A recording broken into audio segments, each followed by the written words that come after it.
I'd like to welcome everyone to the Special Committee on Foreign Trade and Regulatory Sandboxes.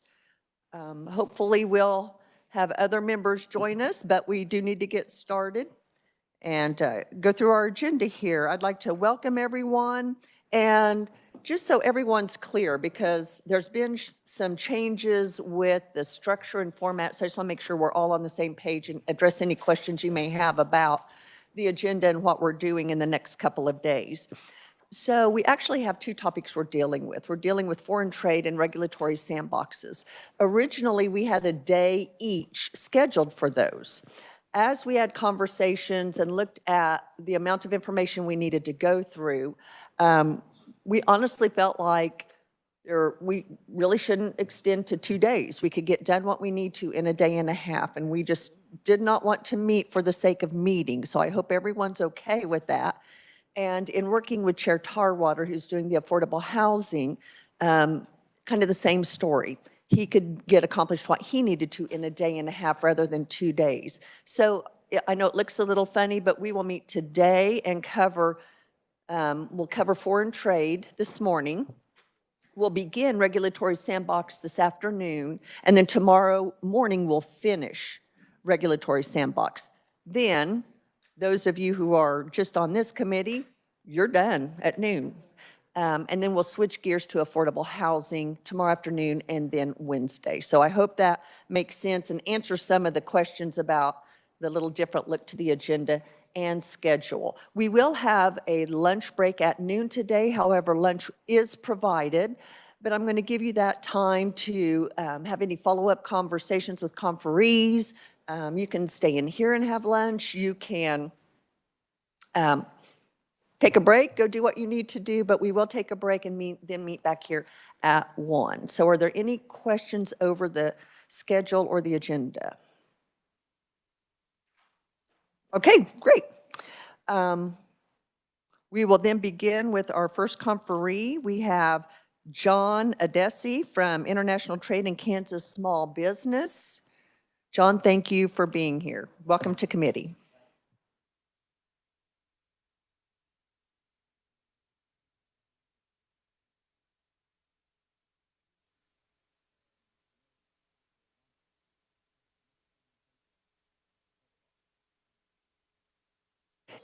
Is your mic, I'm sorry, John, is your microphone on? There we go. Now there we go. Thank you very much. Okay, sorry about that. I'm usually loud enough. Where to go? All right. There we are. Fantastic, thank you. So I promised Senator Schallenberger this would not be a 36,000-foot view because I'm in the trenches. This is the view from the trenches. And this is a 36-foot view, perhaps, of what our business clients face as they export. And also, what's in their corner. And there's a lot in their corner, I assure you. Our NASCAR slide, as I call it, the Kansas Department of Commerce is a kind contributor to our program, the SBA. I'm an employee of Johnson County Community College, and that's where my office is. Just a couple of folks to crow about because they are great examples. Our 2023 Exporter of the Year was Aeromod out of Manhattan, Kansas. Wastewater treatment plants, and they had exported years ago, lost some of the institutional knowledge that they had, and we're seeing that with 10,000 baby boomers a day retiring. We're seeing in every single industry people losing institutional knowledge. So now they are really beyond dipping a toe in, really trying to expand their efforts to export. And then Bimini Pet Health is another great example right here in Topeka with pet products, supplements for pets. I lost a beloved pet just last year. I would do anything to have another year or two with that pet. It's a huge industry, over $40 billion in the US alone, and worldwide, of course, tremendous. Way too small to cover these things. This is from US trade stats, and I know Laura's going to touch upon them. The number that is actionable for us right now is 83% of exporting businesses are small businesses, okay? It's not necessarily the Boeings and the Caterpillar and John Deere. They do tremendous exports, of course, but 83% of exporters truly are small businesses. And our typical partners are right next door, Canada and Mexico. We have a trade surplus in services, little known about. We certainly have a trade deficit in stuff. We buy too much stuff from abroad, but we actually have a trade surplus In 2023, we had over $1 trillion in surplus, in services exported. That was the first time we hit that number. And over $250 million in the surplus. Most of it is digital goods, licenses, cloud computing, industrial design.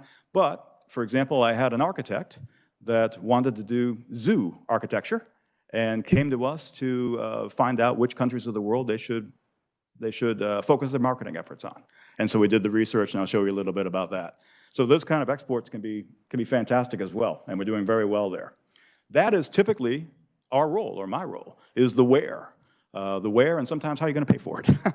And so I do a lot of, I have access to about a dozen databases. This is the ITC trade map, and it's far too small, of course, but that is a listing of the top importers of tomato products, for example. Ketchup, it's the UK.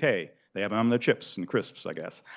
So we can actually see which countries are importing these products, how far they're shopping, you know, if they're only shopping within the EU or they're willing to shop around the world, what the tariffs are, so we can weigh that.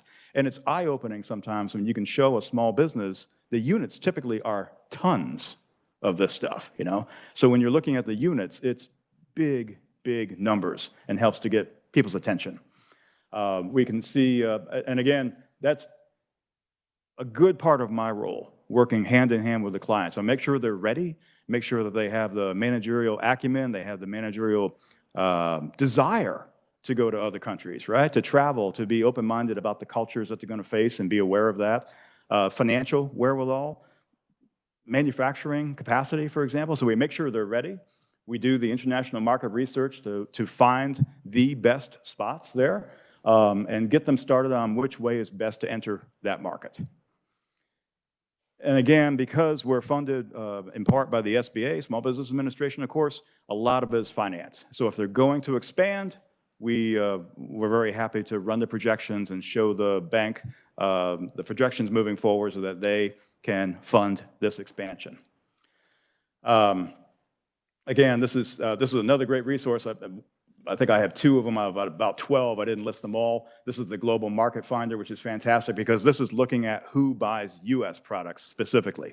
So I can put in a Schedule B number, right down to a commodity, and find who is buying U.S. stuff, which is very useful. Market diversification tool from the ITA, the International Trade Administration. If a business has already dipped a toe in and is exporting to a market or two, this will show them the next best market or so. And so for whatever this, let's see, preparations used in animal feed again, suggested that South Korea was the top choice. And it lists the reasons and it lists all the different markets. So very easy to use and great intel for our small business clients. I use that data to create perhaps the ugliest Excel spreadsheet I've ever seen in my life. Okay, I'm not good at making Excel spreadsheets look pretty, but they're very functional. And we weight the different factors, we weight the different sources, we discuss with the client, and a few markets rise to the top. And from there, we're able to tell them the next steps. So for the product, and this was an actual client, for his product, we were looking at Qatar, the UAE, Kuwait, Luxembourg. Singapore's kind of an outlier because they're a big port, a lot of ports, and so sometimes that's a false positive in a way, but the other markets are certainly worth a look. So that's where we are, because many times clients will know what service they have. They might have gone to a trade show and seen some interest, but they don't know where. They don't know where to focus their efforts. So we're helping them be very, very intentional. Susan Penska is on the left-hand side there. She is training to be a CGBP, a Certified Global Business Professional. She's done the training, just has to take the certification test, and I have every confidence in her. She's one of the future leaders. We're it, though, in the state right now for CGBPs and trying to help our exporters statewide, which is why we love working with Kansas Department of Commerce and the International Division. They've got more people, they can get the word out, and then we can help the Kansas exporters with the data. Barriers, which is why you have me here, so thank you for that. Certainly language, even Canada, okay? French has to be first on the labeling, for example. If you're going into Quebec, it's got to be Quebecois. And so that people have to be aware of that. And Laura, I'm sure, will be talking about the K-Globe programs that can help fund changing marketing collateral, websites, language translation, for example, which is terrific. There are some labeling requirements. The CE is the equivalent, I guess, to the UL that we have here. If you have a product like this clicker, for example, and it's going to go overseas, it's going to have a CE label at the very minimum. So there are some compliance issues. Product modification, for example, we use 120 volts or 110. Europe uses 220. That is a barrier. It can also be an opportunity.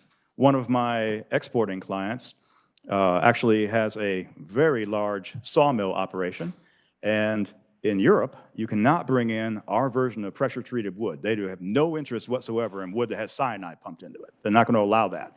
And so he sought an SBA loan to buy a really huge kiln, and it bakes the wood, and with heat makes it impervious to insects and rot. And used the SBA's money to do that expansion. Smart client. I really thought I was ahead of them. I did the research before our first conversation, and I saw that Estonia was the market that this guy should be looking at, and I was so proud of myself. And the first phone call, he said, yes, I'm already talking to them. I'm like, you gotta be kidding me. But a very, very smart client. So that product modification can actually set you apart and be, yes, it's a barrier, but it can be a differentiator as well and get you into a market. In terms of what an exporter has to do, there's a rule of one. Anytime you export a commodity over $2,500 in one day, one shipment to one person, you file. You file through ACE, the Automated Commercial Environment. ACE came about 5 years ago, 6 years ago or so. They were looking for one good transactional window, if you will. And so, yes, the U.S. government does want to know what's leaving our shores, okay? There is training available for ACE. Most small business owners don't seem to have an issue with working in that. They can take some free training. If they need to, they can work with their freight forwarder, and the freight forwarder can facilitate that process. I like it if the exporter does their own stuff because they're the exporter of record. And if anything goes wrong and something's misclassified, for example, it goes back to who got the economic benefit from that export. So as much as possible, I like our exporters to be aware of the process, using the right commodity codes, Schedule B number for their stuff. Licensing and documentation, most products are going to be EAR 99 or NLR, no license required.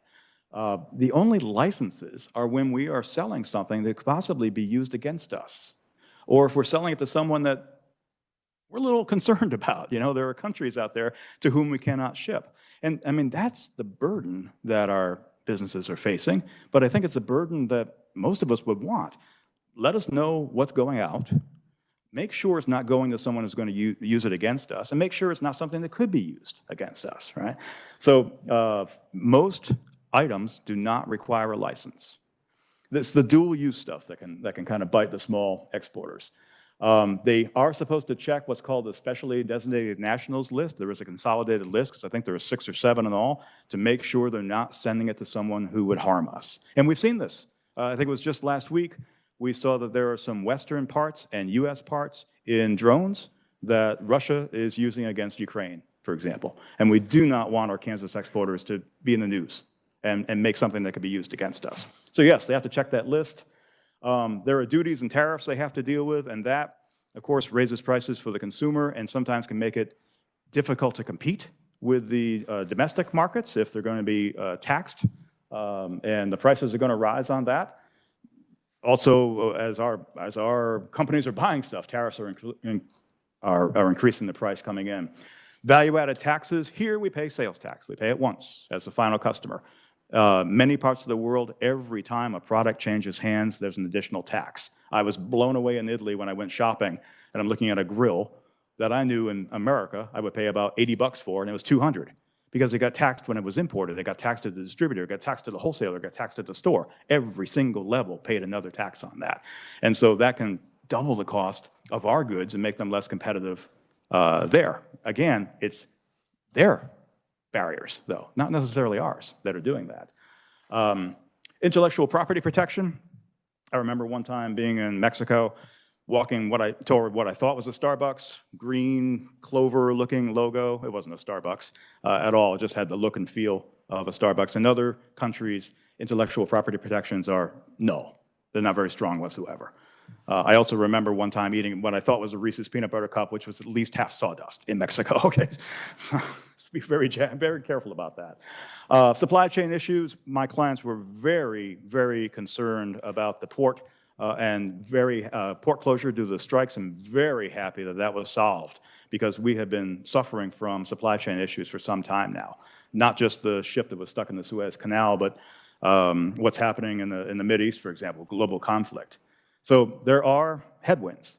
There are also a lot of great, I like alliteration, so I use barriers and bolsters, a lot of great resources, a lot of great things in the corner of the exporters. So I'll let Laura talk more about the STEP program, but I assure you, our clients and our businesses are using these grants to help them get training, pay for resources, such as the U.S. Commercial Service. I'll let her talk about ks.gov, but this is where Kansas Department of Commerce can help change the language of the marketing materials, pay for trade shows around the world, for example, so they can sell U.S.-made goods, Kansas-made goods around the world. The next step after me is typically the U.S. Commercial Service, because as you saw from that executive memo to a client, I think I pointed out Qatar. Great, I don't know anyone there. My client didn't know anyone there. The U.S. Commercial Service certainly does. They have offices anywhere you might want to sell something. And this Gold Key service, which can be paid for with STEP grants, which is terrific, will introduce the business owner, or whatever, the representative, to vetted agents and distributors in that country. Make the introductions, facilitate the meetings, handle translation services for those meetings. It's a tremendous bargain anyway, but then STEP can pay for it. They have wonderful country commercial guides online. So this is for the Netherlands, for example, doing business there, customs, the regulatory environment, for example. It goes a little bit deeper. Trade finance, e-commerce, what are their distribution channels, and continues. I mean, this is just one tiny little screenshot of a highly detailed and frequently updated chapter that the U.S. government puts together to let people know how to sell U.S. goods and services in that country. It's a how-to manual. Great intel. The SBA has some programs to help fund expansion. That would be, finance is going to be another barrier. I should have had it on that barrier slide. Capital right now, post-pandemic, we didn't know the interest rates were going to nearly double. We had no idea the scrutiny on loans was going to be about fivefold. Banks have circled the wagons around asset-based lending. If you've got something, they'll lend against it, 80%. You've got some equity in your home, they'll lend you 80% of the equity in your home. They are not likely to use foreign receivables as collateral. So very, very difficult sometimes to get funding for these kind of deals. So the SBA has Export Express if a business wants to expand, and they have SBA working capital loan programs. So for example, if a Kansas business makes cranes, it's a $10 million crane, and they make a deal, they sell one, fantastic. They're probably going to need $8.5 or $9 million in working capital to create, produce, deliver, service that crane before they get paid. So yes, it's a fabulous deal and a great, they're popping champagne corks, but they need cash. And so the SBA comes in with working capital programs. This program was so successful that they have just recently duplicated it for domestic deals.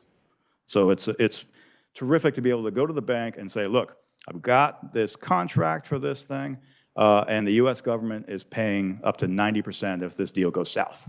So the bank is covered, and then some. One of the biggest concerns that my business owners have is, great, if I sell this $10 million crane and I don't get paid, I'm done. And that's where we rely on Ex-Im Bank, for example, to guarantee those foreign invoices, those foreign receivables. A terrific deal, less than the cost of, if the customer put it on their Visa card, it would cost more to the company. This can be as little as 0.45% of the invoice to make sure you're 95% covered. So they find that tremendously useful. If the foreign buyer doesn't have cash or doesn't have enough credit, the U.S. government can act as like Toyota Motor Credit, Ford Motor Credit, and actually finance the purchase. And so that, again, that $10 million crane, if they don't have the money, there is a U.S. agency, Ex-Im Bank, that'll help finance that. Freight forwarders, I mentioned before, kind of the travel agents for goods, they help with insurance issues. That ship right there, if one of those containers falls off, everyone shares in the loss. It's not the situation where they're like, whew, glad that wasn't mine. No, everyone shares. If that ship goes down, everyone shares. Luckily, it rarely ever happens. but that's called general average, and the freight forwarders will get you the right insurance. You do not want to have your share of the loss of a ship billed to you. So we have insurance to cover that. They do the logistics, the warehousing. They don't generally do customs, but they can get you to a customs broker so you can get the payments made. Typically, the freight forwarder is the best friend of the exporter. And then your banker, hopefully a good banker, which can help you with the currency exchange. Back to that crane example. It's difficult sometimes in some countries to get 10 million US dollars.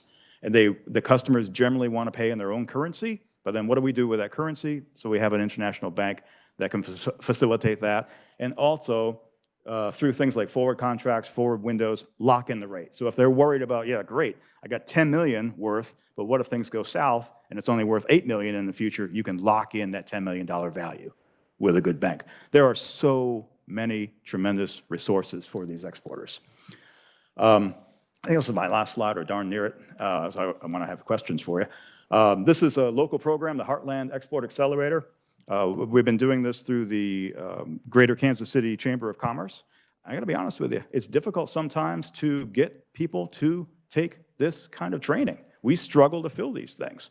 And that is one of the barriers. It's a soft barrier, it's not regulatory, but these business owners kind of have to get out of their own way and start to have a worldview. They can be far more competitive. I'm sure Laura's going to share some stats that they're better employers, they can pay better wages, they can be more profitable. They have to get out of their own way and realize there is a tremendous market out there. 2/3 of the middle class in the world is outside of our borders. And even if you just start to do Canada and Mexico, you've got tremendous growth. Those are my slides, and so please, I'm paid by the word or the slide, so please, I'm happy to answer any questions you may have. Yes, Senator. Okay, thank you so much, and we'll try to up your pay with some questions here. We'll begin with Senator Reichman. Thank you very much, Madam Chairman, and thank you for your presentation. I really didn't know much about this subject, and it sounds like you have to be doing pretty well as much as the trade that's going on and so on. I have two different questions. One is concerning President-elect Trump. He's talking about some taxes that he was going to be doing, and how do you think that will affect the trade with and what you're doing now with other countries and so on and so forth? Sure. And then secondly, the other question is, the one about the ship, but kind of interesting how they share the costs. And a while back, we had the Somali pirates and so on and so forth, but I don't hear so much about that anymore. But I was wondering if you could touch on that subject too. Thank you. Absolutely. No, it's a fascinating, that goes back, I'll start there, it goes back to maritime law. And if the ship goes down, basically when you put a parcel or a container or whatever on that ship, you cause it to be in peril. You caused it to be going through that storm, for example. And so if the captain decides to jettison some of the containers, everyone shares in that cost. If the ship, Lord forbid, goes down, everyone shares in that cost. So it's old school maritime law, and it's still with us. Luckily, it rarely ever happens. So the insurance to cover that is very, very inexpensive and can be handled through the freight forwarders. So it's a scary thing if it happens, but it's generally mitigated and covered by the proper insurance. Back to the tariffs. We're going to pay them. You know, if we have a 60% tariff on Chinese goods, for example, some of our costs are going to go up. We import a lot of stuff from China, so those costs are going to go higher. Businesses are already realizing they're going to pay higher costs for inputs, and they're going to be passing that on. On the other end, on the other side, other countries are also going to be imposing tariffs in a retaliatory fashion, and that's going to make our goods less competitive. So, I mean, generally, we want to move toward the direction of free trade. We have about 18 free trade agreements. When you look at that list, it is staggering the countries that we do not have a free trade agreement with. We don't have a free trade agreement with the EU, which blows my mind. You know, we have one with South Korea, that's great, but not with the EU. A tremendous opportunity for trading partners. We want to move in that direction, not in the direction of tariffs. Thank you. Did that answer your question, Senator? I was wondering if I could follow up. Okay, one follow-up, and then we'll move. Okay, I hate to hold you up, but what got my attention when you was talking about the price in Italy, how they were putting the price on it like that. So does that mean in Italy does not have free trade agreement with us, or or not? How does They that? don't. They don't. So they're, and luckily with the EU, the tariffs are usually quite nominal, sometimes 3%. The problem with the goods in Italy, for example, and much of the EU is that value-added tax where every time the goods change hands, the price increases. Everyone faces that. I've had gifts shipped there from other countries and paid a 22% tax on top of what I thought I was paying. So, but it's shared by everybody. So, thank you. Senator Faustigedo. Thank you, Madam Chair. Uh, Thank you, John. In the slide you have here, you said that you and Susan are the only two with a global business. Okay. Correct. So with the SBA, you're in Johnson County? And so do you network with Wayne Bell? Oh, yes. Over in Wichita, Sedgwick County? Okay. And the Kansas City office as well, of course, yes. And then on your Gold Key service, it says that you have 5 interested parties. Yeah, they'll set up a meeting with up to 5 potential distributors or vendors, agents. Okay. And they check them out. So it's not just somebody with a post office box there that wants to pretend to be a distributor. They truly are a distributor in that industry. Okay. Thank you, Madam Chair. Representative Wassinger. Thank you, Madam Chair. You talked about the fast and easy expert express expansion loans for small businesses. What's the interest rate on some of those? It'll be capped by the SBA, so we can't, the banks can't charge too much. They can't be usurious rates.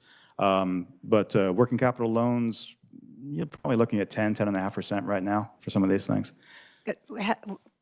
Was it lower prior to the problems with Oh, yeah. Yeah, okay. Yeah, you could get one probably in the 6 or 7% before. Okay, thank you very much. Thank you, Madam Chair. Representative Penn. Thank you, Madam Chair. Thank you for being here today, sir. I appreciated the slides. Like the Senator, I'm not very familiar with the subject matter, so if you'll endure me, I just want to ask you a couple of questions. We talk about China having most favored nation status, and there might be some changes on the horizon with that. Is there any impact, as you see, with that change in status for China as a competitor for us to what you've presented here for us today? It's a tremendous amount of trade back and forth. I mean, it's going to slow down trade with one of our largest trading partners. I mean, even though we buy a lot from them, we sell a lot to them as well. And the digital goods that go there, for example, I mean, just in terms of entertainment dollars, for example, is one of the digital goods that's going out. Anytime there's that added friction, it's just going to make our goods less competitive. And thank you for that. And then when we talk about, I think you had some slides, you were talking about the SBA, I think it was the EWCP and the EXIM Bank. Could you go over that just very quickly in the terms of, I'm all about free trade, okay? So I appreciate that sentiment. But when we talk about something else that I'm particular about is the risk to Kansas and U.S. taxpayers, are they underwriting these particular loans? Is there a risk to them as well? Oh, yeah. Can you tell us what the but risk versus reward is there for taxpayers? Typically, the SBA charges a small fee when it makes a loan, and that fee is used to offset any losses that could occur.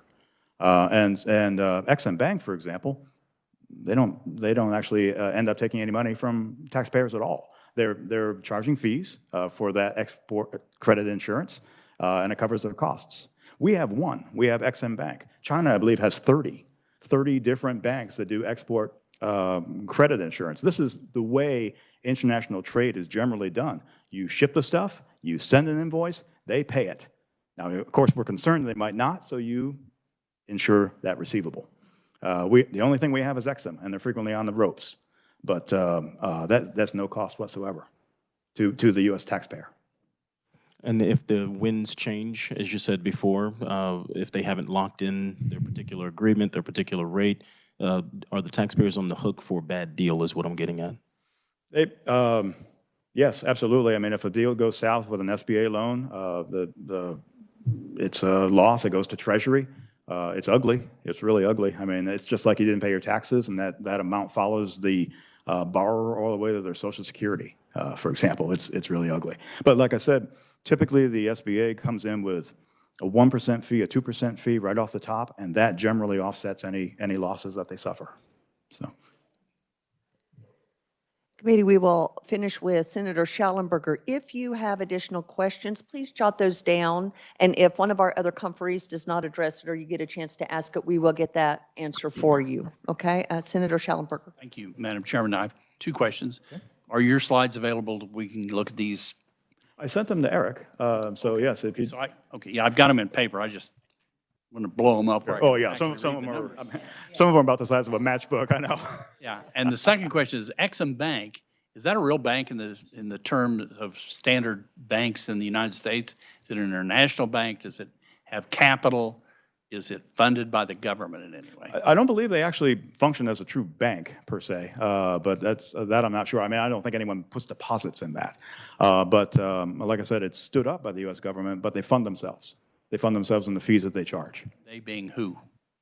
Exim Bank, But there are people there. Somebody's making money. Is this well, Exim Bank is an organization, but again, they charge, if I insure the invoice I send to you, I pay Exim Bank about 0.5% of that I'm invoice. just wondering who, is Elon Musk Exim Bank? I mean, there's got to be some, It's a U.S. government agency. so it's a government. Okay, sorry, that's my question. Okay, thank you very much.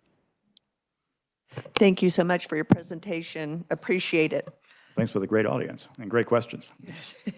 Okay, committee, next, we have, joining us online, I believe from Virginia, is Paul Grossman, Executive Director of IBG Global. Are you with us, Paul?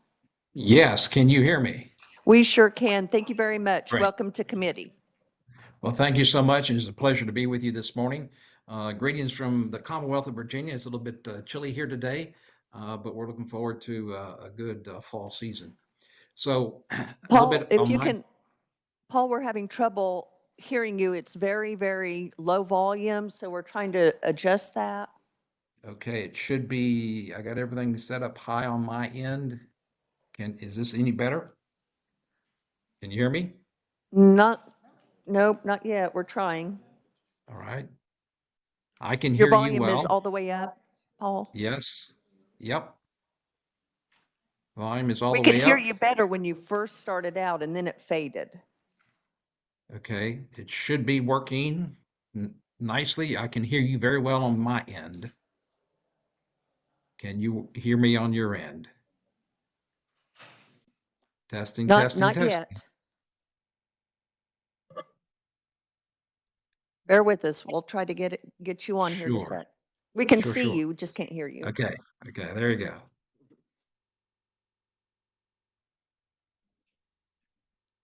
All right.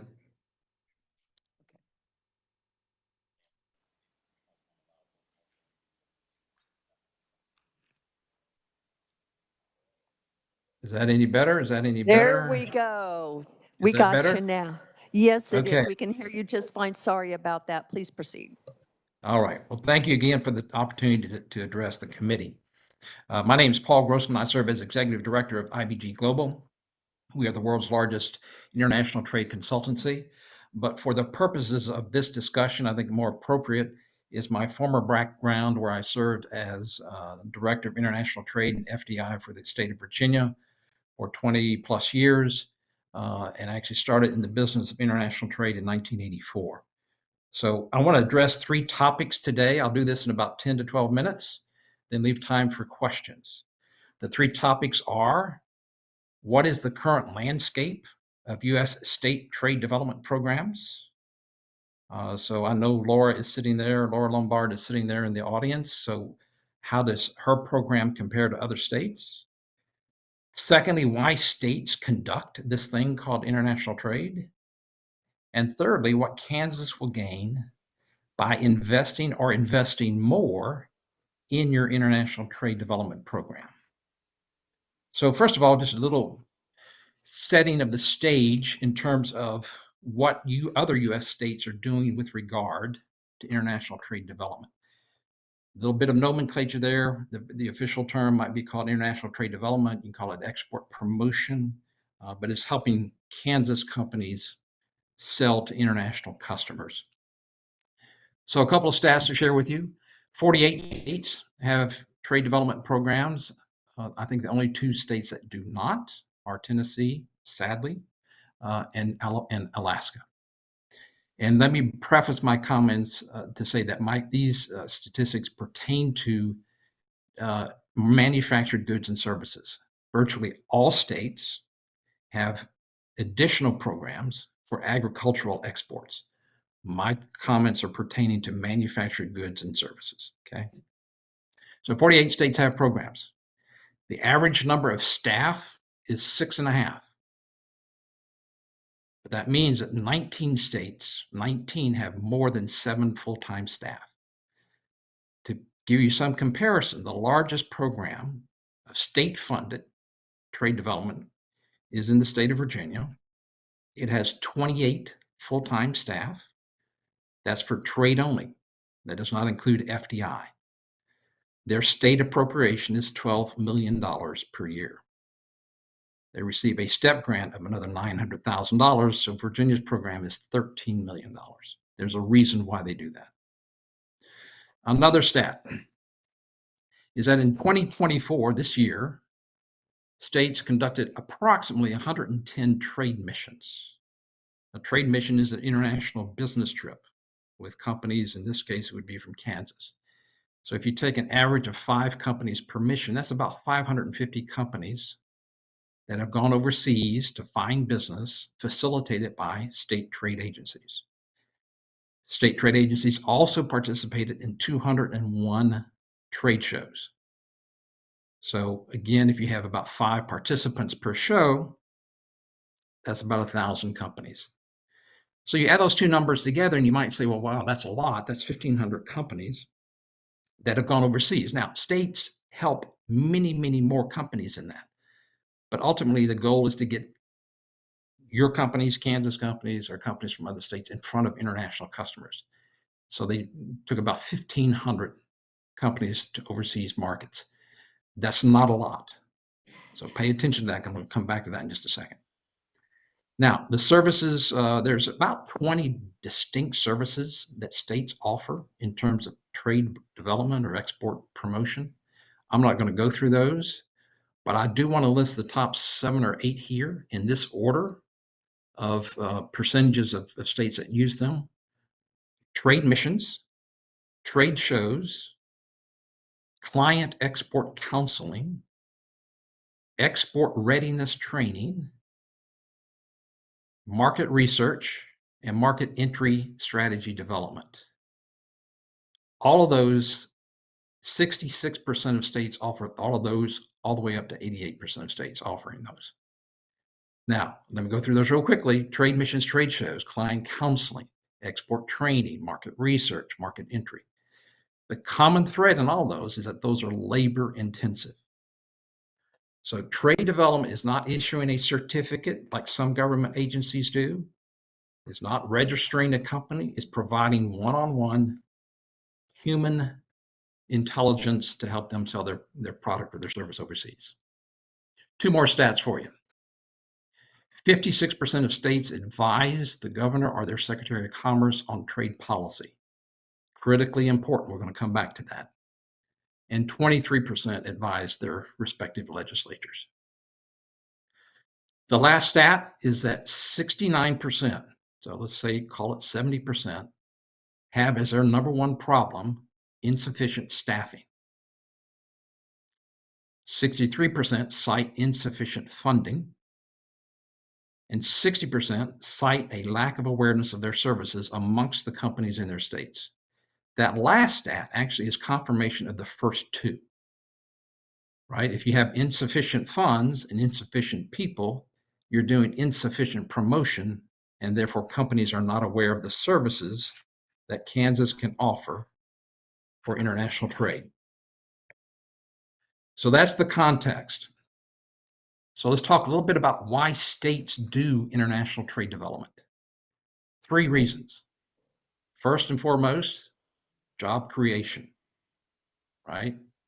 Every 10% increase in exports equates to about 3.1% increase in employment.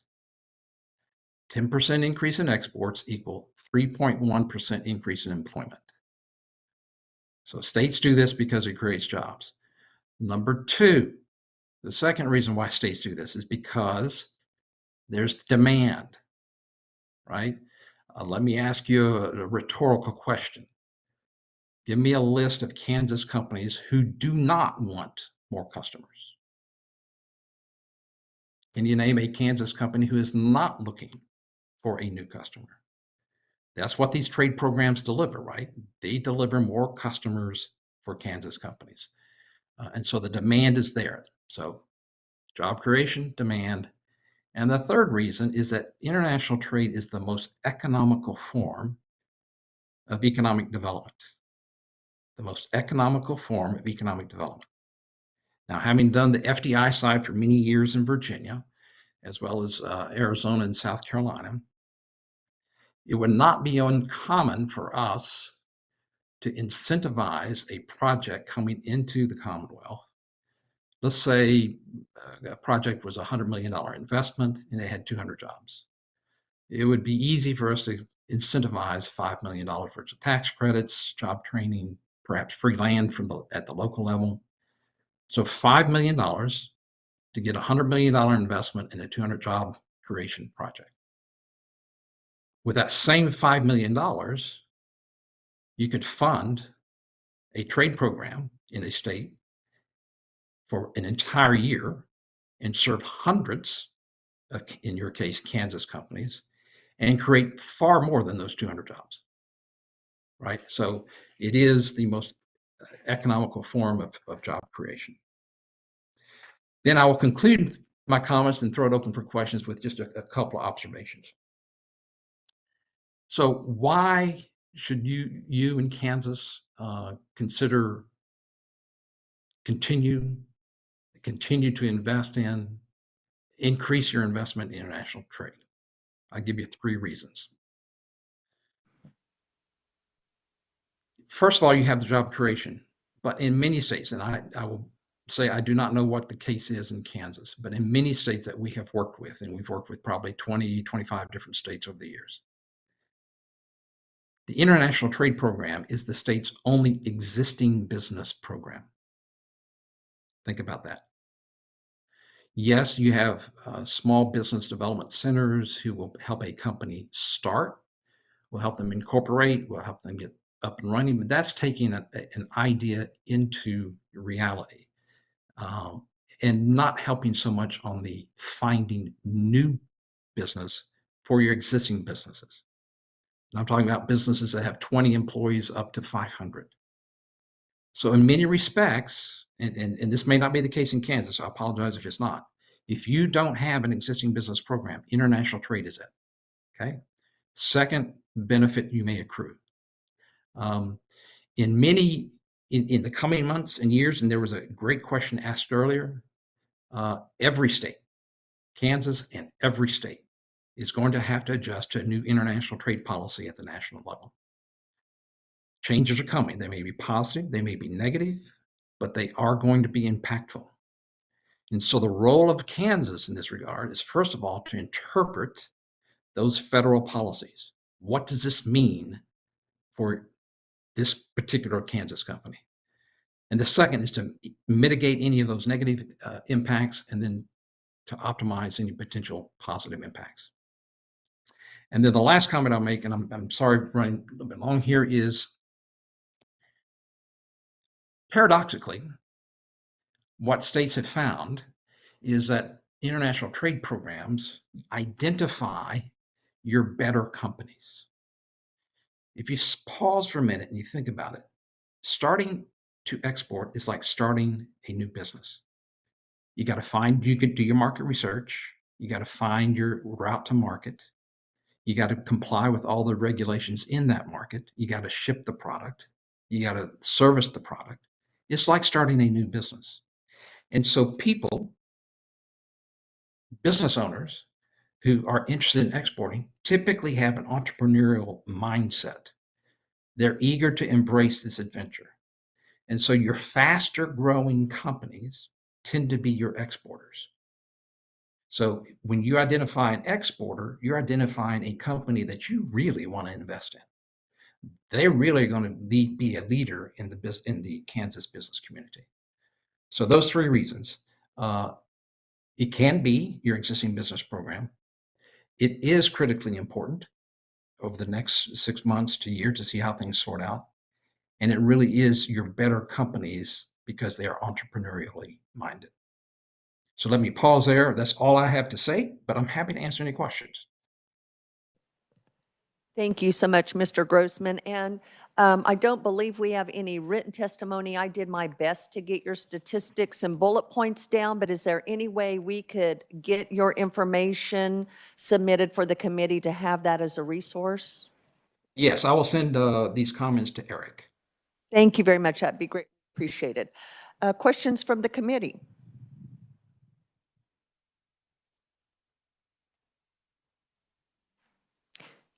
Seeing none, Mr. Grossman, thank you so much for your time today. We appreciate it, and we'll look forward to getting that information from Eric. And if there are any questions, I hope you're open as we process that information to take those from committee later on. Thank you for your time. Thank you for the opportunity to speak. Thank you. Committee, next we have Laura Lombard, Director of International Division from the Kansas Department of Commerce. Welcome to committee. Get my presentation set up and we'll get started.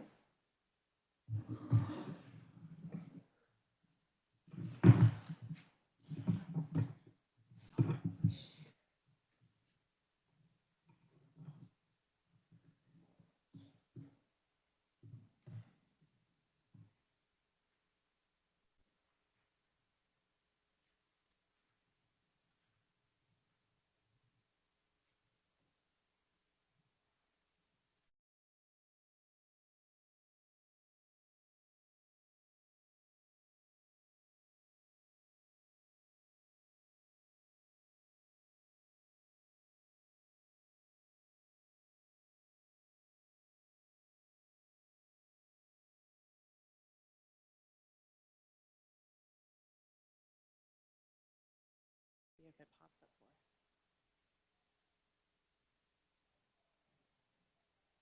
us. Okay, perfect. All right, and you can hear me. Okay, wonderful. Well, thank you, particularly Chairman Erickson, for inviting us here today, but also thank you to all of the committee members for taking the time out of you. I know very busy schedules to talk with us today about a really important topic for Kansas's economic future.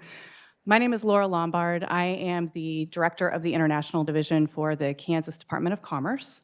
I've been in the role for about a year, a little over now at this point, started in September of last year. And I'm really looking forward to updating you on all that we are doing in this first year of my tenure in that position. Maybe. Sarah. If not, I can do it here. Okay, that's me. So in the first year in this role, I've really tried to focus on three major goals. The first goal is to create new export promotion programs that are focused in particularly on small to medium-sized companies. Thank you. I just want to define what that means as well. So for the SBA, they define small to medium-sized businesses as manufacturers who have 500 employees or less, or if they're a non-manufacturer that they have $7.5 million in annual revenue per year. Now, I say that because that's their definition. A lot of the companies that we deal with through our office are significantly smaller than that threshold.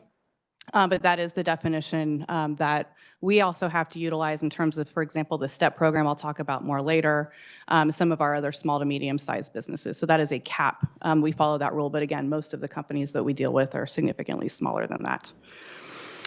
Secondly, expanding our global presence to look for foreign direct investment opportunities. That is a big one for our office.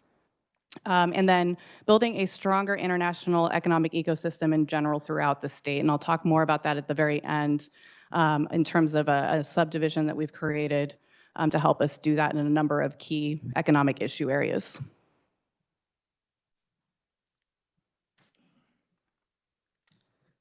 Okay. Paul and John mentioned this earlier, but exporting is one of the best ways to increase a state's economic opportunities.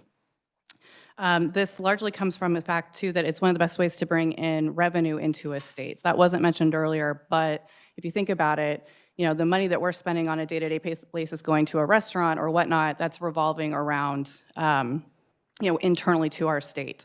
So to bring in revenue from either another state or even better from overseas, that's where you're really bringing in additional economic revenue into the state to be able to utilize. So I just wanted to note that. As of 2023, exports in Kansas supported an estimated 65,000 jobs. That is up by 5,000 jobs from 5 years ago. So it's a pretty significant increase within a fairly short amount of time. In addition to creating jobs, manufacturing positions supported by export sales typically have wages of about 18% more than non-exporting companies. The reason for that is that when you are exporting, you have access to more technology, to more capital. You're utilizing better technologies and whatnot in order to export, and that increases the productivity of workers and therefore the value of the workers to their employers. Nationwide and in Kansas, small to medium-sized businesses are the primary growth engines for creating new opportunities for overseas sales. It is paramount that we focus on helping our current and potential exporters grow overseas. That's one of the, again, the strongest ways that we can increase Kansas's economy. In Kansas, we have a little over 3,400 exporting companies, of which 83% are small to medium-sized. This represents about 2% of Kansas companies. Now, it's a small percentage, but if you look at the United States as a whole, only 1% of U.S. companies export. So it's a very small, that includes things like lawyers and other, restaurants. They're not necessarily going to be exportable. That's part of the reason why it's lower. But we are double the percentage compared to the U.S. as a whole. And I think that really highlights how important exporting is to Kansas for our economy, again, comparing it to other states across the country and the economy as, the U.S. economy as a whole. In 2023, 6.3% of our GDP, I realized I didn't move forward, so I apologize for that. There we go. 6.3% of our GDP was represented by exports. If you think about, when you look at GDP, it's exports minus imports, right? So that's why it's a lower percentage, but we still have a significant amount of exports coming in or going out of our state, bringing revenue in. Wichita is and has been heavily dependent on exports for its economy, is our largest city in the state. In a Brookings report that was done in 2019, Brookings looked across the United States and determined that Wichita was ranked as the #1 city in the nation that's reliant on exports. Now, that's largely because of the aviation sector. It's a big piece of that. Secondary to that for Wichita would also be ag-related industries. So again, very heavily dependent and reliant on exports. On these next few slides, I want to talk about a few stats for Kansas. So we're going to look at export value over the last few years. We're going to look at our top export markets and our top export sectors. So starting with the top export value, you'll notice 5 years ago we were at $11.6 billion. I don't think it'll surprise anyone in this room that there was a drop in 2020 for obvious pandemic reasons. But Kansas actually did a really good job of rebounding that following year. So, we dropped by $1.2 billion, and then we rebounded up to $12.5 billion. The following year, we went up to 14.02, and then we were up just a smidge this last year. And largely from 2022 to 2023, it's more of an inflationary raise than anything else. So what this tells me is we were able to rebound, we were able to utilize the kind of the post-pandemic opportunities to go up, but now we need to get up to that next level and take it, get us up to, more like a $15 billion in the coming years. Our top export sectors, I put together agriculture as the top one if you put both our cereal commodities and our meat together, it's the top export for Kansas. If you separate them out, then they would fall under aircraft, which would be the top export sector. The electric and industrial machinery, that's more of your advanced manufacturing companies that we're so good at here in Kansas. Pharmaceuticals, largely on the, the animal health corridor and whatnot, there's a lot of animal-related pharmaceutical production in Kansas. And then food products. So if you think about some of the companies that are right here in Topeka, exporting candy bars across the world, right? That's all done here in Kansas as well as one of our top sectors. I think John mentioned this earlier, but our top two are our neighbors in terms of export markets. Mexico and Canada by far are our two largest export where we send our products. Japan would be the third one. For Japan, we're selling a lot of beef. They like Kansas beef along with some of our commodities as well. So those are our top three.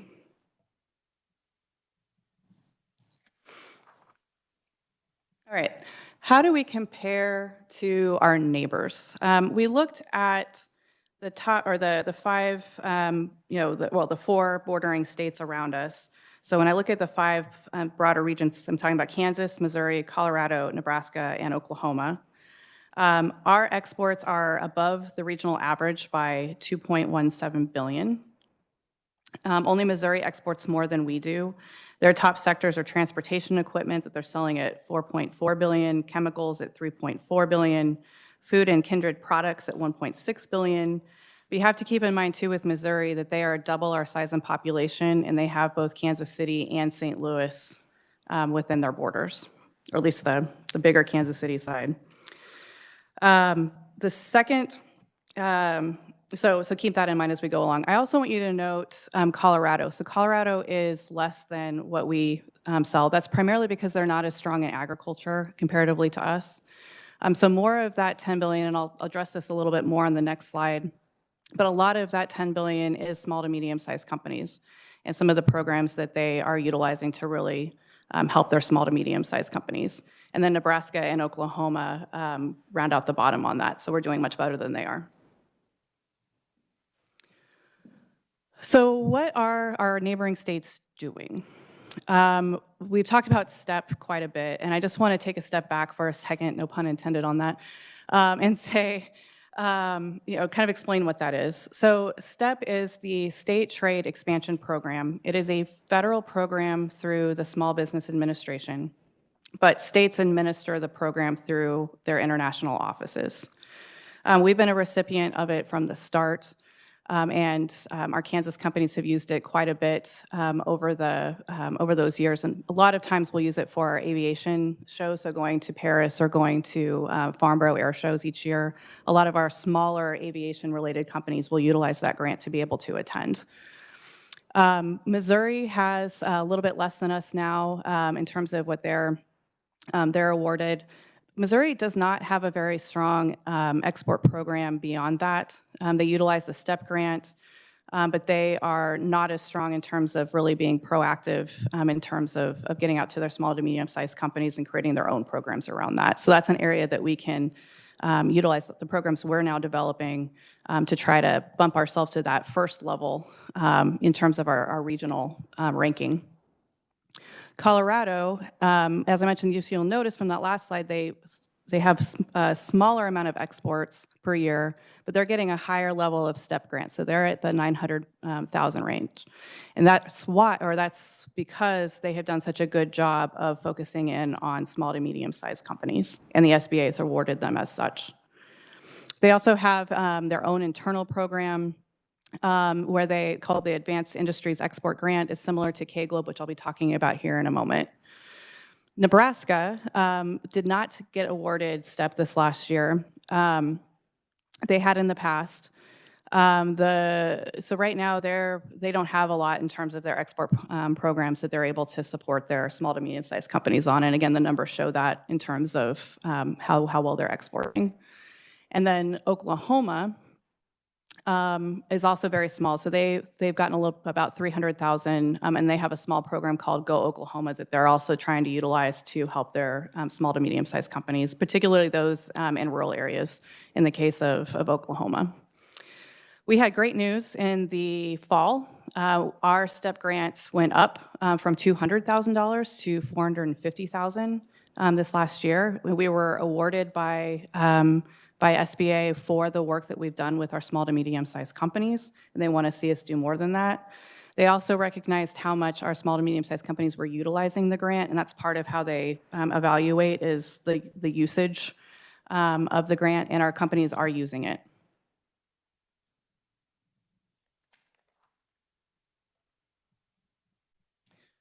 All right, so what are we doing? So I just spent a lot of time talking about the STEP grant, so that's the first one. But we are primarily using the STEP grant for two purposes. One, it helps us fund our companies to go to Farnborough or Paris air shows every other year.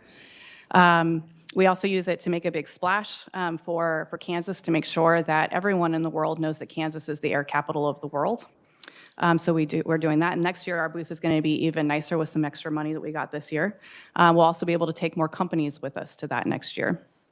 In addition to aviation-related, companies of any sector are eligible to use STEP grants to go to certain types of trade shows, go on trade missions. They do have to be U.S. government run, though, in order for them to utilize the STEP grant.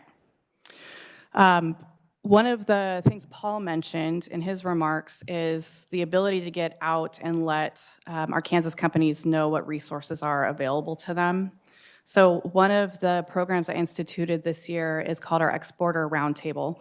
We go out every month somewhere in Kansas, both rural and urban, eastern Kansas and western Kansas, and make sure that our companies know about the resources they have, both through us, but also through our partners at the federal level. So we take out our U.S. Commercial Service officers with us, our representatives from the Small Business Administration, ourselves, and we go to where exporters are to make sure that they know what the resources are available to them. We've done, I think we're on our 5th one. Wichita is coming up this week. If you happen to be in town, love to have you there. Any of you who are on Wichita otherwise. And we're doing it with the Greater Wichita Chamber of Commerce. So it's going to be about, well, last I heard we had 120 people coming to that one. So pretty excited about that. Other places we've been so far this year, we went to Hugoton. We went to McPherson. We've been in Salina. We just did Manhattan, Wichita, and I'm forgetting one right now, but we're trying to cover the state in a pretty significant way and being really intentional with making sure we're hitting all parts of the state to be able to do that. The Export Kansas is a program we're piloting in January. Paul talked a lot about the need for market research. John talked about the need for being really intentional and strategic about selecting where in the world you're going to go. So this program is designed to help either completely new companies to export or early exporters walk through this process with us and our partners. And the end goal is to have them have a distributor or a sales channel partner by the end of this process. So we'll fund, not all of it, but we'll fund a good portion of it through our office. They'll have to do a copay because we want to have people have skin in the game. And they will be able to do it once. After that, then they can use some of our other funding programs or other training methods, but each company will be able to do it once up to when we're, once our funding is run out. So that's a new program we're starting in January. I'll be looking forward to reporting on that later. And then, of course, trade missions. I think that's been mentioned a couple of times. Trade missions, whether that's going to a trade show with companies or taking them on business-to-business missions where we set up direct business missions for them or direct business meetings for them in a given country. Those are aspects that we're starting to gear up more. They slowed down during the pandemic era. And now we want to get out more and do those. Our air shows would be an example of that when we take the companies there. But now we're going to be looking at taking our Kansas companies around the world on a much more frequent basis. And then we have in-country representatives. Right now, we have one that's specific to exports, which is in Mexico. Mexico is our biggest trading partner, hence why that's the first one. And we'll look forward to, over time, expanding more of those. And then ks.gov has been mentioned a few times. That is our version of the federal program. So the state level has, for a long time, funded what's called the KIT-SAP program. We also added KIT-MAP to that, and now we have merged those together into one grant that companies can utilize to help them fund translation work. If they need to translate their website or marketing materials, they can use it for helping go to a trade show on their own that's not a U.S. government run one. They can use it to help go to a business meeting overseas that they need to do to seal a deal for a new trading partner. So in that particular instance, we will fund up to 50% of that activity. They have up to $10,000 a year to utilize. So those are our small business programs. I wanted to provide a few examples too of some of the companies that that have utilized this. So KSI was actually our Exporter of the Year awardee this year. They have been using both the, historically KIT-MAP, KIT-SAP programs and the STEP program for quite some time. They're a small company out of Sabetha, so not too far away from here, and they've been really successful, particularly in Brazil. Biomicrobics is a Kansas City area company.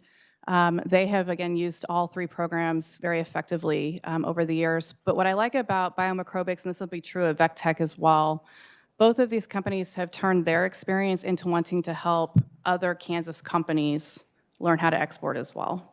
They've both been very active in wanting to participate on the selection committee, for example, for the Exporter of the Year. They're part of a group called the Mid-America District Export Council. So they have offered their time and services to help other Kansas companies learn how to export too. So they're paying it forward. Lubrication Engineers is a company out of Wichita. They do really high-end lubricants. Again, have used all three programs at various points in time. They have been very strategic about creating their distribution channels across the world. They've been a really fun company to watch see expand their exports over the last several years. And then I mentioned VecTech. VecTech is an Emporia company that does hydraulic clamps. And again, they're a company that has been very active in wanting to share their expertise and their experiences with other companies. And we're seeing that a lot with a lot of these exporting companies. They've, not all, but many have been very generous with their time in trying to mentor other companies along the way and share their stories.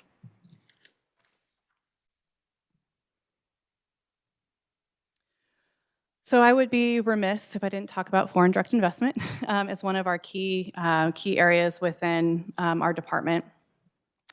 In the last 5 years, we have had 28 successful projects for FDI. This has resulted in over 6,500 new jobs in the state of Kansas. That's in 1,200 retained jobs and over $5 billion in committed capital investment for our state. In total, foreign direct investment is estimated to support about 76,000 jobs. So quite a few international companies in Kansas that are supporting jobs.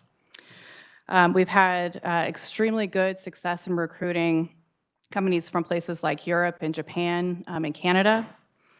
Just like exports, we are taking key trade missions, or we're making key trade missions to these countries in order to get out in front of companies that we believe have an interest in entering the United States, but more particularly interested in coming into Kansas and investing here.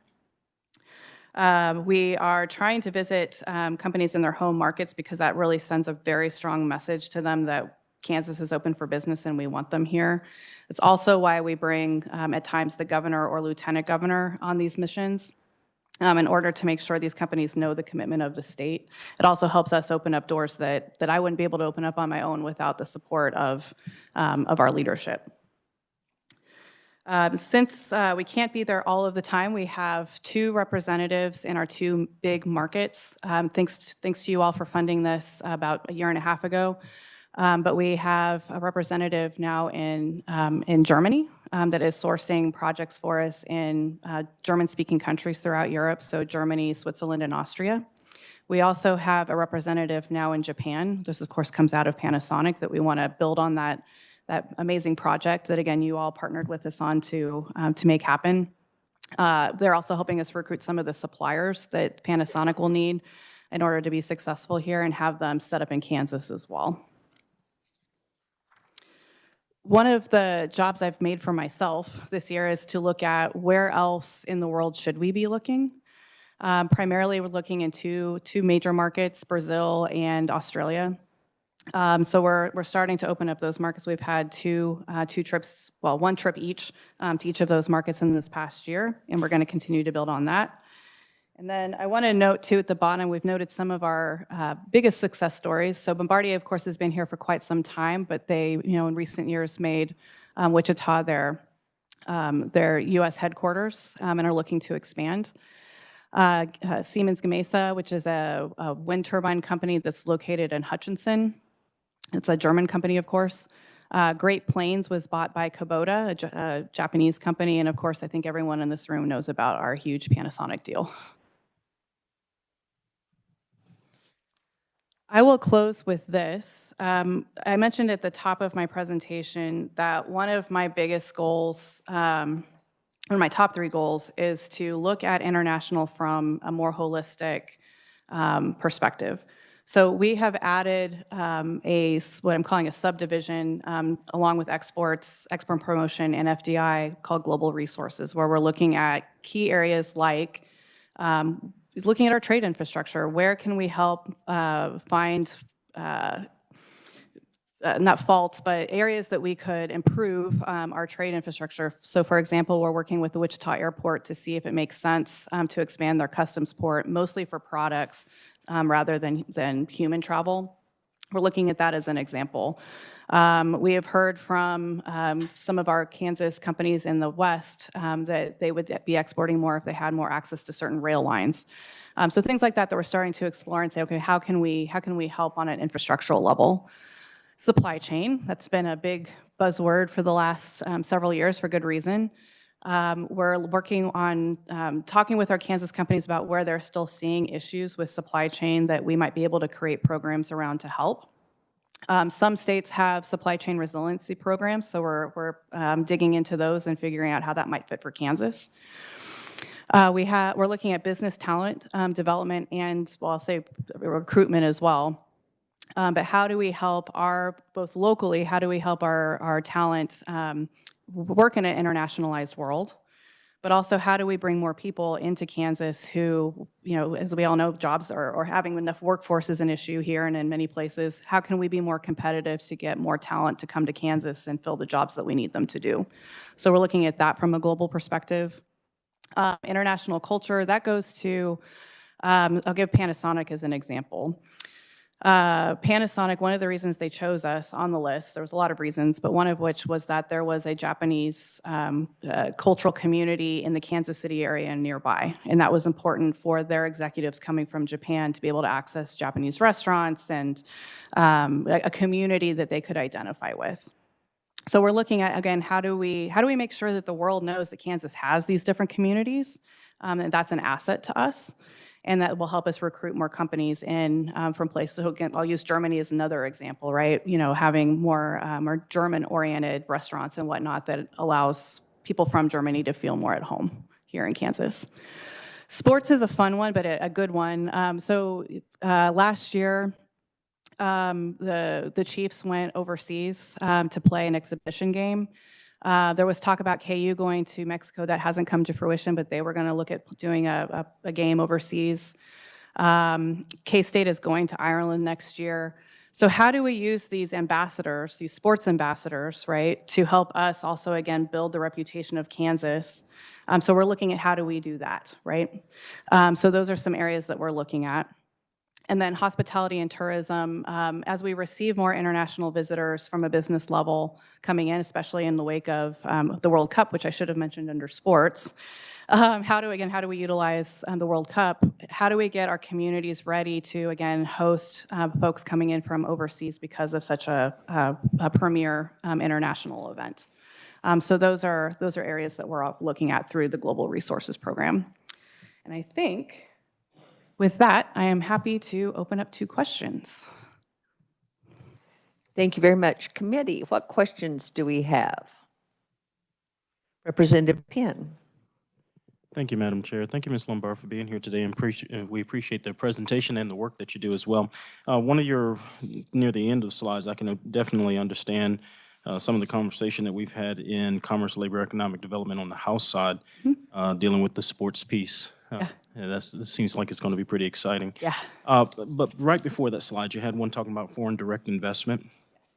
And from the state security, national security perspective, I just wanted to ask, did you have in your portfolio that you know of any types of companies with foreign direct investment, it being the topic of any, we took up a bill dealing with land acquisition from the Chinese.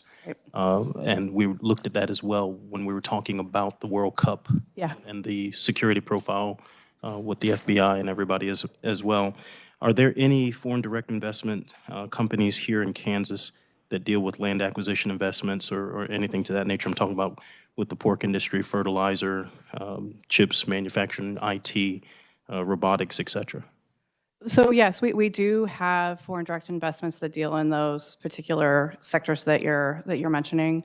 Some of these have been long-term investments that have been here for many, many years. Some are, relatively new, but the short answer to your question is yes, we do. And thank you for the follow-up, Madam Chair. And I guess could you help elucidate the committee to what are the steps that you take either here inside the state or with your partners at the federal level to ensure the safety of Kansas with that profile of those particular companies and any relationships or connections that they have with our adversaries? Absolutely. So we do vet both through the consultants that come to us often with these projects. The consultants will often vet these projects before they ever bring them to states. So that's kind of the first layer of defense, so to speak. When there are concerns, we do have means both at the state and federal levels to have them further vetted. So that if there are any concerns about maybe the ownership or whatnot of where these companies are coming from or who's behind them, we are vetting those very carefully. Senator Faustigedo. Thank you, Madam Chair. Laura, thank you so much for a great presentation. You talked about Japan and Mexico being Kansas's top partners. Yeah. A while back, we did some things with Istanbul, Turkey. Are we still doing trade, importing, and exporting with them? And you also mentioned Australia coming in the future. What will you be doing with them? Thank you, Madam Chair. Good questions. So Turkey in general, we do still export with them. They're not a high level, in terms of our rankings, they're fairly low down on the list. But yes, there's definitely export trade going back and forth between us and Turkey and Istanbul. In terms of your second question with Australia, I was just in Australia for the first time for the state of Kansas this last month. And we were there to look at both trade and exports and to see where the best fits might be. One of the things I want to look into more is across the board, the story I was hearing, Australians are great at R&D. They're great at creating new technologies. What they're not good at is commercialization. So trying to figure out, is there a way that more on the FDI side, can we as Kansans create some sort of program or pipeline that would allow them to set up in Kansas and really grow their commercialization here? So that's one area that we're diving into now. there's definitely a lot going on in Australia right now on the defense side. So again, how can maybe Kansas aviation companies, as we start well, not start to, as we continue to grow our defense sector here, how could we potentially be suppliers into Australia for our export purposes? That's another area that I'm strongly looking into. And then in general, looking at FDI opportunities from Australia with their more mature companies that are ready to set up in the United States and make Kansas their home. Senator Schallenberger. Thank you, Madam Chairman. Thank you very much for coming.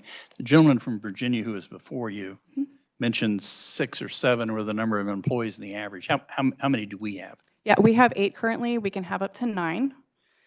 Yep. We're doing, We are in, asking for that. Yes. Second thing, export value, the slide you have there. Yeah. How do, and you mentioned in passing Topeka candy bars. Surely they're not going to Argentina from Topeka. But maybe they are. But my question is this, how do you determine the value of exports? I see you've got pictures of Spirit Airlines here. Yeah. But I think those bodies go to Seattle, They do. and then Boeing sells the plane. Right.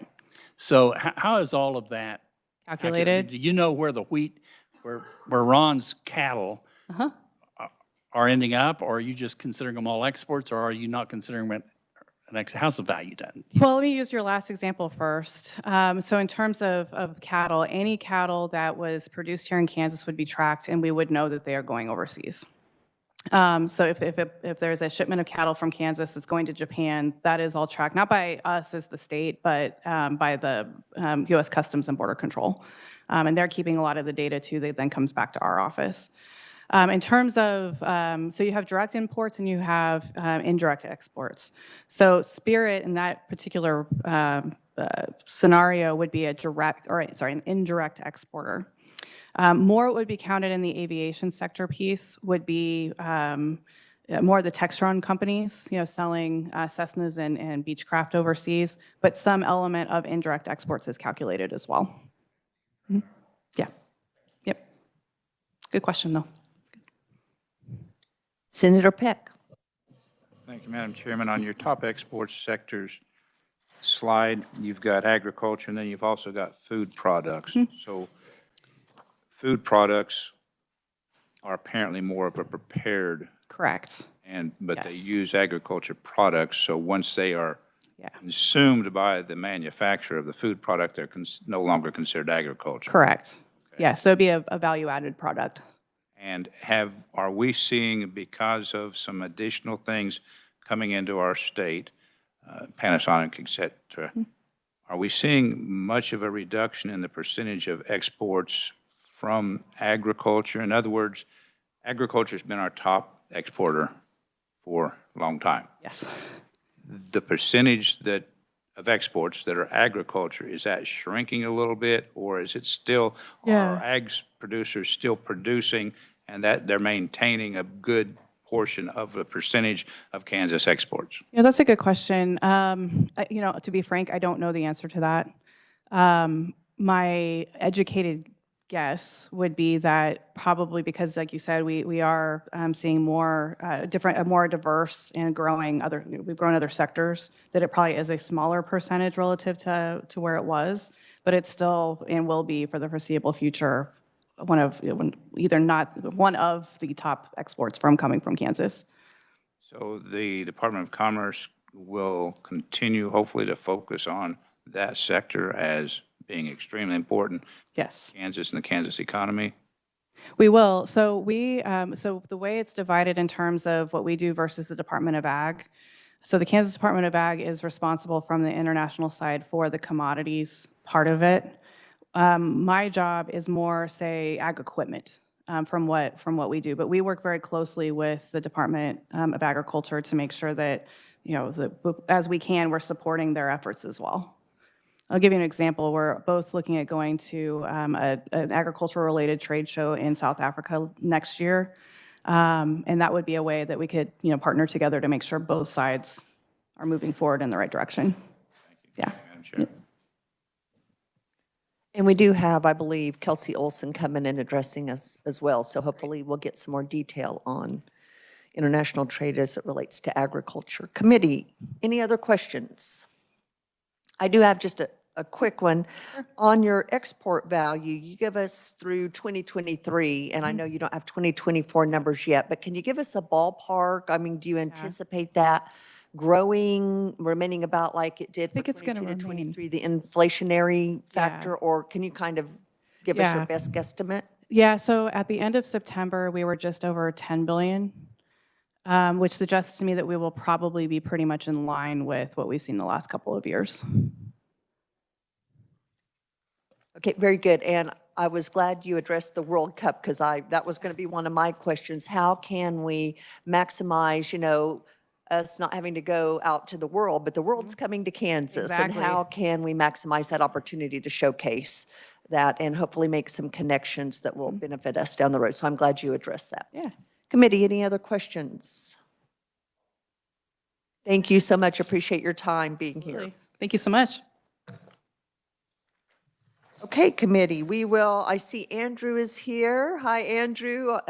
We are ahead of schedule. I don't get to say that very much, so we're going to be happy we are ahead of schedule. So we will go ahead and move on to international trade in Kansas and Wichita. Andrew Nave, the Executive Vice President of Economic Development, is here from the Greater Wichita Partnership. Good to see you, Andrew. Welcome to committee. Good to see you, Madam Chair, members of the committee. Thank you very much for allowing me to speak a little bit.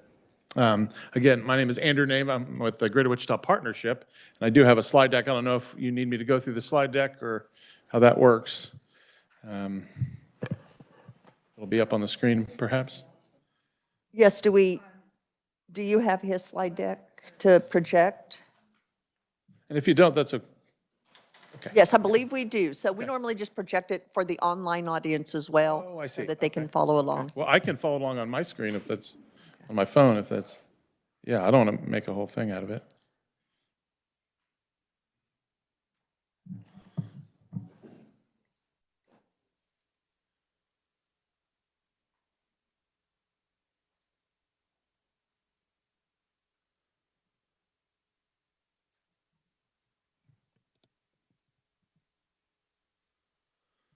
Well, while he's pulling it up, I'll just briefly introduce myself for those. I know a few members of the committee, but for those that I haven't had a chance to meet yet, I've been a longtime economic developer in this state. I served for many years up in the Kansas City market and a couple different stints in Johnson County, and I've been with the Greater Wichita Partnership now for the last 8, almost 9 years.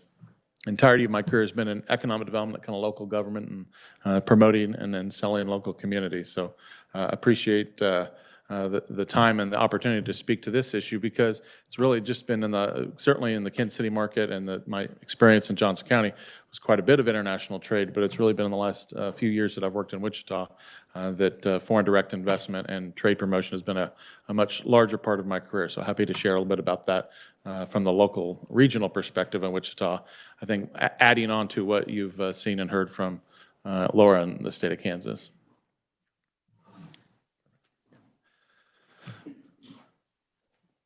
So to that end, I might just breeze through a couple of my first few slides. I was going to talk a little bit about the Greater Wichita Partnership and our organization. So if you're not familiar with the partnership, we are a regional, not-for-profit economic development organization. So we're a 501c6 organization. The vast majority of our funding comes from the private sector. So private companies that are interested in the growth and the development of the economy invest in the Greater Wichita Partnership. We have 3 kind of primary areas of focus.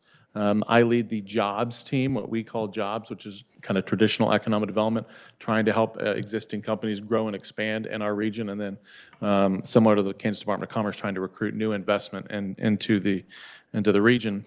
We also have a quality of place team that focuses across the region, but primarily in downtown Wichita, so of emphasis on promoting downtown Wichita, and then a talent team that comes alongside the HR professionals in not just in Wichita and Sedgwick County, but in the entire region to help sell Wichita and South Central Kansas as a good place to live and work, not just to operate a business. So we have kind of the 3 legs of our team there. You can kind of see on that second or third slide the organizations that are part of our nonprofit organization. And then we represent a 10-county region, so we're a regional EDO, not just Wichita and Sedgwick County, but the 9 counties that surround Wichita. So Talk a little bit about kind of the ecosystem for foreign direct investment and foreign trade in our region. There's a number of partners, but it's been highlighted a little bit, and I won't bore you with more statistics, but obviously there's quite a bit of export value coming out of South Central Kansas, over $2.5 billion in manufactured goods alone. I knew you were going to get better data from the Kansas Department of Ag, so I didn't want to encapsulate everything that comes to the ag sector in our part of the state. But obviously a very robust part of our state's economy when it comes to foreign trade. The number of foreign countries that are our top export markets, Mexico, Canada, Japan, you can see there, obviously very closely mirrors the state information. And then our community has leaned into trade quite a bit over the years. We've produced an export plan that has been updated, and we've also, you'll hear a bit about our FDI, our Foreign Direct Investment Attraction Plan. City of Wichita maintains a number of sister city relationship, and so very proud of that, and those continue to this day. And then you can see at the bottom of that slide a number of organizations that are a part of the trade promotion and foreign direct investment in our region, one being the World Trade Council of Wichita, which is tied to Wichita State University. So both at the local government level, certainly the state government level, the Kansas Department of Commerce is very closely aligned with our efforts in the Wichita region. And then the U.S. Commercial Service has an office in Wichita, so that's a federal agency that has a presence as well. I wanted to highlight just a few of the companies that are of primary focus. Oh, thank you. Appreciate that, Eric. Sure. Zip through a couple of these real fast. Which way do I aim?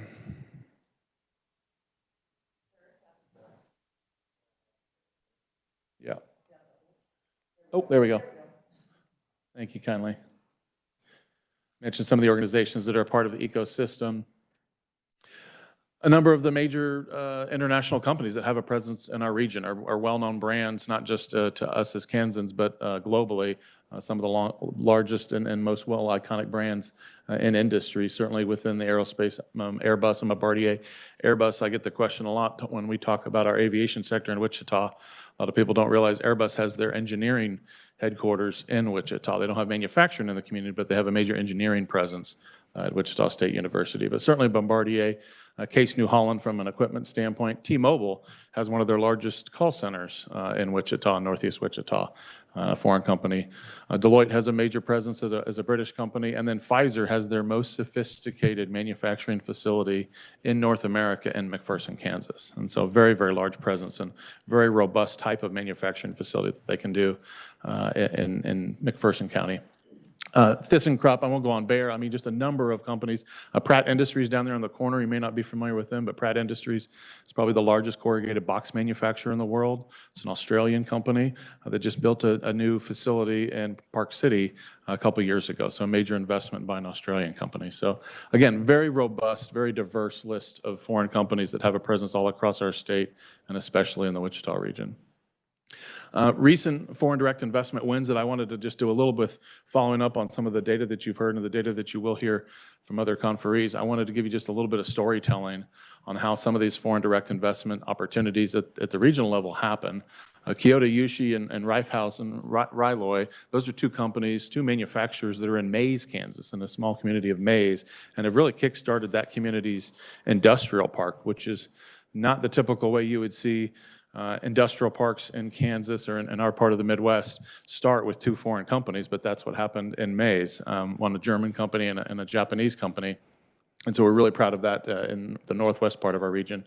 Fagron Sterile Services is a Dutch company. That's one of the largest 403B compounding pharmacies in the world. And they have a major presence, arguably their largest presence, in Wichita, on the east side of Wichita. They're headquartered in Austin, Texas, or their U.S. headquarters is in Austin, Texas. Obviously, their headquarters is in Europe, and they continue to invest. We've had our fourth investment with Fagron, and we were at a ribbon-cutting ceremony just last week with them, and the one comment that their corporate leadership gave to us is, we cannot find a workforce like we have found in Wichita and in Kansas anywhere else in America. We continue to keep investing in our facilities in Wichita because of the quality of the workforce. The people are dependable, they're hardworking, they show up on time, and they know with very little training they can perform our job and perform our functions very well. They're exceedingly pleased with the workforce that we've had in Kansas. So love to tell that story. Quickstep is an Australian composites company in the aerospace sector, largely, I think, as a result of the AUKUS trade deal, the trilateral trade deal that our country went through. But I think you'll see more investments in Australia. That's why Laura and I have been talking about the engagement with Australia. I think is a wise one, because I think we'll see more investments like that. Quickstep has got a small office, a small presence today, but we hope to see that grow, particularly in kind of northeast Wichita and kind of the Bel Air areas is what we're hoping to see. And then the last one I'll highlight there is Block Digital. This is a really cool story of a relatively small company with about 60 employees in Derby. It looks, they spell it like our Derby in Sedgwick County, but it's Derby, England. This is a high-end marketing and 3D animation company that makes some of the most cutting-edge visualizations, graphic visualizations for marketing of goods and services. A lot of their content you would be familiar with when you're all away from the legislature and home and relaxing a little bit with your VR headset on, playing your video games. That's the kind of content that they do. They do the content that goes on those VR glasses, or the 3D animations that you've seen an aircraft engine be pulled apart and you can see the hundreds of subcomponents. That's the kind of content that they do. And it was started by a couple marketing professionals from Rolls-Royce. Rolls-Royce's major facility in the U.S. is outside of Cleveland, Ohio.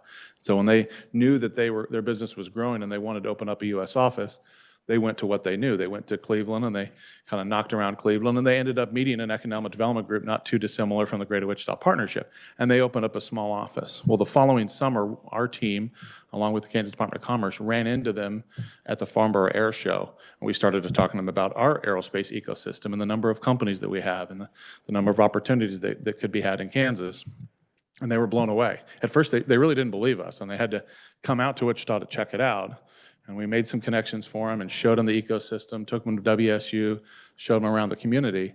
There are two executives, there's two co-founders that lead the company, repeatedly said, we should have done the Wichita office before we did the Cleveland office. Nothing against the Cleveland market and what they have there and that aerospace community, but it's a fraction of what we have in South Central Kansas. And so they have opened up their second office, which they had intended to do 4 or 5 years down the road. A year after they opened up their first office, they've opened up their second office in downtown Wichita in the Epic Tower. They took about 3,000 square feet. They're going to hire up to a dozen employees initially, but we think it'll grow far beyond that. And what I'm most excited about that, our jobs in economic development, we work on, you hear us talk about these projects of job creation on different scales. This one isn't a real big one numerically, 10 or 12 or maybe 20 positions isn't a real numerically a big win, but it's a significant win because of the types of jobs that they have. I would argue that there's not very many places, not just in Wichita, but in Kansas or in the Midwest, where our students graduating from KU or K-State or Wichita State with those marketing degrees and want to go into that field, today a lot of those firms exist in Chicago and in Dallas and in California. And so this is a company that is allowing us to keep a type of job, a type of occupation that we wouldn't have had before. And so we're very, very pleased about that. And we've just fallen in love with the two co-founders of that company. So we're really excited about what's going to happen with Block Digital in the future. In fact, we believe we're going to be working with them. They're going to help us tell the Kansas story. We'll hire them, and we're going to hit them up for a hometown nonprofit discount, but we're going to engage with them at the air show. And so one of the things we wanted to share with you as the committee is one of the strongest ways that we partner with the Kansas Department of Commerce internationally is at the international air shows. So each summer there's an air show, but they alternate between Farnborough, which is kind of a suburb of London, and Paris, the Paris Air Show. So they don't happen each year, they happen on alternating years. And we have considerably stepped up our presence over the years. The Greater Wichita Economic Development Group and the state of Kansas, the Kansas Department of Commerce have been attending these air shows for years and years and years. But it hasn't been until the last several years that we've increased our presence. So much so now that you can see on the screen there a photo of, we call it the Air Capital of the World Reception. It's an event that we host at the air show. And we started it a couple years ago. Some of our federal delegation, Senator Moran leans in very heavily to this event. We started this event with just a couple hundred people, and we weren't sure if even that many would show up. This last summer, the event that we had almost had 500 executives, leaders of aerospace companies. We were told by some people at the air show that it's not just the biggest event that a government or an economic development group hosts at the air show. It's the largest event of the air show. We throw the biggest party talking about Kansas, talking about our community at the air show. So it's phenomenal. It's just really kind of built on itself, and you can see there the kind of everything's kind of grown in terms of the scale of the attendance. But it's a really great way for us to promote our state and promote what's going on in Kansas. You can see there's the trade shows and the air shows and the things that we do internationally. They're key, they're critical. It's not just Paris and Farnborough. We've been to Dubai with them, looking at Avalon, the air show in Australia. There's a number of other opportunities around the globe that we're able to spread the brand of not just Wichita, the air capital, but of Kansas. And so that's a really distinct method for us to be able to grow business. It's also important that I share that while, as economic developers, I think you all have charged us with trying to get new investment into the state. One of the most specific things that we do at these air shows, and you can, these photos don't do it justice, but there's a booth generally. You've all seen kind of trade show booths. But one of the things that we do is we help Kansas businesses sell their goods and services at a far discounted rate, a far discounted amount of money than they could on their own, because we end up getting a large booth. And what we do is we chop it up into little kiosks. So we have a small kiosk where a small business like Aerospace Systems and Components or Aerotech Engineering in Mays, they're able to have a small booth for a fraction of the amount of money that it would take to get a much larger booth. And what they do is they're selling their goods and services there. And many times they have meetings where they're called out across the show, or they go to Gulfstream once an appointment, and so they leave the booth. Well, we always have one of our staff, between us and the state of Kansas, we always have one of our staff at the booth.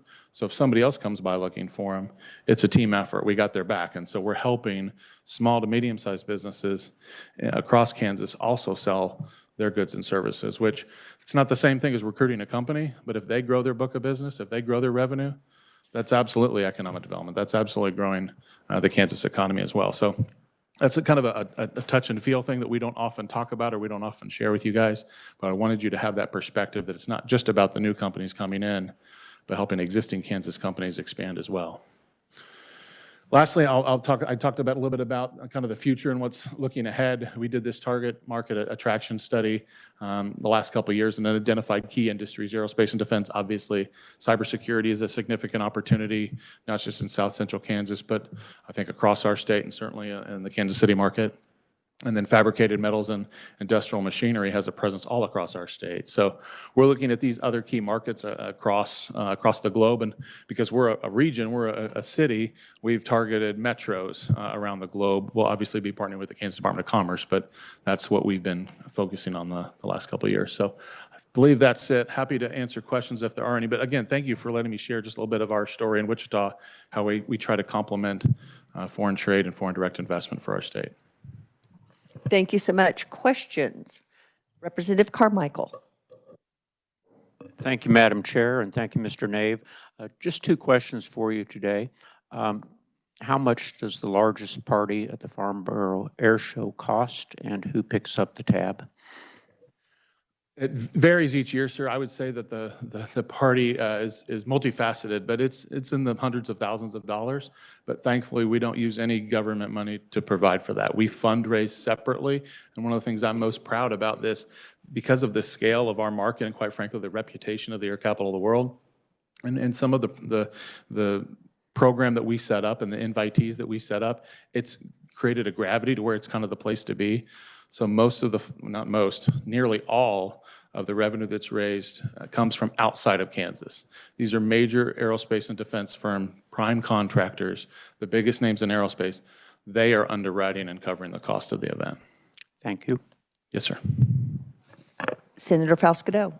Thank you, Madam Chair.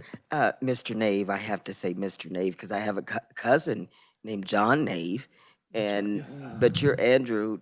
Well, if you could say it, I was going to record that for my wife so she hears that somebody calls me Mr. So I have never looked at the air shows quite like I do now with what you described. And so from the air shows, what would you say was the biggest partnership or benefit thus far? And what do you have on the horizon? Yes, ma'am. Well, I would say the biggest partnership or benefit we've gotten, I mean, certainly partner in terms of engaging this, I would say, would be our federal delegation, and particularly Senator Moran. Quite frankly, his willingness to lean in and kind of volunteer his voice into the process has been for several years kind of our keynote speaker, if you will, or our dignitary that speaks. That's been significant to kind of help us spread the story of the air capital for sure. But what I think what we're showing is the result of it is the connections and the collisions and the conversations that happen at that event. When you have that robust a number of people together at one event, conversations happen. Case in point, Block Digital, that company I mentioned, they were able to come and network. We invited them as our special guests, and we were able to connect them to people in the room. And so they are following up on business leads, opportunities to grow their business with companies that don't even have a presence in our state, that are on the East Coast, but because of our event, they might be able to do some of that work in Wichita, out of the Wichita office. So it's those certainly kind of connections. On the horizon, we want to see growth in new markets is, I think, the biggest thing that we're looking at. And we're also trying to diversify. The aerospace and manufacturing sectors are always going to be a signature part of our work and I think of our state's work. But we have to diversify into other sectors. Cybersecurity, we think, is a prime opportunity for growth. And so I think we'll be looking at those shows. Thank you, Madam Chair. And so with Wichita State, and I like your pen. Oh, yeah, there you go. Yeah. So what outreach are you doing, though, with high school students to bring them into the programs at Wichita State? Oh yeah, absolutely. There's a very close connection that we have with both Wichita State leadership, WSU Tech, and the public school systems around Wichita, not just 259, but surrounding communities. Obviously, we're very engaged with the Future Ready Centers that I know you know very well, ma'am, which is kind of the local vocational tie to WSU Tech. And we're exposing them to some of these opportunities that we've seen come in as a result of not just foreign trade, but growth in the economy, that there are jobs here for you. You do not need to grow up and leave our state. You can stay here and get really good job opportunities here. So that's what we're trying to do.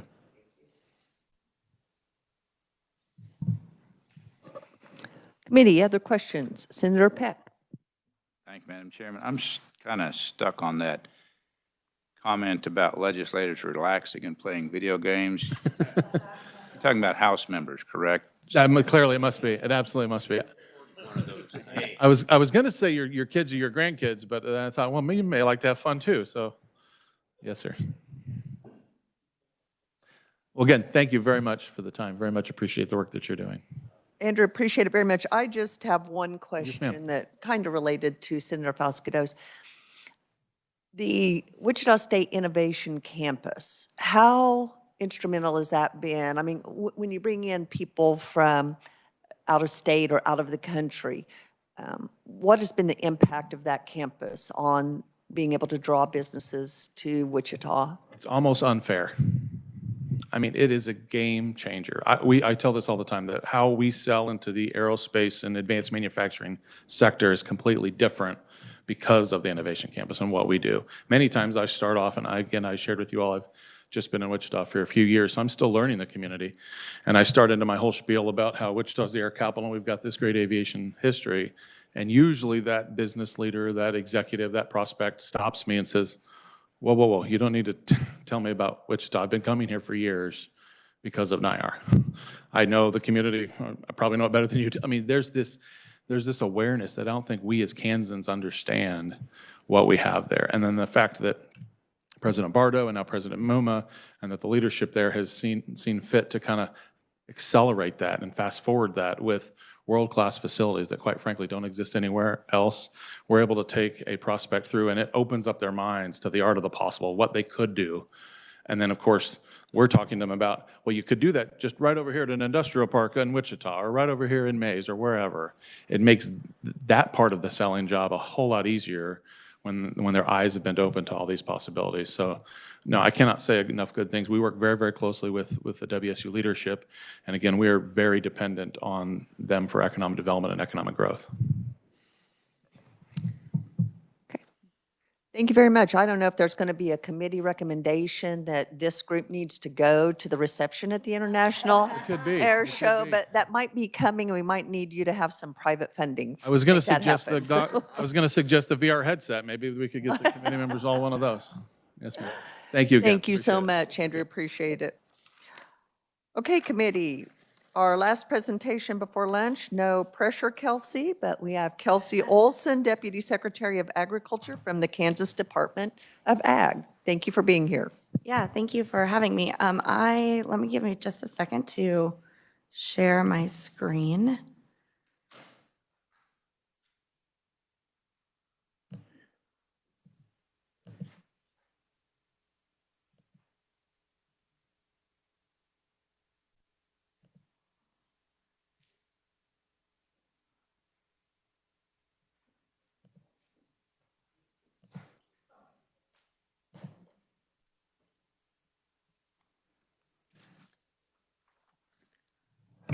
Okay, well, thank you, Madam Chair. Oops, I clicked a button. Maybe I need to move this off to the side. All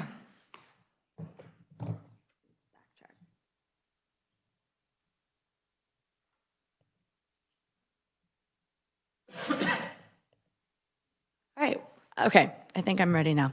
All right, thank you very much for having me here, Madam Chairman, members of the committee. No, I can just click from the side. Yeah, no problem. I'm Kelsey Olson. I'm with the Kansas Department of Agriculture. So I know you've heard a lot of numbers today. I'm going to try to provide a little bit more detail into agriculture and the impact it has on trade and our state's economy. So Kansas agriculture is the largest industry, the state's largest industry. We have about 13% of the state's workforce, a little over 250,000 jobs, and of all of the land in Kansas, approximately 90% accounts for farmland. And you'll see that pays off down the road. So top things in regards to our top 5 sectors when it comes to our production. Beef is our largest sector with a little over $10 billion coming from the beef cattle industry. Grain is the second highest, just under or just over $8.3 billion. Animal processing, so the slaughter and manufacturing of animals is our third industry.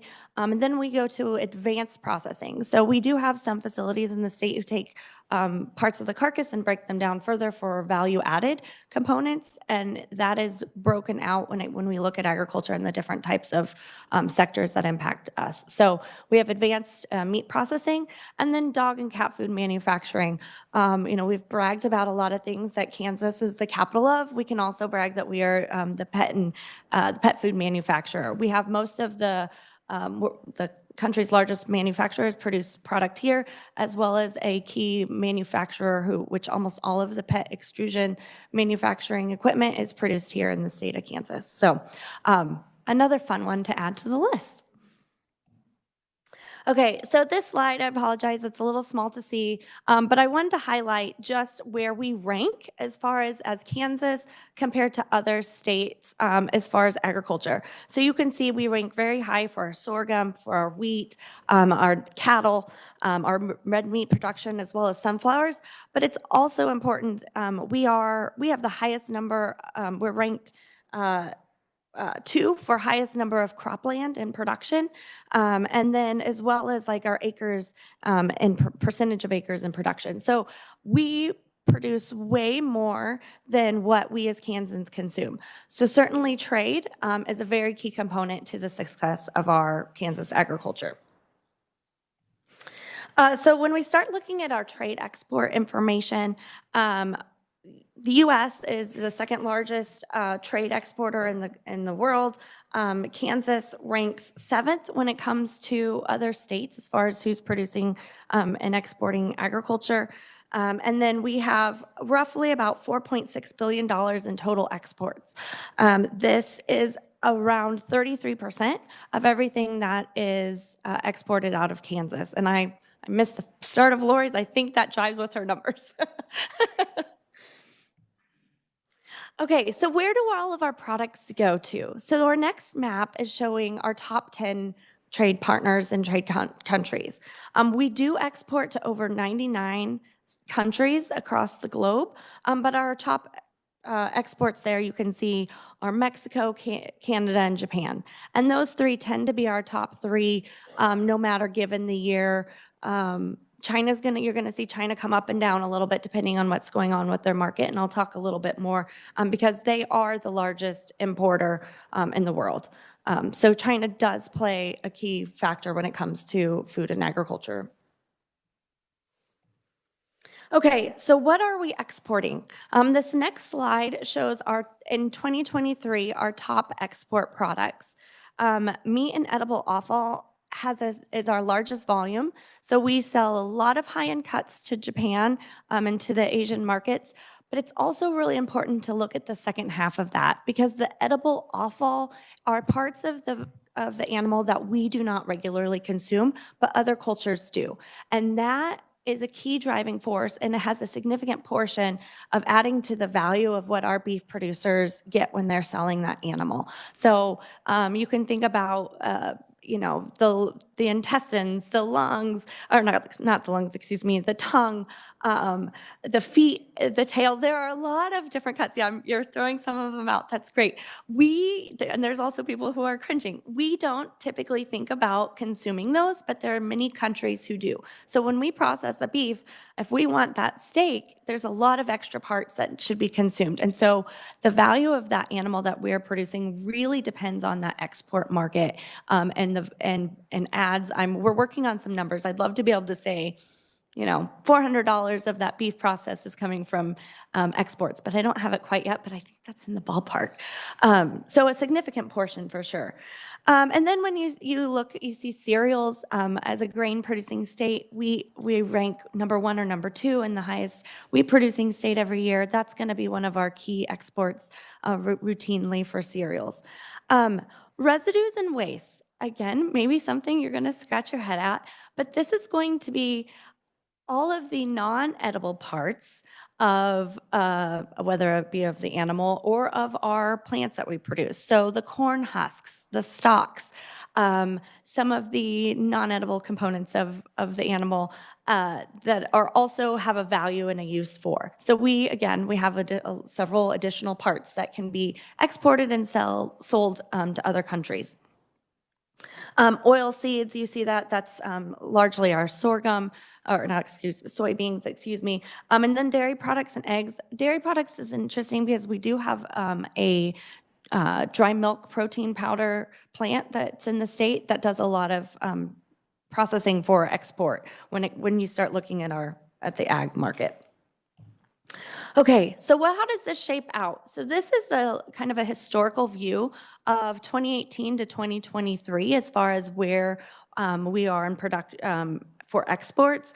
Again, your meat is your dark blue, the cereals is the darker yellow, the residues and wastes is the green towards the bottom, and then oil seeds are in the yellow.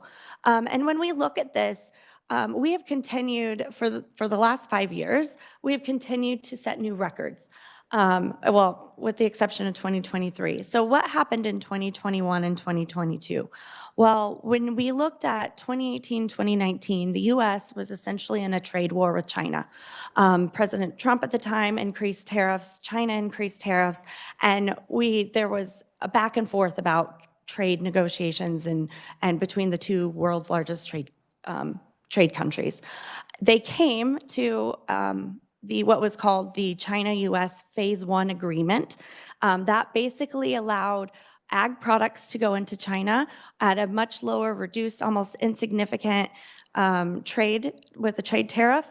And then semiconductors and some of the aluminum came back into the United States. So we saw a boost. And if you go to look, you're going to see that in our grains, our cereals, as well as soybeans.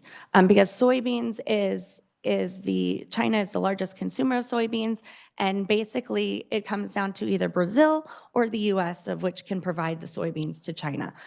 So those are the numbers, just kind of from a snapshot of where we've been.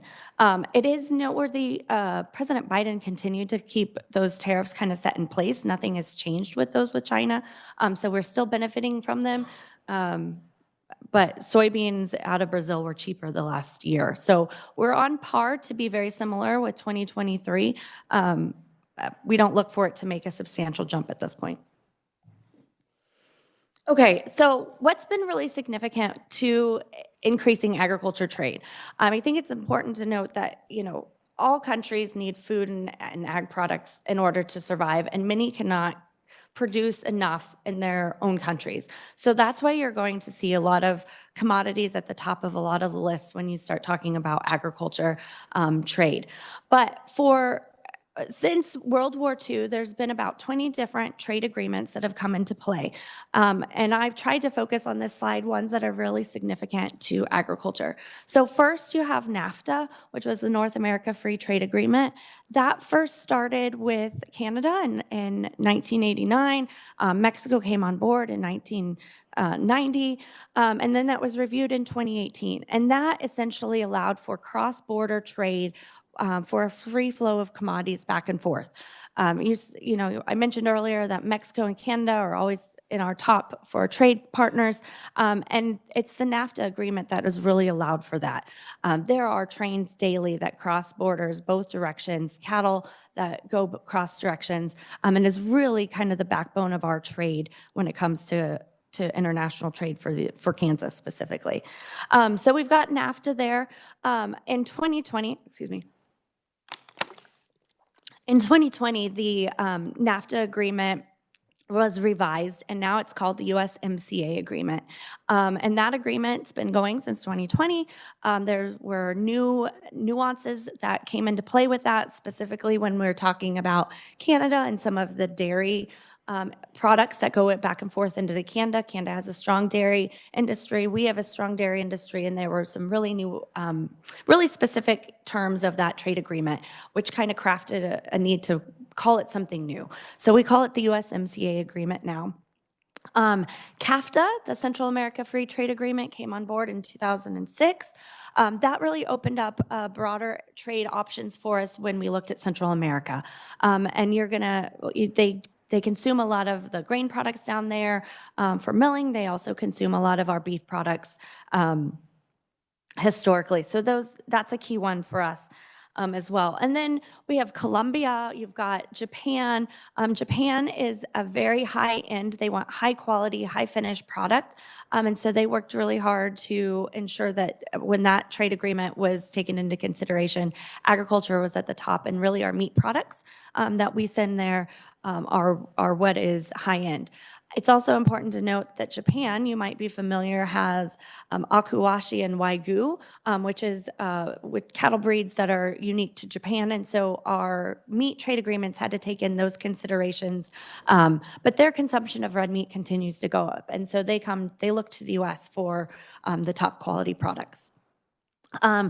South Korea is a major trade partner. That trade agreement came established in 2012, Vietnam, and then it's not a trade agreement, but I mentioned the U.S.-China Phase 1 in 2020 because it was so significant for agriculture and reducing those tariffs for the countries to trade back and forth. Okay, so in order to have trade, we have to have trade policy, and we need market development. There's a lot of work that goes into that on a regular basis. We participate in some from the Kansas Department of Agriculture. We're also members of the organizations that you see on the screen there. They also focus on trade policy as well as market development for their sector areas. So the Food Export Midwest is a unique one that focuses on food products, so that advanced value-added product for small businesses. And we're a member, and if there is a Kansas company that is interested in marketing, whether it be a barbecue sauce or maybe it's a dry rub, the Dairy Farmers of America, DFA, actually exports they have a milk protein drink that they only sell internationally, and it's produced here, and they exported it through the Food Export Midwest. And the earlier presenters talked a lot about how do you overcome some of those barriers. Food Export Midwest is like some of the small business associations that help make those contacts with the importer, with overcoming the requirements for the labeling, for all of those necessary components that our exporters need to work with. They do that from a food perspective. So that's an important one for us to be a part of. And then as well as U.S. Meat Export Federation and the U.S. Livestock Genetic Export Group are two key ones that we're members of. And what's important about these groups is, in fact, all of them on the board, receive federal funding that allows and enables them to attend trade shows or take producers abroad. There's emergency EMP dollars, emerging market dollars that are funded by the feds that allow us to take producers. So when we're members of this, we can plan a trip, we can take producers along with us, or bring importers here to see the product, to visit with our farmers and ranchers or the small businesses and see it firsthand. So we spend a little bit of money on participating in these, but our ROI is tenfold and sometimes even more than that when it comes to the dollars that we have access to provide for those trade missions. So this is just a quick snapshot of some of the trade missions that the Kansas Department of Agriculture has done over the last 18 months, give or take. You can see, as I mentioned, pet food buyers. There's a large pet food trade show in Florida that we actually bring buyers in, and we help support a booth at the pet food show there in Florida each year. We bring buyers in for that. The Kansas City Royal and their barbecue contest. We tend, maybe every other year, we bring in a group of barbecue buyers that are wanting to experience the barbecue contest, as well as then see what kind of products that they can purchase and then sell and distribute in their countries. We routinely bring cattle buyers, equine buyers. We had a very unique trade mission just in September that they were looking at paint horses. It was actually a Chinese delegation that had been fully vetted by the feds, and we passed the names to, we worked in state with some vetting groups to ensure that they were cleared. But these Chinese buyers were actually interested in buying U.S. horses that they were going to stall in the country for their children who are going to school here. So that was a very unique mission that kind of came out of surprise for us, but we were gladly we worked to coordinate that and with our equine industry in the state. And I believe that they're looking to purchase 10 to 15 horses, expecting that to come through in the next few weeks. Beef genetics. We are a leader when it comes to beef genetics in our seed stock producers in Kansas. So if we have Angus breeders, Charolais breeders, Simmental breeders, Brand Angus, Brahman Angus cross, those genetics are highly sought after, and we have a lot of buyers who are coming here, whether they might be interested in expanding their ranch or they're starting a ranch, they want to introduce new genetics into their herds. We have buyers that come in all throughout the year from across the country, across the globe, to look at the genetics here in Kansas. Livestock equipment, education focused. We do a lot with, so also our commodity groups, commodities are a key component of ag exports, Kansas corn, Kansas soybean, the whole commodity gamut. They also do a lot with exporting as well, and will help support the education component to many of their trade missions, as well as with K-State. K-State brings in a lot of millers from around the globe. If you're going to mill wheat, why not? The best place to come and learn about it is here. We have a wonderful resource of the International Grains Institute at K-State, the American Baking Institute. There's a lot of wonderful resources to come and learn about what it takes to mill good wheat, and that all happens here in Kansas. And so we work to help host those groups.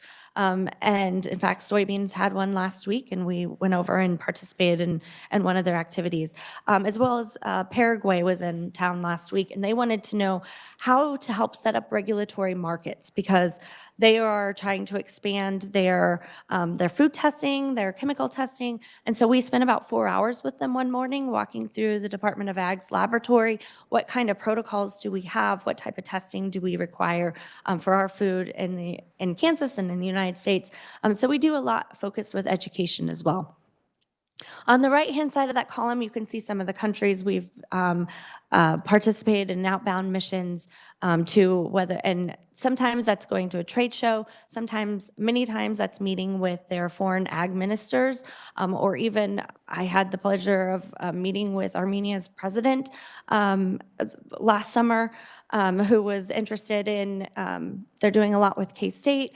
they've obviously been impacted by the Ukraine-Russian conflict, and they were trying to ensure that their assets are safe when it comes to their flour mills, and then talk about where are they getting their wheat from, and what does their aging infrastructure look like? Because like us, many of their grain warehouses are quite old, and so we were talking about how can we help them, and how they can better position themselves to ride out some of the global threats that they're currently facing.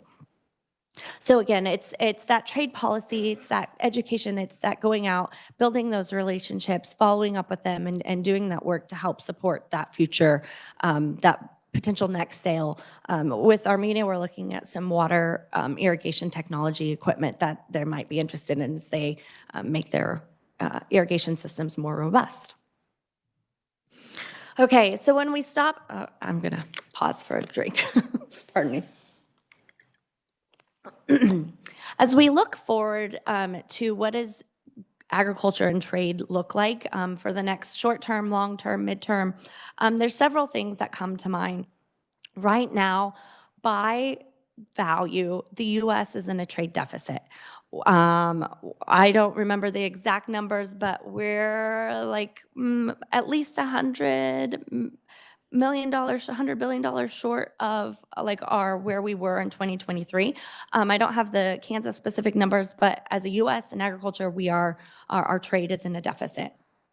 You know, I mentioned Armenia and the Russian-Ukraine conflict. That is causing a lot of consternation with the Middle East, with grain-seeking countries. Ukraine has still been able to export some to Europe when it comes to their grain, and Russia has been flooding the market. So with some of their quantities and their excess supply, but when we talk about commodities in the grain market, we look at how much volume do the countries have on hand? Russia is no longer reporting into the United Nations as far as how much they're buying and selling. They're kind of protecting that information. You know, we can extrapolate some of barge movement, seeing what's moving on. But so there's some unknowns there, and no one knows really what goes on in China. But we're always watching what that global level of supply looks like, because that's going to have an impact on whether or not our U.S. commodities are going to move swiftly or slowly. And then, of course, the value of the U.S. dollar plays a huge part in that, especially when we're talking about commodities. I mentioned droughts because that's important, not only what's happening to our farmers and ranchers. We've got great rains today, but we are still very much in a drought for Kansas. Our yields for corn have been exceptionally high despite the droughts, but soybeans have been very weak and under the market, and that will impact what we can trade going forward. What's happening in Brazil impacts what our prices that our farmers get here, because if they are having a drought, which they're in, they're going to have less quantities, and China's going to be looking elsewhere besides Brazil to purchase. So that could be a good thing if we have the volume in-house in Kansas and the United States to sell. Foreign animal disease threats is something you might not think that has an impact on trade, but it most certainly does. This past year, we've been dealing with high-path avian influenza, and when high-path avian influenza was found in dairy cattle, Colombia immediately shut off trade. They would not take any products that were from states specifically that had high-path, and in March, Kansas had 3 cases of high-path avian influenza. So we watch what's going on with foreign animal disease threats, because that is a negotiating tool that some of our trade partners use. In Colombia, our volumes have held steady, but the value has dropped, so they're buying lower quality product. And they actually have been Canada has outpaced us with exports into Colombia for the first time in I don't know how many years, all because of Colombia's stance to ban products coming from states that were high-path or impacted by high-path avian influenza. But while, this is the global world that we live in, if we in the United States, we too are retaliatory if countries have foreign animal disease threats that could threaten our products. So it goes both ways. There's a whole organization that oversees some of that, but we're very conscientious of it. I mentioned African swine fever. The World Cup has come up. African swine fever is one of the foreign animal diseases that we do not have in the United States, but it's very close to our borders and it's very endemic in some countries. This is something that we are critically watching when it comes to the World Cup, because many of the cultures of the countries of people who will be visiting the United States will often travel with their food products. They will bring some of their traditional foods in, and it's those foods that can still contain that virus that will cause a threat to American agriculture. So we work very closely with USDA, Customs Control. We've been talking with our National Association of State Departments to help raise awareness. Yes, we're excited for the World Cup, but let's make sure that we do so in a safe manner, and that any of these foreign animal diseases are not coming into the United States that would threaten our ag production. The Brexit, the United Kingdom is a great opportunity when it comes to trade. They are actively engaging with the United States, with Kansas, to talk about how can they import more products. There had not been one of the European Union's trade agreements. It's not really a trade agreement, but it is one of the most complex trade arrangements, let's say, out there. When they left, that gave the United Kingdom some flexibility. So Secretary Beam has actually been over to the United Kingdom earlier this year with some other secretaries of agriculture with the National Association of State Departments of Agriculture to have conversations with their prime minister, with their parliament, with their ag secretaries to talk about what are the opportunities for UK to import products coming in from the United States, including Kansas specifically. So if that comes to fruition, it's got good traction. That'll be another trade opportunity that we haven't seen significant stance up to this point. North Africa and Kenya, they rely a lot on commodities when it comes to grains and soybeans. And that is an area that we are focused on as they continue to look for expanding and providing for their population. They're turning more and more to the United States when it comes to creating new ways of getting products to them, to their markets. I mentioned the Office of the U.S. Trade Representative, USTR. They are, this office, the administrator is appointed by the President of the United States, and they are responsible for negotiating many of the trade agreements and serving as the official person for U.S. trade. Whoever the future President Trump puts in that position will say a lot about what opportunities there may or may not be and what relationships they may have or not have with potential trade partners. And then, of course, just with the previous history with former President Trump, we watch very much what will potentially happen with the threat of another China trade war. That's something that could have substantial impacts on foreign trade, and especially for agriculture. USMCA, as I mentioned earlier, is one of the most important trade agreements for agriculture for the U.S., Mexico, and Canada. That is up for its 6-year review in 2026.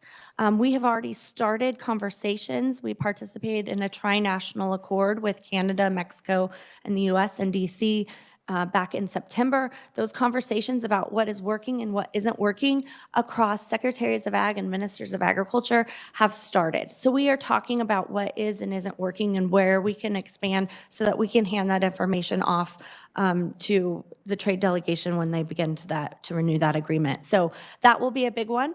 I mentioned the last USMCA agreement, Canada had some very fine nuances when it came to their dairy imports and their dairy exports. And now that we understand what they put in the first one, that is a key negotiating point for this next round. Impacts Kansas some, but certainly impacts the northeast part of the country a little bit more as they're closer to the border and they have a overall joint larger dairy industries than we do. But it'll be a critical negotiating point with Canada for sure.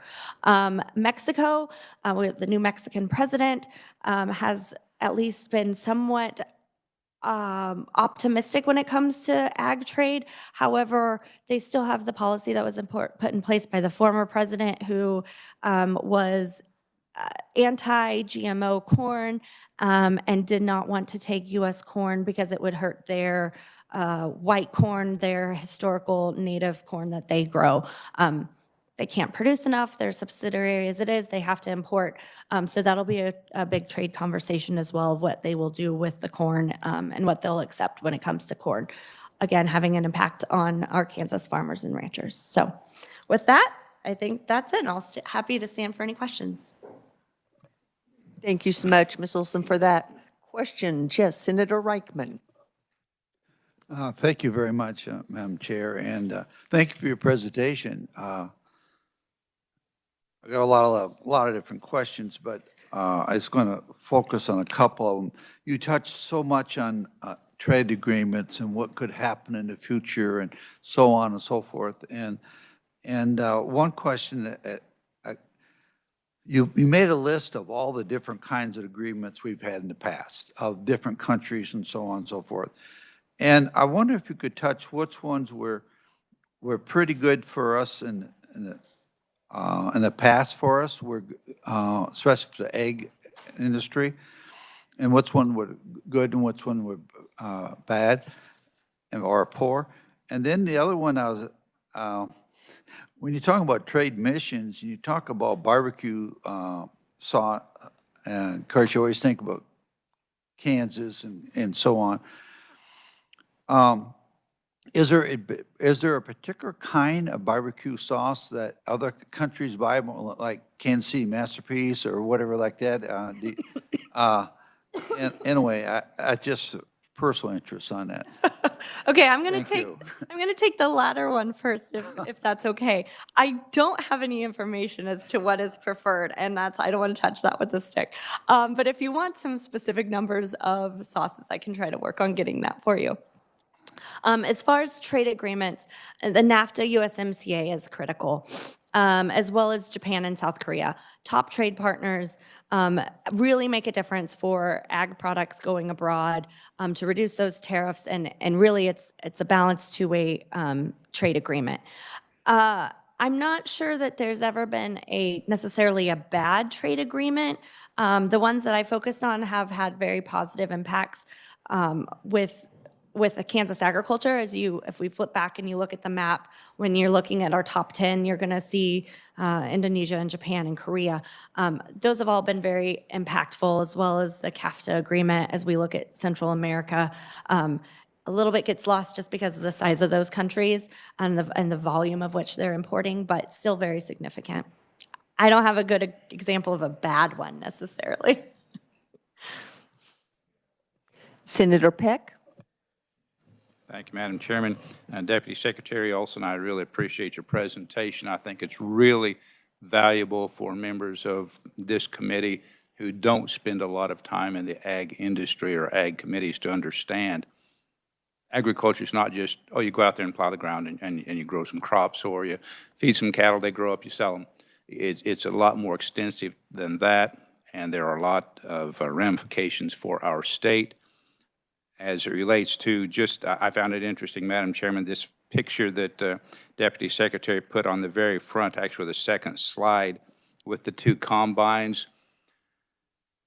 That picture right there, you're looking at $700,000 to $1 million in farm equipment in just one picture, to give a perspective on the amount of capital that it takes for our ag producers to be involved in the industry and to supply economic benefit to our state. And we've already heard that has been and will continue to be one of the, well, not one, but the leading industry in exports going forward.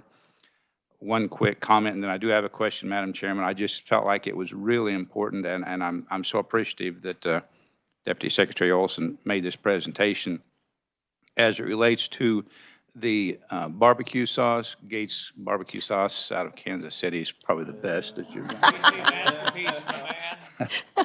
No, apparently my colleague to my left has not tasted Gates barbecue sauce from Kansas City.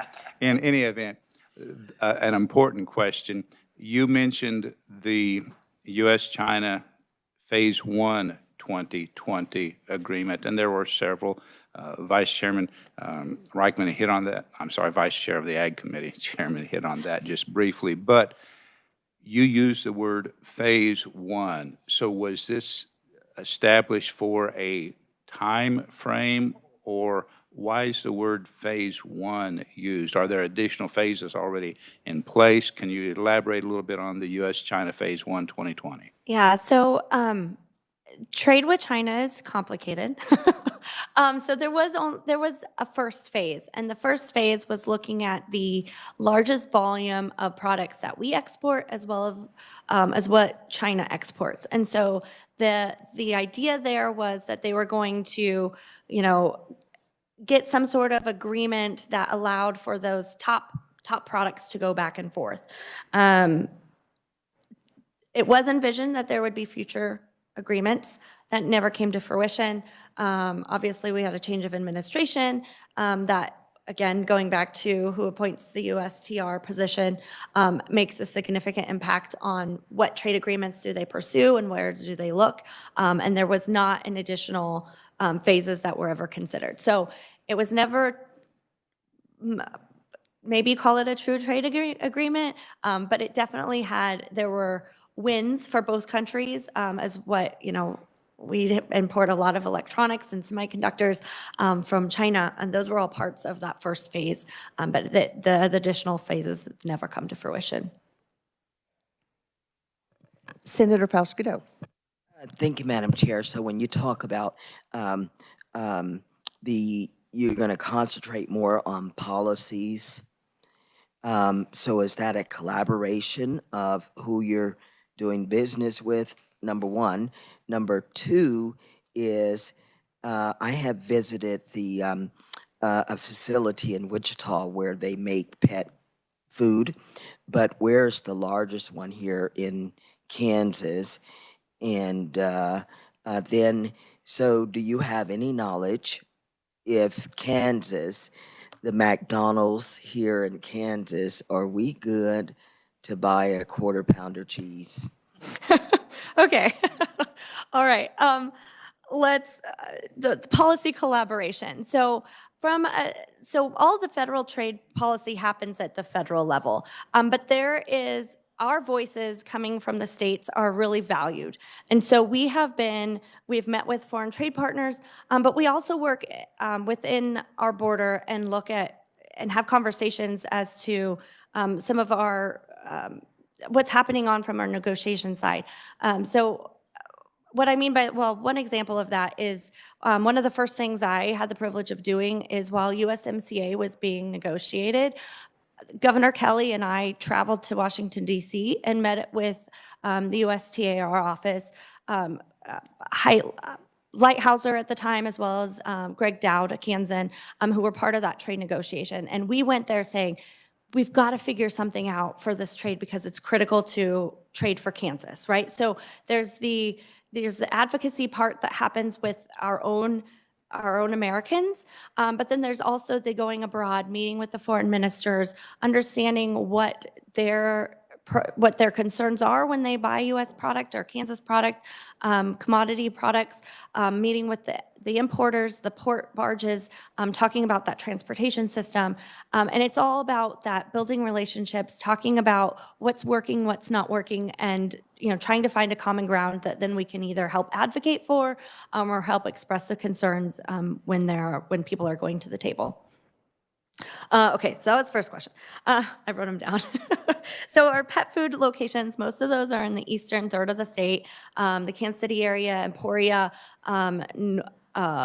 northeast of Kansas City, northwest of Kansas City, excuse me, all have some large pet food manufacturers.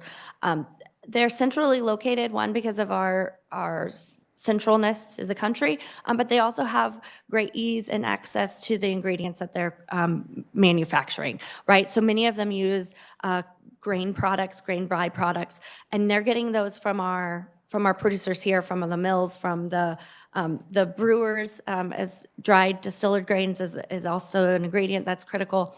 And so they're centrally located in this area because of easeability for their success of their businesses. McDonald's. So the program of food safety and lodging at the Kansas Department of Agriculture is responsible for helping to make sure that all licensees in the state are producing safe quality for you. As when there was the break of the I forget what the product was with McDonald's that had some potential concerns. We did go out. McDonald's had implemented, they had pulled the product off the shelves, right? They had pulled the Big Mac down voluntarily. We, with other states, had gone in and done checks of the stores to ensure that those products were being properly disposed of and were not entering into the food safety, into the food world. And so it is safe to go to McDonald's. They took the right steps on their own, but they were great partners to work with when it came to our food safety and lodging inspectors. Representative Carmichael. Thank you, Madam Chair. With all due respect to my distinguished colleague to the right, I don't think he'd know good barbecue sauce if he found it on his plate. But he may have also been referring to me. I don't have any I don't have a tillable acre in my district anymore. The last one went away in 2013. But I have a lot of people who work for places like Cargill, and we ship a lot of stuff to mainland China.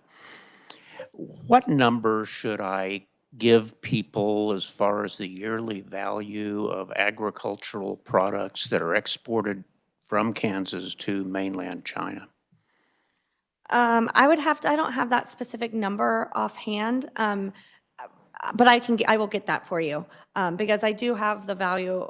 It's not on my list of what's going to China, but I can pull that for 2023 and share that with you. If I might have a follow-up, Madam Chair, where do I find this type of data myself so I don't have to trouble you every time somebody is upset about trade policy with China or some other country that happens to be on somebody's list on a given day? So we do report we create the ag trade export report on an annual basis. That's usually published in March to April, once we get the full trade year complete and the trade data coming in. Much of what came from my slides today were what I pulled out of our most recent report. When it comes to specific countries, if it's not the top 3, 5, depending on the report year, we might not show that exact dollar amount. So you are more than welcome to contact us, and we will gladly pull that. For any country, we use we have a number of services, but one is the Euro Monitor, which monitors all trade values going to every country, who's importing, who's exporting, and we get that information down to the state level. So happy to provide that at any point, and I'll make sure to email you the China. And I appreciate you making that effort in response to my request. Just in the interim, with your leave, Madam Chair, roughly how much money are we talking about as far as agricultural exports from Kansas to mainland China? Are we talking about $100,000, $100 million, $1 billion? I'm going to struggle to give you an exact number. No, I'm not asking for an exact number. I'm just saying in general, give me some concept. Right. How much So, money are we talking about here? where- Do you know? So we have about $4 billion of exports every year. A good portion of that is going to the top 5, and then it starts to dramatically drop off. In 2021, 22, you're going to see China came up, I think, as high as 5th. But I don't have a good sense of the breakdown by country.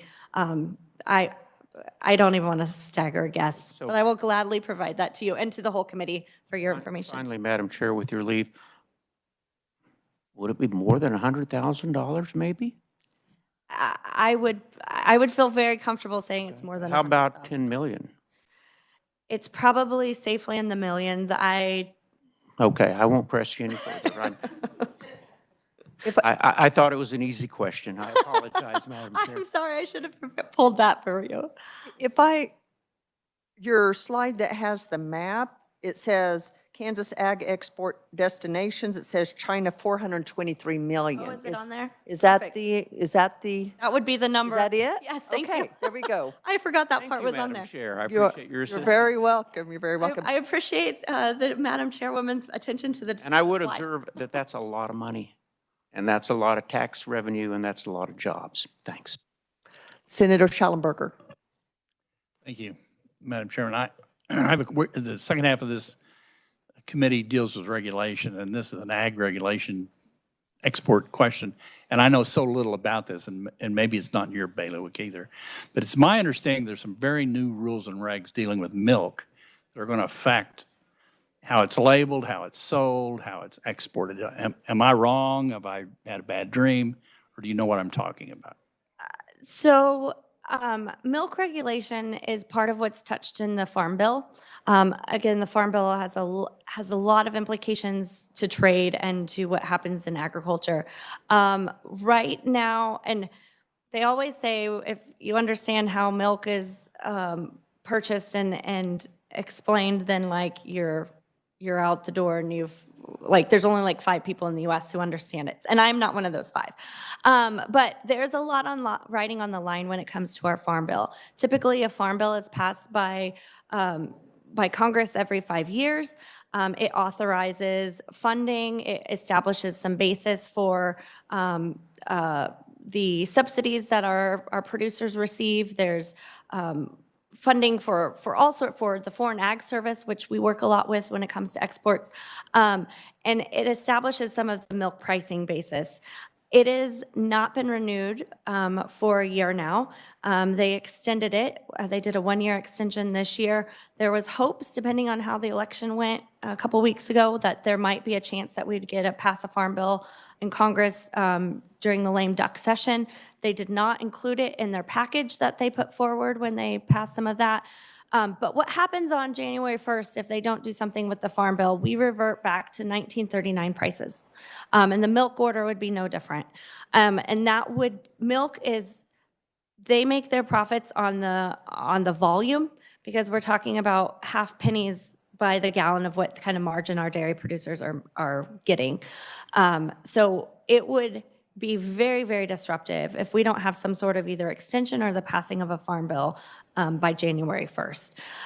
That is probably a key component to it. I know there's always been, when it comes to milk labeling, the oat milk, almond milk, the U.S. dairy producers of the country have fought over that definition of what milk is, and the FDA doesn't have a definition that defines it only coming from livestock animals. So that's probably playing into some of that, but I can gladly look into a little more if you'd like.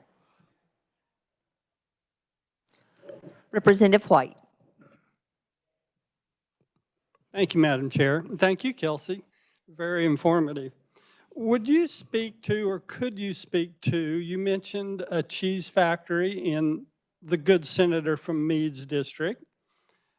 I know of a existing dairy that's going to triple their output from 180,000 gallons to 500,000 gallons a day. And then another dairy moving in, starting from scratch. What is that number going to look like in 1-2 years, the export? They're little more than cheese. They're baby food, powdered milk, powdered cheese. It's a big boom, and I think it's growing. Does your crystal ball say it's growing? Thank you. Yes, the dairy industry is growing in Kansas, largely due to Hilmar is establishing a cheese processing center in southwest Kansas. There will be tangential growth of dairies in Kansas. We've heard some are doubling, but they are going to process 100,000 gallons of milk a day. And that is more than what Kansas currently produces in a day. So their milk that they're going to be processing will come from a multi-state region. We don't have, there was initial estimations that 50% of their milk was going to come from Kansas. We have not seen the growth in the dairies to account for that. We've seen some new ones come online, but for an aggregate impact, I can't speak to that. But it will be a step change for the dairy industry in the state. And they did, Hillmar started taking milk a couple weeks ago. So they got their food safety license issued by the Kansas Department of Agriculture. And then they were able to start taking milk that following day. So that was about 14 days ago. I haven't seen any numbers yet of how much they're doing. Thank you, and thank you for letting me have a shameless plug. Committee, any other questions? Seeing none, thank you so much. Okay, committee, I feel like we've had a productive, informative morning. Hopefully that it has been that for you to get some background and some information about where we are as it relates to foreign trade in the state of Kansas. Is there additional information that we can have staff get for us that we need as we transition into discussion and recommendations? Is there anything anyone would like to follow up on with any of our conferees? Okay, good. We do have just a few minutes before lunch, and so I'd like to just open it up if anyone has any initial discussion or recommendation points they'd like for us to consider. Representative Penn. Thank you, Madam Chair. I really appreciate you holding, you and the Vice Chairman and the Ranking Member holding this meeting today. These topics are very important to my constituents in the House 85th District, as well as across Kansas. And I would be open to having some type of briefing given to the leadership of the committee, of the Joint Committee for Commerce, Labor, Economic Development, as well as Ways and Means, whatever the Senate counterpart is,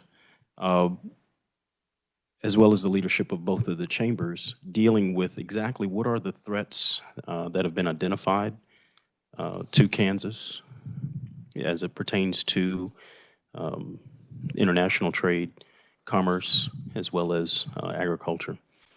And if that's a classified briefing that needs to just be given to a tight community, that's okay. But perhaps a more sanitized version can be given to the committee as a whole as well.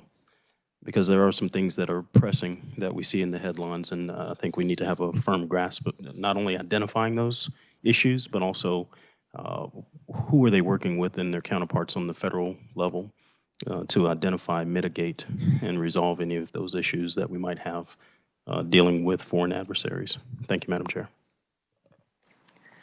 Committee, why don't we just gather up any potential recommendations? We will take lunch to think about it. You know, as you think through, we've had a lot of information, but we're just going to compile a list and then we'll come back and visit individual recommendations after lunch. So any other thoughts? Representative Hsu. Thank you, Madam Chair. I've been quiet this morning, but kind of unspoken or spoken in a little bit is, I mean, we're all kind of dancing around it, but I think it's unquestionable that the proposed tariffs by the incoming president would have really damaging effects to the Kansas economy. I was just at a critical minerals conference in Chicago this last week, and then we learned there that China has essentially 100% of the market on a vast variety of critical minerals. If not 100%, then maybe like 60%, 70% on a lot of critical minerals that we use in healthcare applications, that we use in technology, obviously.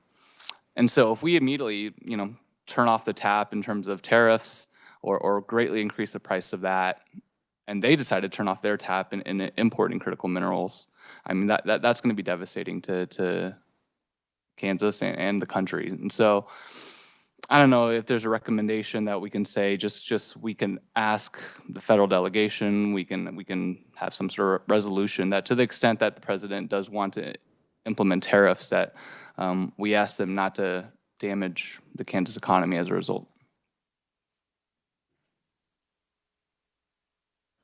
Okay, and I'm looking at Eric, make sure you're getting these so we can revisit after lunch, okay? Others? Yes, I'm sorry, were you done, Representative Hsu? Okay, Senator Fausto. Thank you, Madam Chair. On the SBA part of the presentations this morning, economic development, job creation, especially to retain our young people here in the state of Kansas. If we could look at other ways to solicit or to inform those youth about some of the things that we've heard today. Thank you. Okay. Others that come to mind? Representative Wasinger. One thing I, thank you, Madam Chair. One thing I did think of when she was talking about land in Kansas, there's about 45 billion. I may have probably put too many acres of farmland in Kansas, and I just wondered if we had an idea of what the percentage was that was foreign ownership as opposed to Kansas ownership. I'm going to scan the audience. I'm not seeing Anyone jumping to that? or where we could get that information. That would be interesting to know. So yes. Kelsey Olson, Kansas Department of Agriculture. So I don't have that exact number, but there was a presentation by our ag groups to the House Ag Committee this past year that talked about the breakdown, and like less than 5%. But I don't have those specific numbers, but I'm pretty confident in saying it's less than 5%. So 90% is farmland and farm and rangeland in Kansas, and then less than 5% of that was foreign owned, largely wind turbines. There's, I forget the breakdown. Perhaps Representative Zhu remembers some of the more specifics, but that's what I can add. I don't remember this. I just remember the one thing that stands out was like China owns like half an acre in the state privately.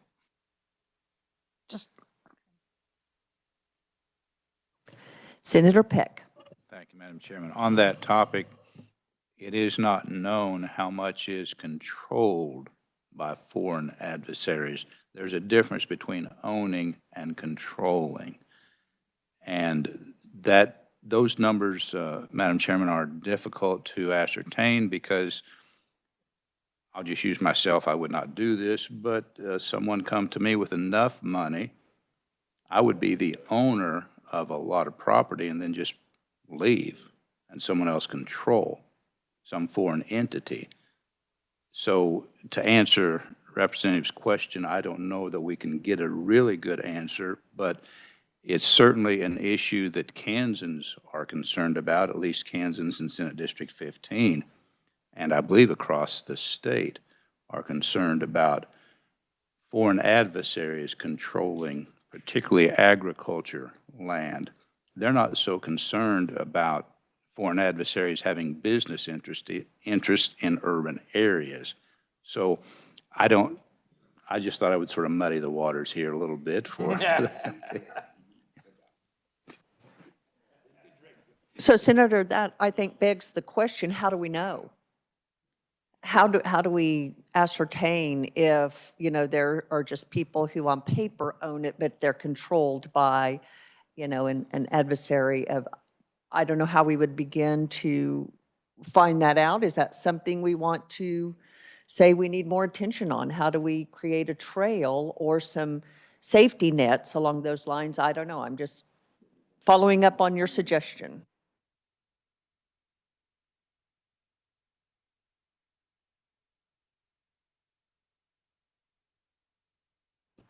Other thoughts? I think we're all famished, and maybe after we get a little bit of food in us, we'll perk back up, or either need a big nap. I'm not sure. I believe that lunch is here and ready, and I'd like to thank Elizabeth Patton for providing lunch today. And again, you are welcome to get your lunch and come back in here where it will stay nice and cool. You don't have to worry about it spoiling because it's very cold in here. Or feel free to do whatever you need to do, but please come back. We have 30 minutes after lunch for making any final discussion and recommendations on foreign trade before we move to regulatory sandbox. So please come back prepared at 1 o'clock. Enjoy your lunch.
Thank you for your work this morning. We're going to move to our afternoon agenda.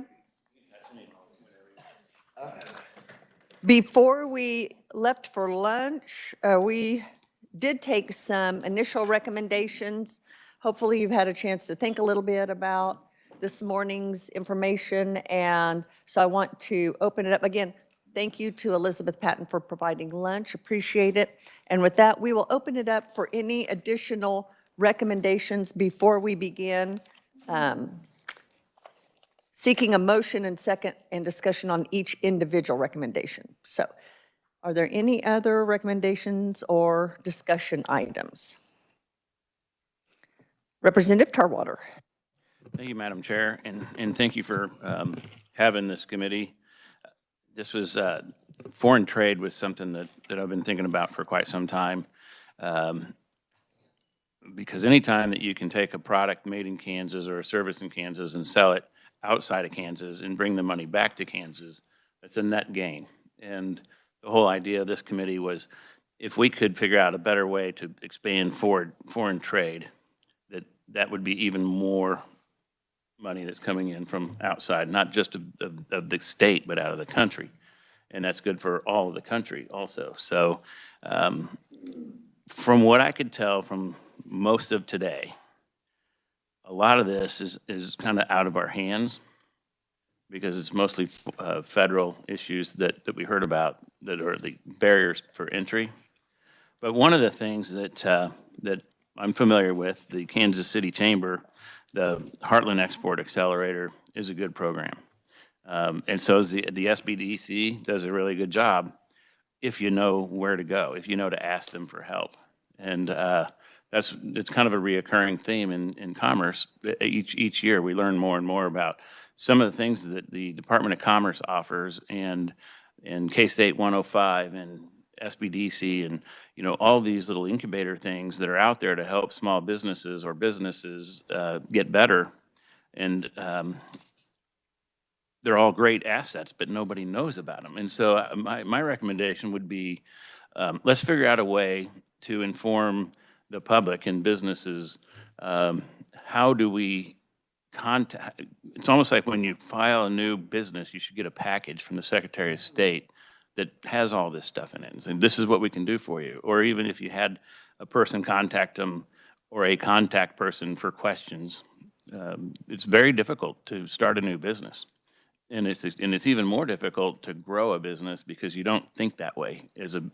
Most business people don't. They're just trying to run their business. I can tell you that my business had an opportunity several years ago. We signed a huge contract with Carlos Slim, and it was a phone thing, a warranty on a phone and phone cover. And it would have been life-changing for my family and for everybody that worked for me. But we didn't know what we didn't know. And when we got down to Mexico City and started figuring out how we're going to distribute this all across Mexico, we couldn't do it. We didn't have the money. They don't pay you for the goods until they sell the goods. We didn't know that. We also didn't know you had to set it up in a Mexican bank account and that they take taxes out right away so they get paid. So had we known that, or had we known that this middle money was available, I might not be sitting here today. But I think that, if anything comes out of this, I think that we need to find a better way to communicate what we can do to help businesses, and not just on foreign trade, but on all aspects of business. But this committee is about foreign trade, so we could stick to that if you want. Thank you, Madam Chair. Thank you. And I know one of the presenters mentioned that as one of the top 3 issues with trying to market and communicate what's available to help businesses. So I know that that's an ongoing struggle, but yeah, what specific steps can we take to get that word out? Okay, other recommendations? Okay. Eric, if you would, let's just start with, well, I tell you what, Representative Penn isn't in the room at the moment. Let's start with Representative Tarwaters. We'll just go reverse order until hopefully we get back those who made some recommendations, and we'll get to Representative Shoes as well. Let's just start, since it's fresh on our mind, Representative Tarwaters. And so if you would like Eric to read what he captured, or if you just want to make a motion that captures your intent to better inform and communicate with businesses the opportunities, I will throw it to you. Sure. Sorry. Thank you, Madam Chair.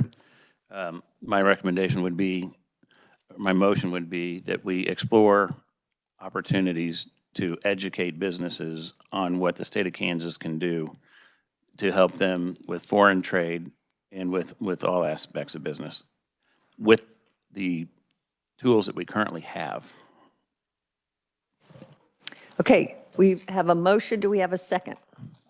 Seconded by Representative Wassinger. Discussion on the motion.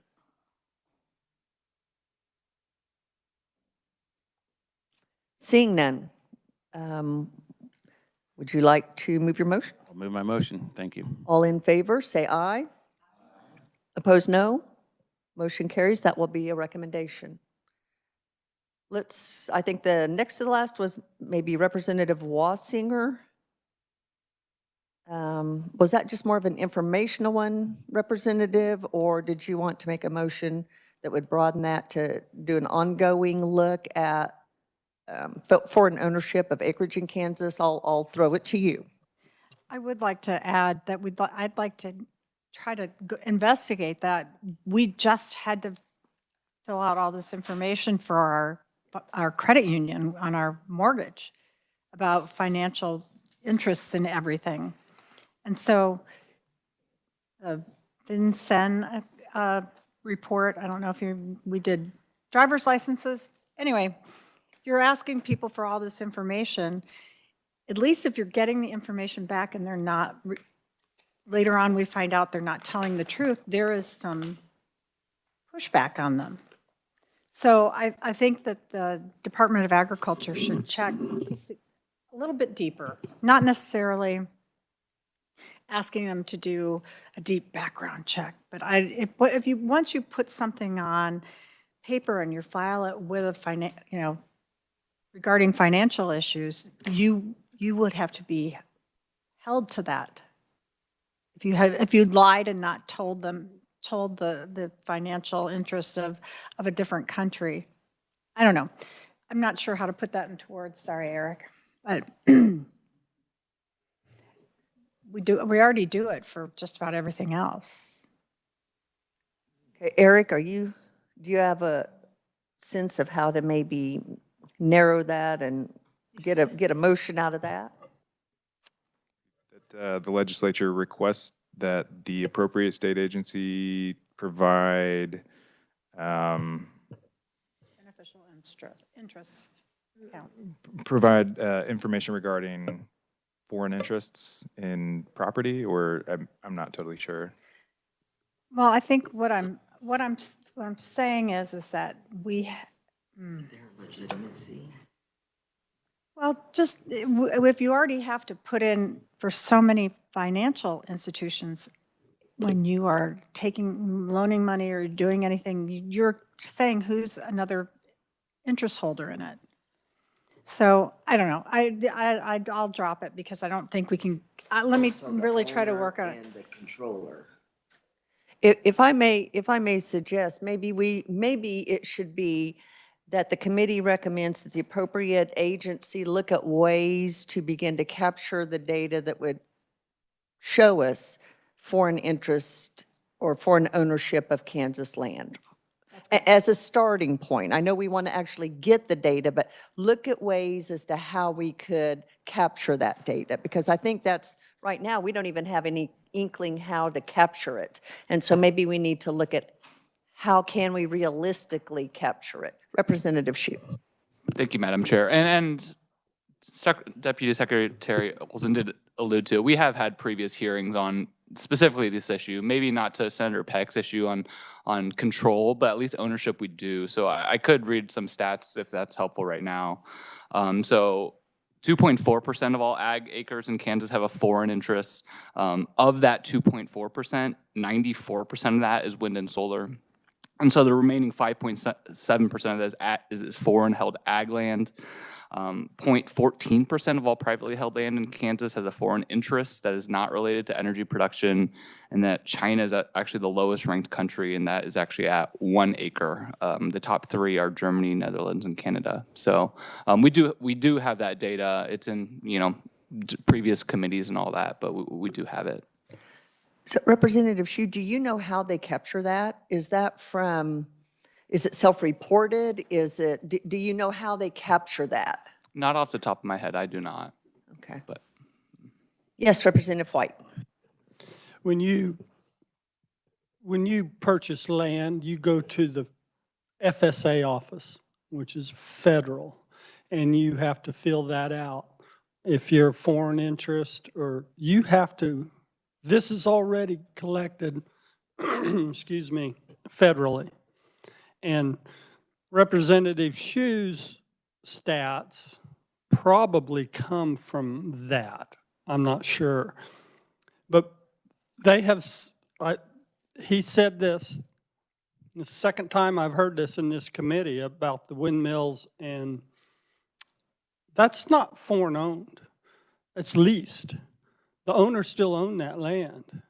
And how I was sitting in the Ag Committee and I saw that, and I saw my home county, the most foreign-owned land in the state. And it's like, I don't know a single foreign person owning land in my county. And I know a lot of people in my county, sorry. There's not very many people there.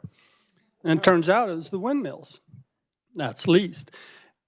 Somebody is twisting the stats, and we need to be very careful on ownership, leasing. They're different. So to wade through this, we need to be very careful and ask the correct questions. I'm sorry I don't have the answers, but that's just from a farmer, owner, landowner's perspective. Thank you. Madam Chair, if my response, my memory is coming back to me in that when we did have the interim last year about it, it's like a federal definition of ownership that includes these wind and solar leases, but for some reason not oil and gas leases. And so federally defined, these leases are foreign owned, but as you stated, they're mostly just wind leases. Representative Carmichael. Thank you, Madam Chair. This is an interesting discussion. I'm sorry I missed part of it.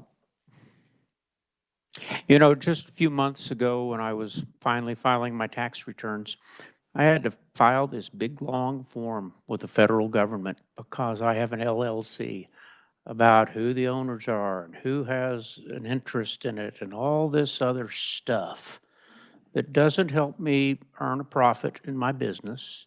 It's just administrative expense, overhead, and burden.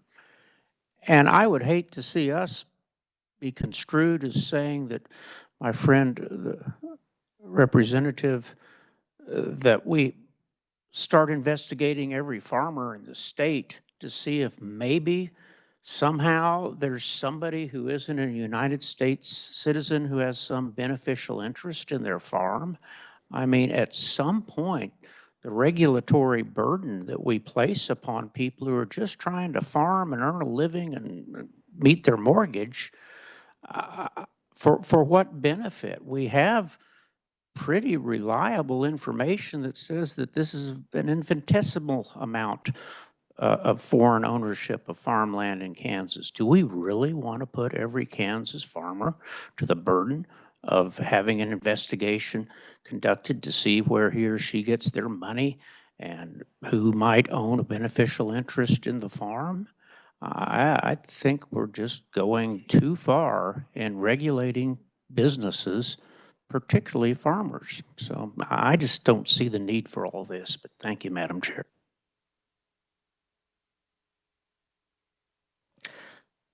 What I am hearing and correct me, Representative Wessinger, I'm hearing the intent of this is because if there is a bad actor, a foreign bad actor, which we know is occurring across the country, should we have some mechanism of being aware of that and to what extent? I certainly don't think any of us want more burdensome regulation. I think we're just wanting to know, after being aware of this occurring in other states, what extent is it happening? If it's not, is it, but more of an awareness so that we are more proactive than reactive, so we don't go, oh my goodness, we had no realization that these foreign actors were playing in Kansas to the detriment of the state interest. I think that's what I'm hearing, and if I'm not understanding that correctly, I would appreciate some clarification. So may I propose that what we do is simply say we recommend a continued awareness and monitoring of ways to look for how to capture this information so as to be aware of any negative interest playing in the state of Kansas. And not to add any regulations, but we don't know what we don't know, and I'm hearing it's more of an informational, to what extent is this perhaps an issue or not. But if we have a mechanism of monitoring it and collecting a little bit of information, pulling it from what we already collect maybe, and looking at it in a different light, then I think that's what I'm hearing. So that would, with Representative Wassinger's permission, I think that would be my, I'll make a substitute motion along those lines if it's okay with Representative Wassinger. Yes, thank you, Madam Chair. Okay, do we have a second? Well, it would have to be me. Okay, motion and second. Discussion on that or any clarifying questions? Yes, Representative Ben. Thank you so much, Madam Chair. Just for the clarification piece of it, are we looking only inside of the state of Kansas for the granularity and the fidelity on that information, or are we looking to go outside of the state of Kansas and get that information, the goodness of it, from the federal counterparts as well? Thank you for that. And what I'm thinking, Representative, is we don't want to reinvent what we can already gather from the feds, but maybe have eyes on it at the appropriate state agency to make sure that it's what we're seeing here on the ground more locally. Just having those eyes on it and make sure, yeah, that's what we see or what we don't. But I would say let's not ask for a separate data collection if the federal government already does it, but look at it, monitor it. Further discussion? Okay, all in favor, say aye. Aye. Opposed, no? No. Okay, the ayes have it. Okay, next, I believe it was Senator Faust-Godot. You had made a recommendation regarding small business and EcoDevo? So yes, Madam Chair. Aye, Senator. Sorry, Madam Chair, Committee. I think hopefully Eric captured my point, and it was still on the lines of I would encourage the Wichita business. Well, just a minute. I want to say it right. Would you like for Eric to start, and then maybe you then clarify if it's not, okay. If So Eric would state that, and then I'll clarify. Okay. Thank you. What I have is a recommendation that the legislature explore ways to inform and encourage youth about in-state opportunities. That's what I have. Madam Chair, thank you. So I know we had the Greater Wichita partnership here, and they talked about economic development, and the others talked about our outreach to create jobs, to grow businesses, to grow our economy. But again, when I'm talking to other business people, constituents, young people, a lot of them still don't know all the great things and opportunities that we have. So those entities, I just encourage them. I know Andrew Nave talked about the air show of a way to promote what they are doing and to network. I'm just requesting that they look at other ways, innovative ways to get that information out there and to grow our businesses here in the state of Kansas and to retain our youth here. A lot of them learn so much of what we talked about here today, and then they graduate college and they go to other states. And so just a way to better inform our business community and our future leaders of the opportunities we have here within the state of Kansas through economic development and everything that we heard today from the presenters. Thank you, Madam Chair. Okay, Eric, did you capture that? Something along the lines of looking at ways or exploring ways to educate Kansas youth about existing economic opportunities. Madam Chair, so we already do a lot of that, but just encouraging those who spoke today to look at more innovative ways to get that information out to the individuals that are pursuing the careers of economic development and growth within the state of Kansas, to just look at more ways to better share that information. Thank you, Madam Chair.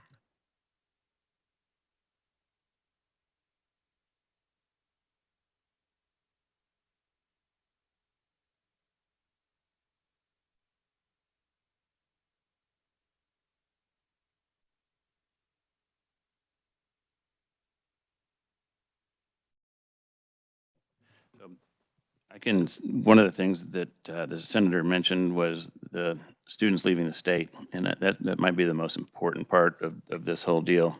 When you look at Wichita State and their innovation campus and what they do for those students to learn while they're working, something around 75% of their students stay in the state, where our other institutions, 60% leave the state.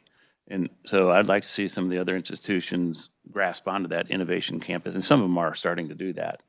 It's just an incredible program, a great way to keep our students at home, and it's great for the university. Didn't really have to make that investment. The companies make that investment. It's just an all-around good deal, and so I'm happy to join the senator in supporting this. Very good. Other comments on the motion? Seeing none, all in favor say aye. Opposed, no. Motion carries. Thank you, Senator. Next, Representative Hsu, you had your recommendation.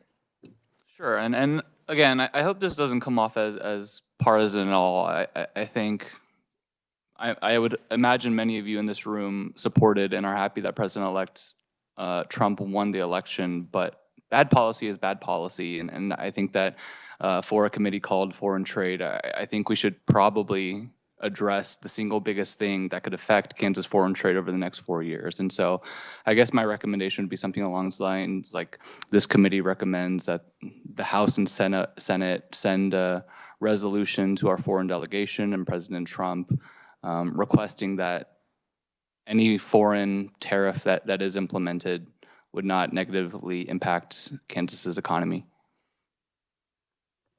Okay, we have a motion. Do we have a second? Seconded by Representative Carmichael. Discussion on the motion. Senator Peck. Thank you, Madam Chairman. I understand what the representative's desire is. I have a lot of discomfort with the last few words that he spoke about negatively impacting the state of Kansas financially. A lot of things the Fed does, or even we do sometimes, negatively impact the state of Kansas. So unless that part is removed, that's sort of a poison pill for me. I just don't see how a resolution that says don't negatively impact us is going to be taken seriously. Thank you, Madam Chairman. Other comments? Senator Faustido. Thank you, Madam Chair. So with the good Senator Virgil Peck having the same name as my brother Virgil, would he be more inclined to accept the words of that last piece to say something in the lines of that it would not prevent any deals that the state of Kansas currently has to be affected or to prevent those deals from moving forward, Madam Chair? Senator Peck. Thank you, Madam Chairman. Well, that's certainly getting closer to acceptable to me. And before we vote, I would ask, Madam Chair, that someone read what it's going to say, or in a rough draft type of it, and that would be most likely staff. But again, I have no problem with what Representative is saying, trying to communicate, but national security, state security sometimes costs money. We've heard all of our life, freedom's not free. Sometimes we are more concerned about a dollar than we are about our future security, our children's and grandchildren's future. So that's where I'm coming down as an old guy that probably won't live another 70, 80 years. Only the good die young. Excuse me. Yes. I apologize, Madam Chair. I'm having some comments made in my left ear here. But they were entertaining, by the way, but it's beginning to frustrate me more and more that the Kansas legislature sometimes looks at the dollar more than security and what's good for the future. I don't want us to focus on the here and the now so much as the long term. But anyway, so that was a long answer to a short question. Thank you. And I am going to ask Eric to read the exact language that he's captured, and so that we have an understanding of the language we're considering as we continue discussion. So, Eric. To recommend the House and Senate send a resolution to the state congressional delegation and President-elect Trump that any foreign tariff that is implemented not negatively impact Kansas's economy. Okay, continued discussion. Senator Reichman. Thank you. Along as the discussion, I'm concerned about the whole resolution. When you're doing the art of the deal or whatever, you're throwing things out, and we don't know exactly what's going on. And for people sitting and trying to second guess what's all going on, as far as how it's going to negative impact or whatever, we have no idea. And so to make a resolution, we really know what's out there for sure and how it's going to be handled and what's going to be the final thing.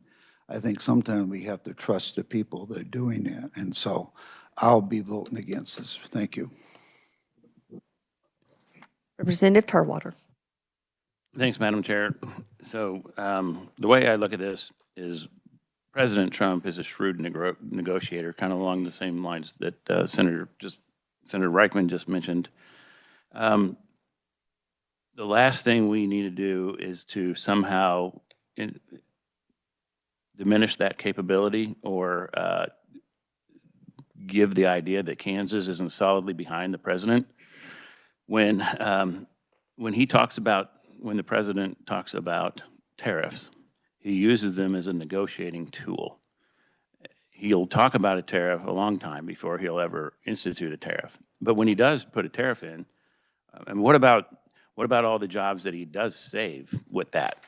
I mean, if a foreign adversary decides that they're going to undercut our economy by infusing a bunch of money on their side to lower the product cost to sell into the United States or into the state of Kansas and undercut our businesses and our jobs, it's his job to keep that from happening.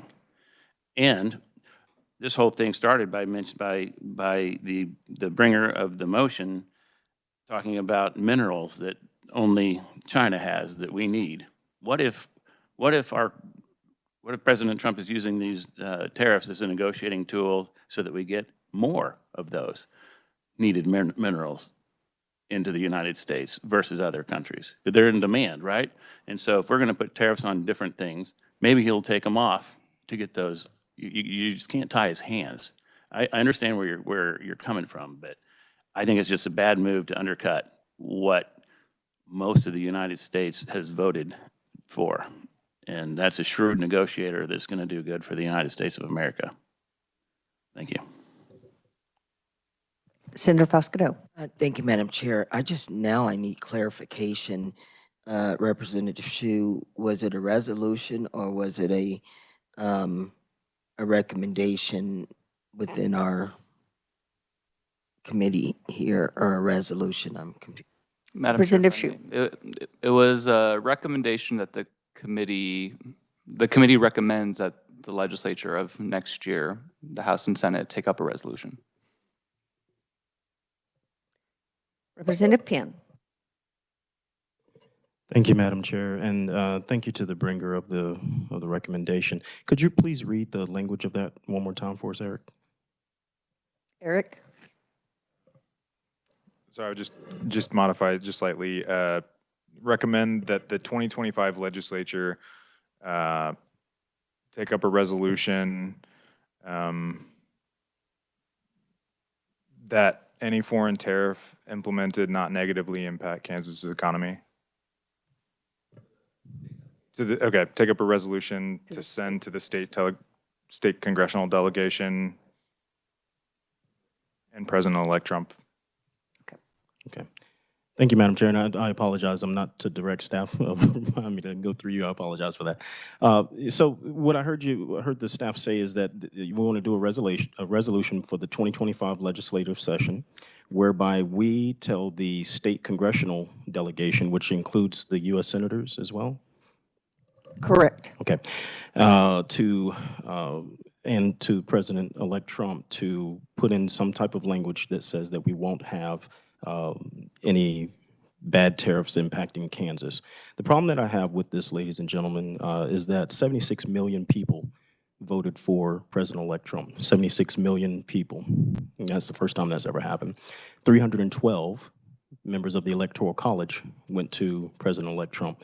In the U.S. Senate, where we're telling these people to put this resolution in a letter and everything like that, 53 is the number of U.S. senators that were voted on the topic, just like the president was, or the incoming president, on the topic of tariffs. 218 members of the U.S. House of Representatives, to include the three from, or the four rather, 3 Republicans and 1 Democrat from the state of Kansas, that they were elected on as well with those same coattails.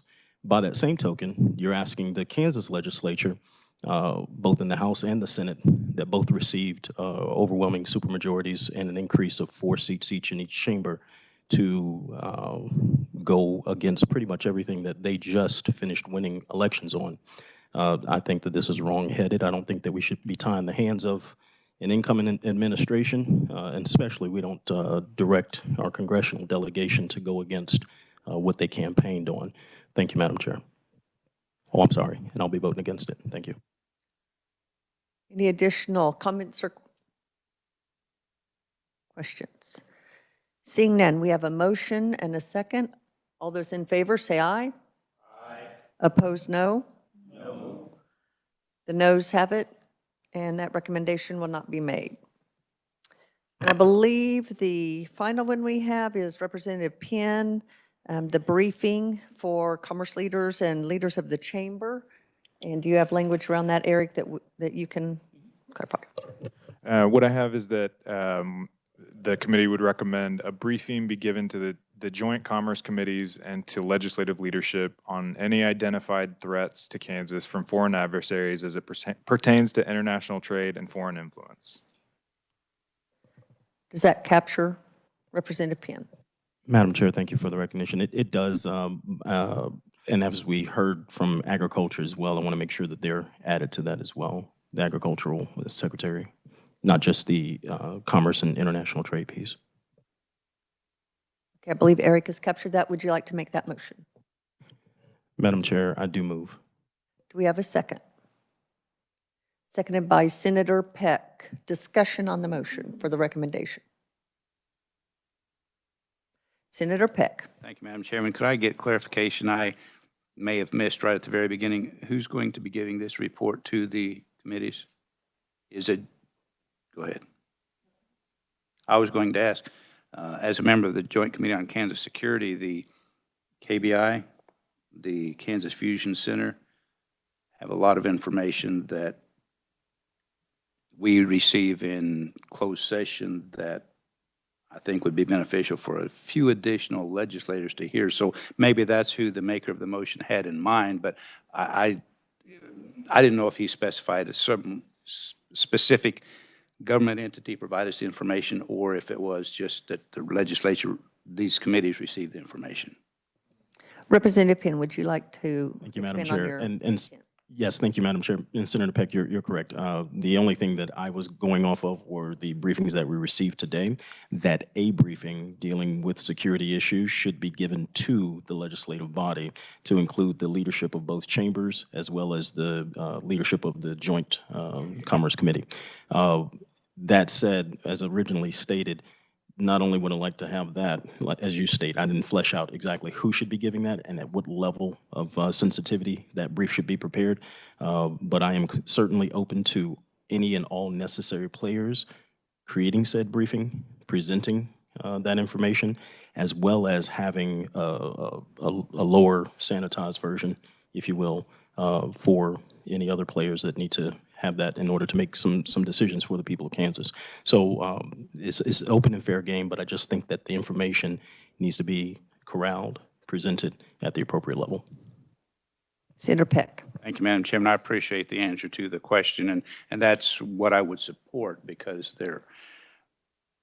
we've got a lot of various agencies that have a variety of information in various sectors, but when this committee hears some of the things that the Joint Committee on Kansas Security Committee has heard, I think they'll be a little more cautious in some of the things, some of the decisions and legislation moving forward. So I appreciate the answer from Representative Penn, and I think that's a good idea that we reach out and whomever feels comfortable. Some of the information they cannot provide to us, some of us, if you will, classified, where it couldn't get leaked at all. And I don't have the information either. They don't tell us, and they tell us so they can't tell us because it can't be leaked. It's a matter of great security. So again, I'm all in favor of more legislators receiving information, and that we would trust that the legislators who receive the information can keep it within themselves. So I'll be supportive. Thank you, Madam Chairman. Yes, Senator Falscato. Thank you, Madam Chair. So the carrier of the motion. So the Joint Committee or et cetera would receive the information. So where are they going to retrieve that information from? So are we asking the Attorney General's office to contact what entity to provide them with the information to provide to the legislature? Thank you. Representative Penn. Thank you, Madam Chair, and thank you, Senator. If I understand your question, you're saying where will they cull said information to collate it and then present it? My motion doesn't address that, but as Senator Peck was saying, there are different agencies out there, KBI, AG, as you stated, that might have that information at the ready. And if they need to go outside of their particular state agency and get better information, I just think that each of us have a duty incumbent upon us to make decisions that are in the best interest of the state of Kansas.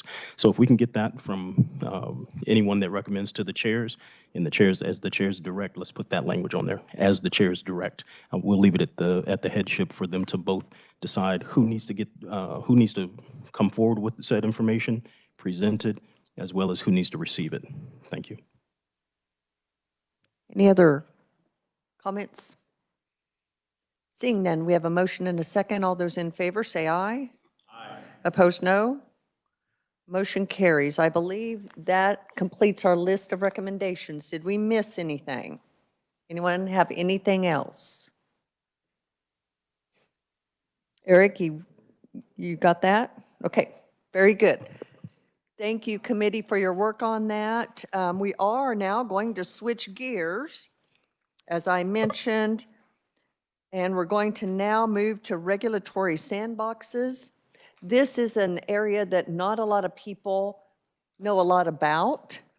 And so the goal this afternoon is to lay the foundation for the committee to have an understanding of what they are, how they're used, and then tomorrow we'll take a look at how other states are actually implementing and using regulatory sandboxes. But this afternoon, we just want to get a good foundation of what they are and how they work. So with that in mind, we'll begin with our conferees. We'll start with the Kansas Legislative Research Department staff, and they are going to give us an introduction. Thank you, Eric.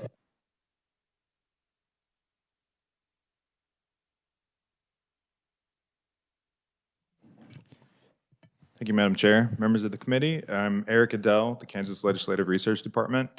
I'm going to be looking at a document that you have. It's a table it's titled Select Properties of States with Regulatory Sandbox Programs.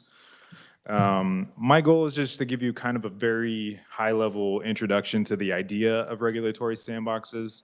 Some of the conferees tomorrow will be able to give you a little bit more detailed information about it. One conferee in particular, we have a gentleman from Utah's Office of Regulatory Relief who will be able to talk specifics of their program. And so, really encourage you to think about those questions that you might have for what another state's experience with this might look like. And then our staff and the revisor's office staff are also going to provide some introduction to kind of the general regulatory environment in Kansas. So some background on the regulatory process and the statutory authority for that process, and then kind of a little bit of some background on how that process has changed over time. And then I'll give some information about just some statistics on Kansas regulations. But so right now, just looking at this document, there's a list of a variety of properties related to regulatory sandboxes. So this idea of a regulatory sandbox, it's a legal framework that provides waivers of certain statutes or regulations under certain conditions to certain entities. And so this can take a lot of different forms, but the idea, it's an idea that originated in Europe, the UK, and the EU, with the idea of we have industries that are innovating in ways that may not make sense under a current regulatory framework. So some things might be technology related, financial services that depend on new technology, or cryptocurrency, those sorts of things. And so maybe it doesn't make sense to regulate cryptocurrency the same way as other kind of financial activities. And in the United States, it takes a variety of different forms.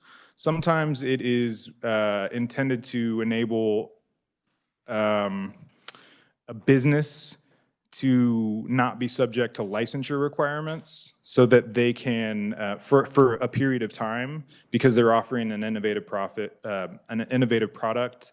And so for a restricted period of time, they may be given a waiver of the licensure requirements of being regulated within a particular industry. And so what a regulatory sandbox does is it creates conditions where, under an agreement, a business within maybe a particular industry, or maybe more generally, depending on what a state decides to do, that business will not be subject to some law or some regulation, and it might be at the discretion of an executive body that gets created, an executive agency, or sometimes it's a program that's housed within an existing executive agency like the Attorney General's office. Yeah,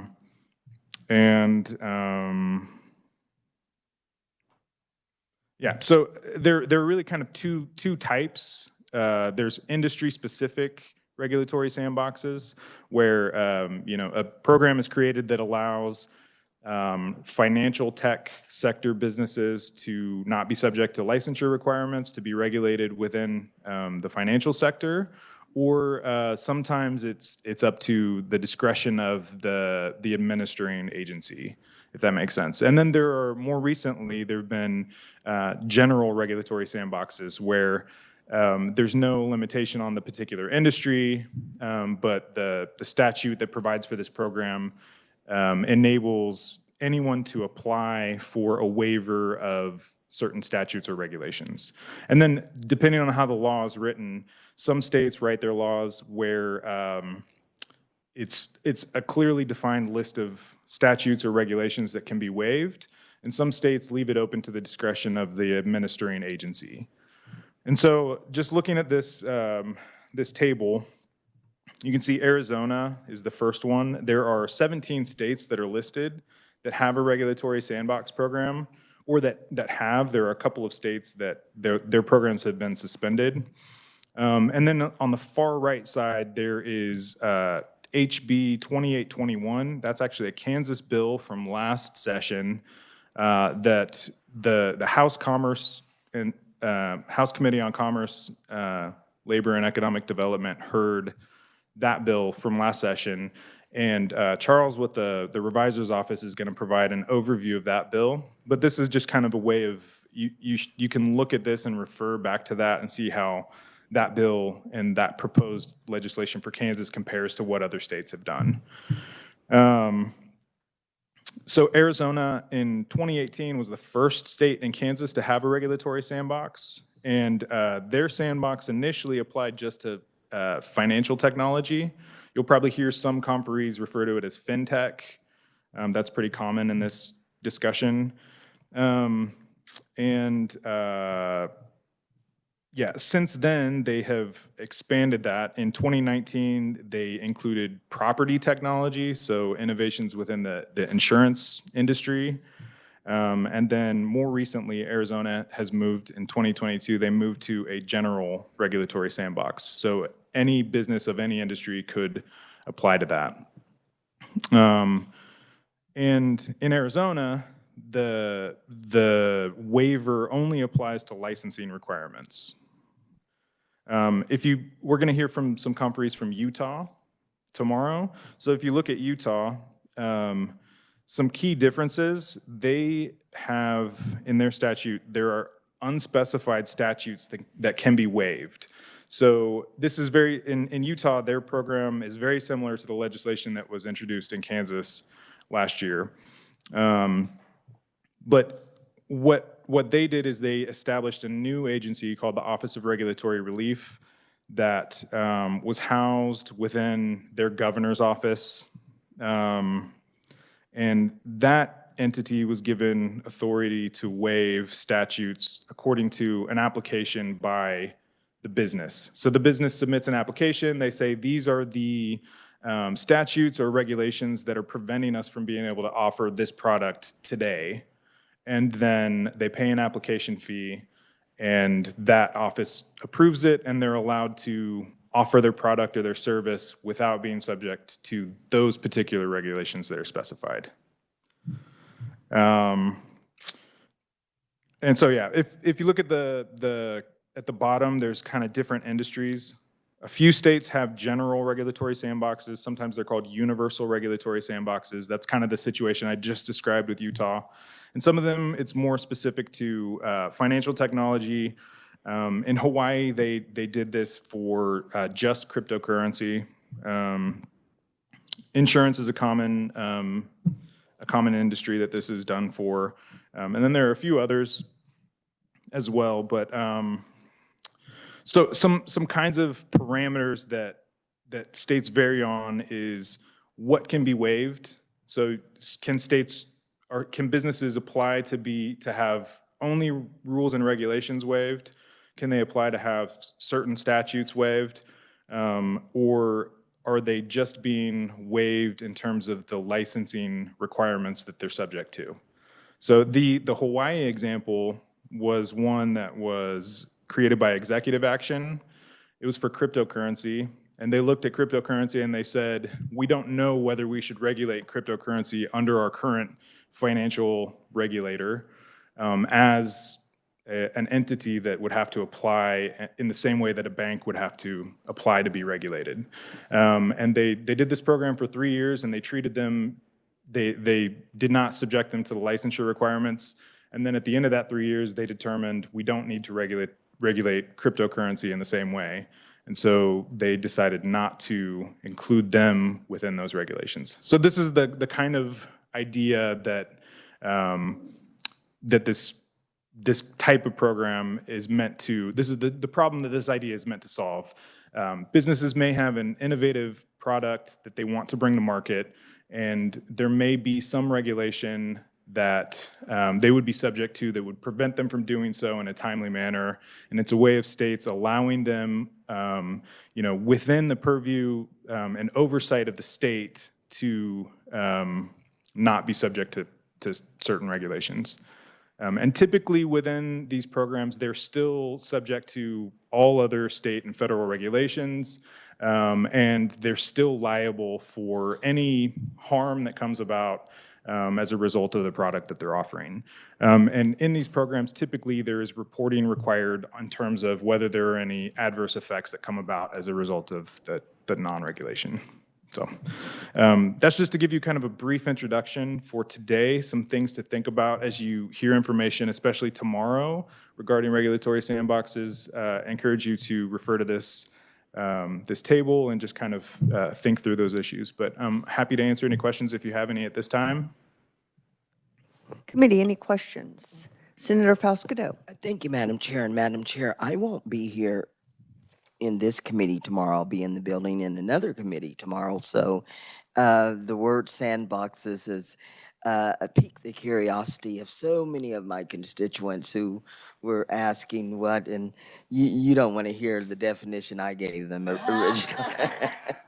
So, but Eric, so who then would authorize the method that would be kind of overruled to address the particular issue? So who then would oversee it? You said that they would still be held to the same rules, but who would be that overseer? And who would they get the original okay to move forward with their using that discretion to, yeah. Sure. Eric? Thank you. Yeah, typically it depends on the nature. So if it's specific to financial services, whoever the regulator in that state is that's most relevant typically would oversee that.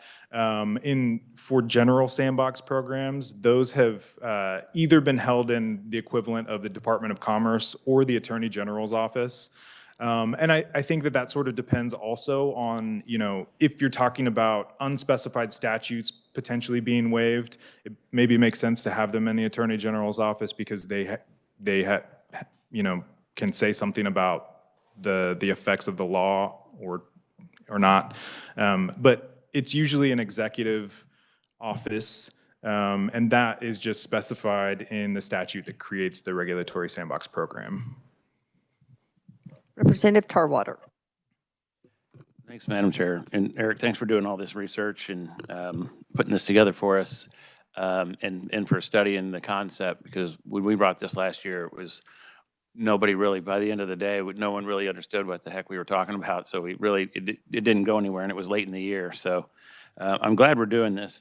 I had two questions. The first one is on the waiver of the regulations.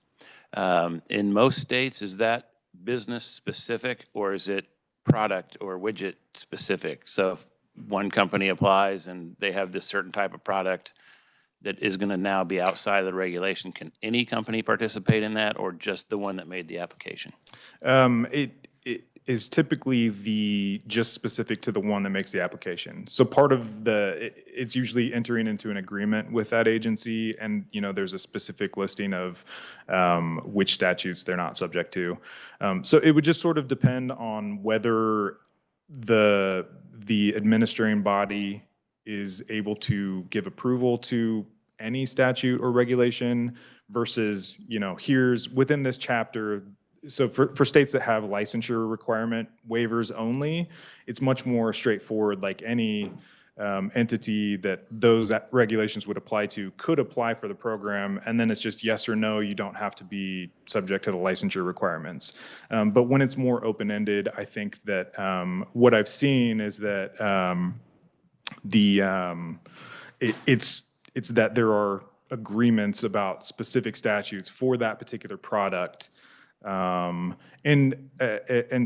many of those, I think the bill that Kansas had, that legislation that's patterned off of, it's so specific that it's not even just the same business. It's if they have more than one product that they're offering, different statutes or regulations may or may not be waived for that particular product only. So.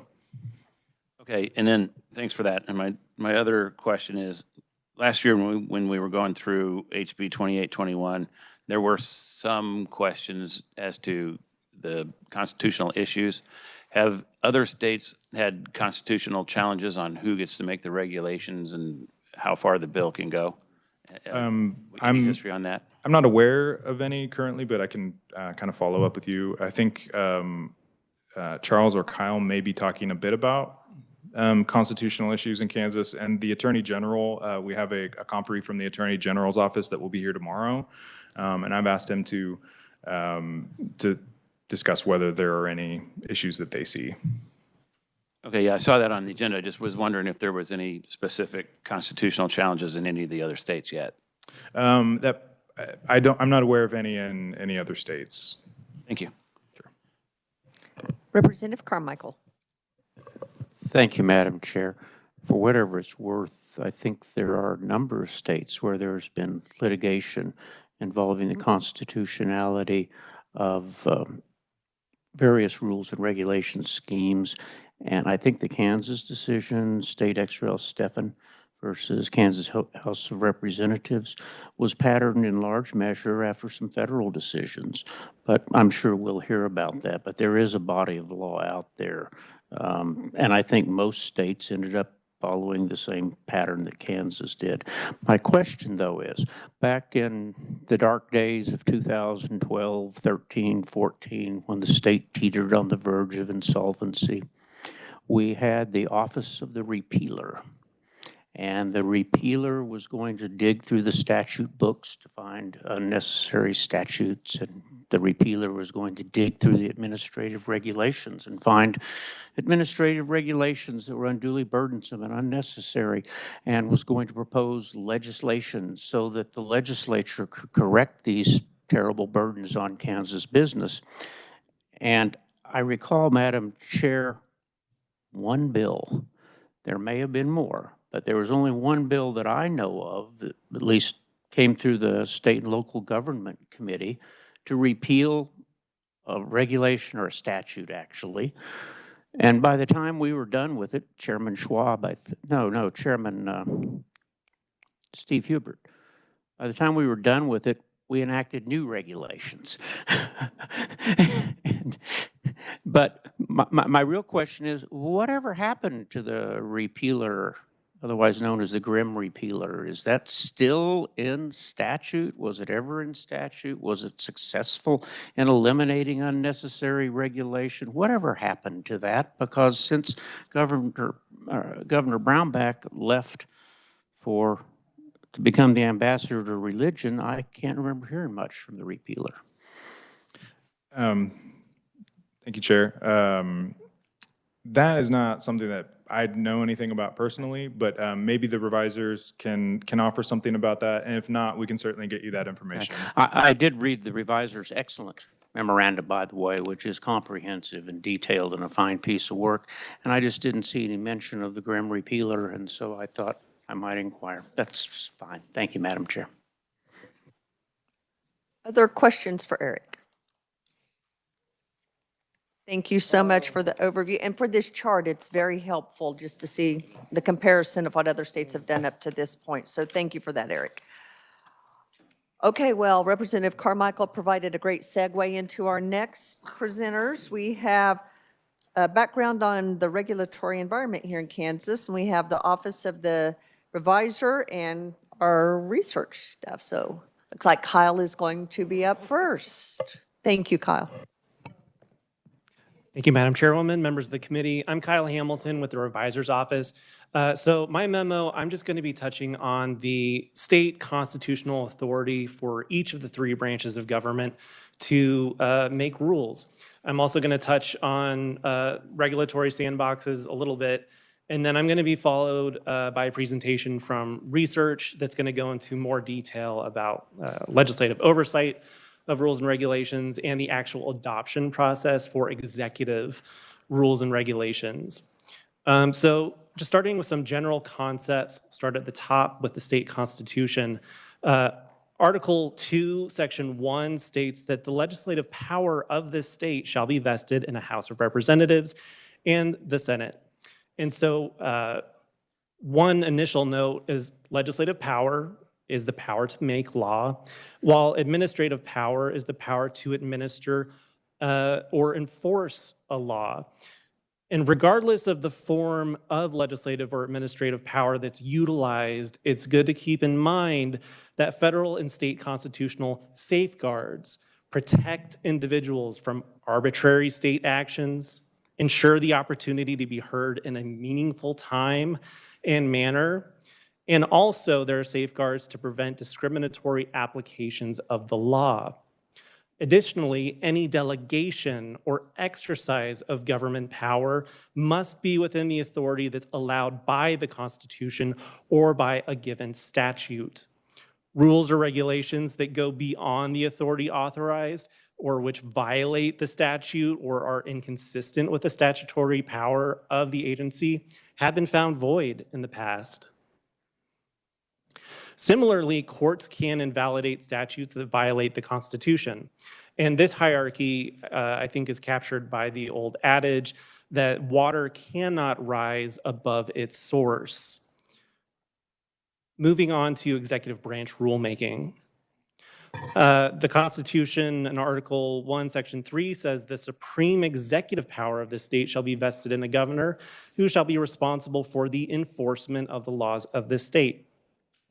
And so generally, the legislature may enact general provisions and delegate to an administrative body the discretion to fill in the details, so to speak, if the legislature establishes reasonable and definite standards to govern the exercise of such authority.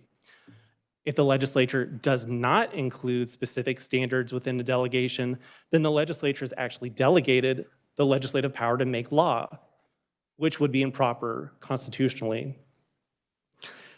In legislative bills that create a new program, the legislature will often expressly designate a state agency to implement the program and will authorize the secretary of that agency to adopt rules and regulations. In the past, KSA 77-426 allowed the legislature to modify, reject, or revoke state agency rules and regulations by concurrent resolution. But in 1984, the Kansas Supreme Court ruled that this process was unconstitutional. And so I'm just going to go through a small portion of their opinion verbatim. The court said, "It has consistently been held in this state that the power to adopt rules and regulations is essentially executive or administrative in nature, not legislative. This power is delegated to the executive branch by law. This is not to say that the legislature cannot modify the statute which grants an agency the authority to adopt regulations. Once the legislature has delegated by law a function to the executive, it may only revoke that authority by proper enactment of another law." And so the court stated that that statute, that concurrent regulation procedure violated not only the separation of powers doctrine, but also the presentment requirement. And the courts concluded by saying that the legislature cannot pass an act that allows it to violate the Constitution. So that's still the controlling law as of today. But you'll recall that in 2022, during the general election, a constitutional amendment was offered to voters that would allow the legislature to provide for the revocation or suspension of any executive branch rules and regulation upon a majority vote of each house. However, that amendment did not pass. Additionally, KSA 77-436 requires the Joint Committee on Administrative Rules and Regulations to review, with some exceptions, all executive rules and regulations during the public comment period for such regulations. However, this committee does not have veto power. And then briefly, with some exceptions, each rule and regulations that is proposed by a state agency must comply with the requirements of the Rules and Regulations Filing Act. And as part of this process, the Attorney General is required to review each new or amended regulation for its legality, including a determination that the legislature has authorized the state agency to adopt the proposed regulation, and a determination that the legislation or that the regulation is within the parameters of the authorizing statute. Concerning review of agency actions, the Kansas Judicial Review Act provides, with some exceptions, that it is the exclusive means of judicial review of state actions. The act requires a court to grant relief when the court determines that one or more of the items that are listed in statute have occurred, including but not limited to that the agency action or the statute or rule or regulation on which that agency action was based on is constitutional on its face or is applied, or also if the agency action is otherwise unreasonable, arbitrary, or capricious. And I'm going to jump to the judicial branch. So under Article 3, Section 1 of the Kansas Constitution, the Kansas Supreme Court is the head of the judicial branch and is vested with inherent power arising from its creation. As a result, the court has implemented a series of rules that govern the processes used by the Supreme Court, the Court of Appeals, and the district courts. The Kansas Supreme Court has also implemented rules that govern the professions of attorneys and court reporters. The legislature has enacted various laws concerning the practice of law, but the Kansas Supreme Court has stated that such statutory regulation is effective and directory only when in accord with the inherent power of the judiciary. So you'll see if you look through our statute books that the legislature, with direct input from the judicial branch, has codified a Kansas Code of Civil Procedure, Kansas Criminal Code, and Kansas Code of Criminal Procedure, which alongside the Supreme Court's rules govern state civil and criminal proceedings. The Kansas Supreme Court will generally strike court-related legislation based on separation of power only if the legislation strikes at the core of the court's ability to function. And then moving to legislative branch rulemaking. So under Article 2, Section 8 of the Kansas Constitution, each chamber of the legislature is required to determine the rules of its proceedings, and it may choose to adopt joint rules on certain matters. So this constitutional mandate has resulted in the creation of the House rules, the Senate rules, the joint rules, and the Legislative Coordinating Council's general policies. However, courts often view legislative rules as mere parliamentary procedures that are not substantive and do not have the force of public law. They're simply used to promote the orderly conduct of the legislative proceedings. Additionally, legislative rules can be suspended, modified, or revoked at the pleasure of the respective legislative bodies. And so for that reason, generally courts aren't going to concern themselves when legislatures enact laws in disregard to their own self-imposed rules. But it should be noted that in the state of Kansas, numerous legislative rules are derived from constitutional and statutory requirements, and they would need to be abided regardless of their inclusion within the legislature's procedural rules. So examples of that would be the requirement of a majority affirmative vote for bills, or having to abide by the Open Meetings Act, et cetera. And so to put this into context of regulatory sandboxes, Some of this information was covered in the previous presentation, but since 2015, there have been 60 or more jurisdictions around the world that have embraced this mechanism that's known as a regulatory sandbox, which creates the controlled environment overseen by a regulator for live testing of new products. And there are some different resources. I put them in my footnotes that discuss the general components of these sandboxes. They're typically, they talk about timing or exit strategies, eligibility, et cetera. States such as Arizona and Missouri have implemented what are called universal sandboxes that do not restrict participation to a single industry. Upon approval, such regulatory sandboxes may exempt participants from a limited set of state laws and regulations, but they cannot exempt participants from applicable federal laws and regulations. Additionally, the Utah Supreme Court used its constitutional authority to create a judicial regulatory sandbox. And so this sandbox has been used to waive various rules of professional conduct. Examples for that, right? Examples have been such as the prohibition for allowing non-lawyers to share equity in a law firm and in legal fees. Also, usage of proprietary software that maybe utilizes AI. Those have been examples of participants in this program.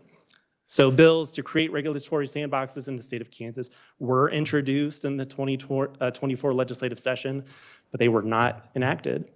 With that, I'm happy to stand for any questions. Okay, committee, what questions do we have for Kyle? Senator Faustido. Thank you, Madam Chair. Kyle, thank you for the presentation. So going to your piece where you said that the water can't rise above its source, so would you elaborate on that piece of your presentation? So that old saying just ties into the concept that we start with the Constitution of the state of Kansas. From that flows, especially in the legislature, the statutes that are enacted. And from the statutes are derived the rules and regulations. Those rules and regulations that flow from enacted statutes cannot go outside the parameters of what is authorized by those enacting statutes, just as the statutes cannot violate the Constitution above it.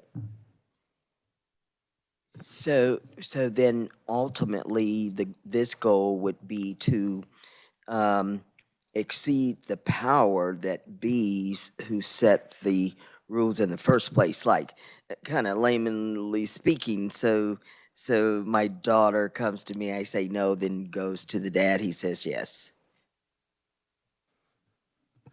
So for each of the branches of government, you could view the Supreme Court, which heads its own branch, as the parents collectively. And so what they say goes down the line. And so they had the inherent authority in Utah to set up their own sandbox and to make some temporary exemptions to their own rules. We have Representative Carmichael. Thank you, Madam Chair. First, I want to apologize. I may have misspoken a few moments ago. I was making specific reference to the excellent memorandum prepared by the Kansas Legislative Research Department. During the course, however, of our conferee's testimony, I did receive the memo from the Office of the Reviser of Statutes. It is equally excellent. Perhaps not as comprehensive, but an excellent recitation of the law as I understand it, with the exception of subsection 5, dealing with regulatory sandboxes, which I know nothing about. But that's where I'm going to display my ignorance, Madam Chair. The Utah example, and I think we're going to have a conferee from Utah tomorrow, so perhaps they can inform me better. But has Utah or any other state, and I should also make the disclaimer, I am no longer an actively practicing lawyer in Kansas and have not been so for over a year now, and I'm very pleased to say that. It's a wonderful profession, but I'm glad to be done with it. But have any states gone so far as to build a sandbox where lawyers don't have to be licensed anymore? or is there some restraint, if you will, in Utah or perhaps other states on how far and how large and how deep the sandbox may be? I can only speak in regards to what I've seen regarding the Utah Supreme Court sandbox. For each applicant, it looks like there's a pretty in-depth vetting process, and each applicant is ranked by the estimated possible danger that they would pose to the public by loosening certain restrictions. And so then they're categorized by the court as being low risk, moderate risk. And during the course of their participation in the sandbox, they are still overseen by the Supreme Court, and it's part of a written agreement. And a lot of those can actually be found online. If I might ask by way of clarification to wind this up, Madam Chair, when you use applicant in that context, are we talking about an individual applicant to practice law, or are we talking about a law firm, or are we talking about companies like Spirit who hire in-house attorneys? When you say applicant, who are we talking about in that context? A lot of the examples I happen to see were law firms and partnerships. So the entity itself was applying for an exemption. Like one example, there were two partners that formed the law firm for many decades together. One of the partners, his son, practically speaking, ran the business side of things for about 20 years. When his father passed away, the partner wanted that man's son to become a co-owner of the partnership. And that was the subject of their waiver, was that he, as a non-attorney, could continue on as a partner. And that's generally prohibited by professional rules of conduct for attorneys. You have to have a licensed attorney having that ownership interest. Certainly prohibited in Kansas, and I'd be reluctant to see us deny the public the protections of requiring that lawyers have licenses. Thank you. Senator Schallenberger. Thank you, Madam Chairman. So if I understand, the Kansas Supreme Court has determined that the legislature cannot tell an agency once it's passed a law and said you have the authority to promulgate rules and regs. We can't tell them to change their rules and regs. Is that from what I understand, without repealing the bill?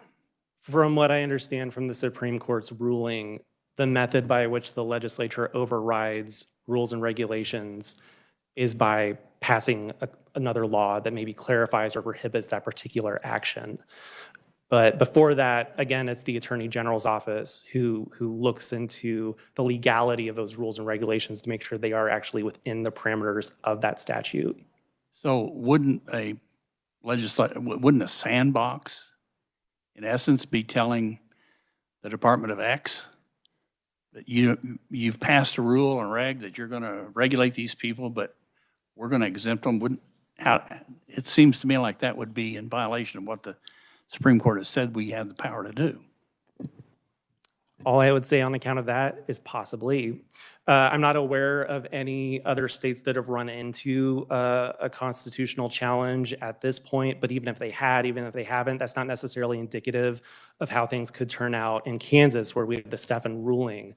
And again, back to that example of the Supreme Court sandbox in Utah, it could be argued that in that situation, that entity's in much stronger, has stronger constitutional foundations to make a sandbox because it is the head of its branch making exceptions for its branch. But when you start talking about the executive branch and the legislative branch, laws, rules and regulations, delegation, it starts getting a little more complicated. So I don't know how the Supreme Court would rule on this kind of arrangement in the state of Kansas. Is there any way to find that out before we go down this long path?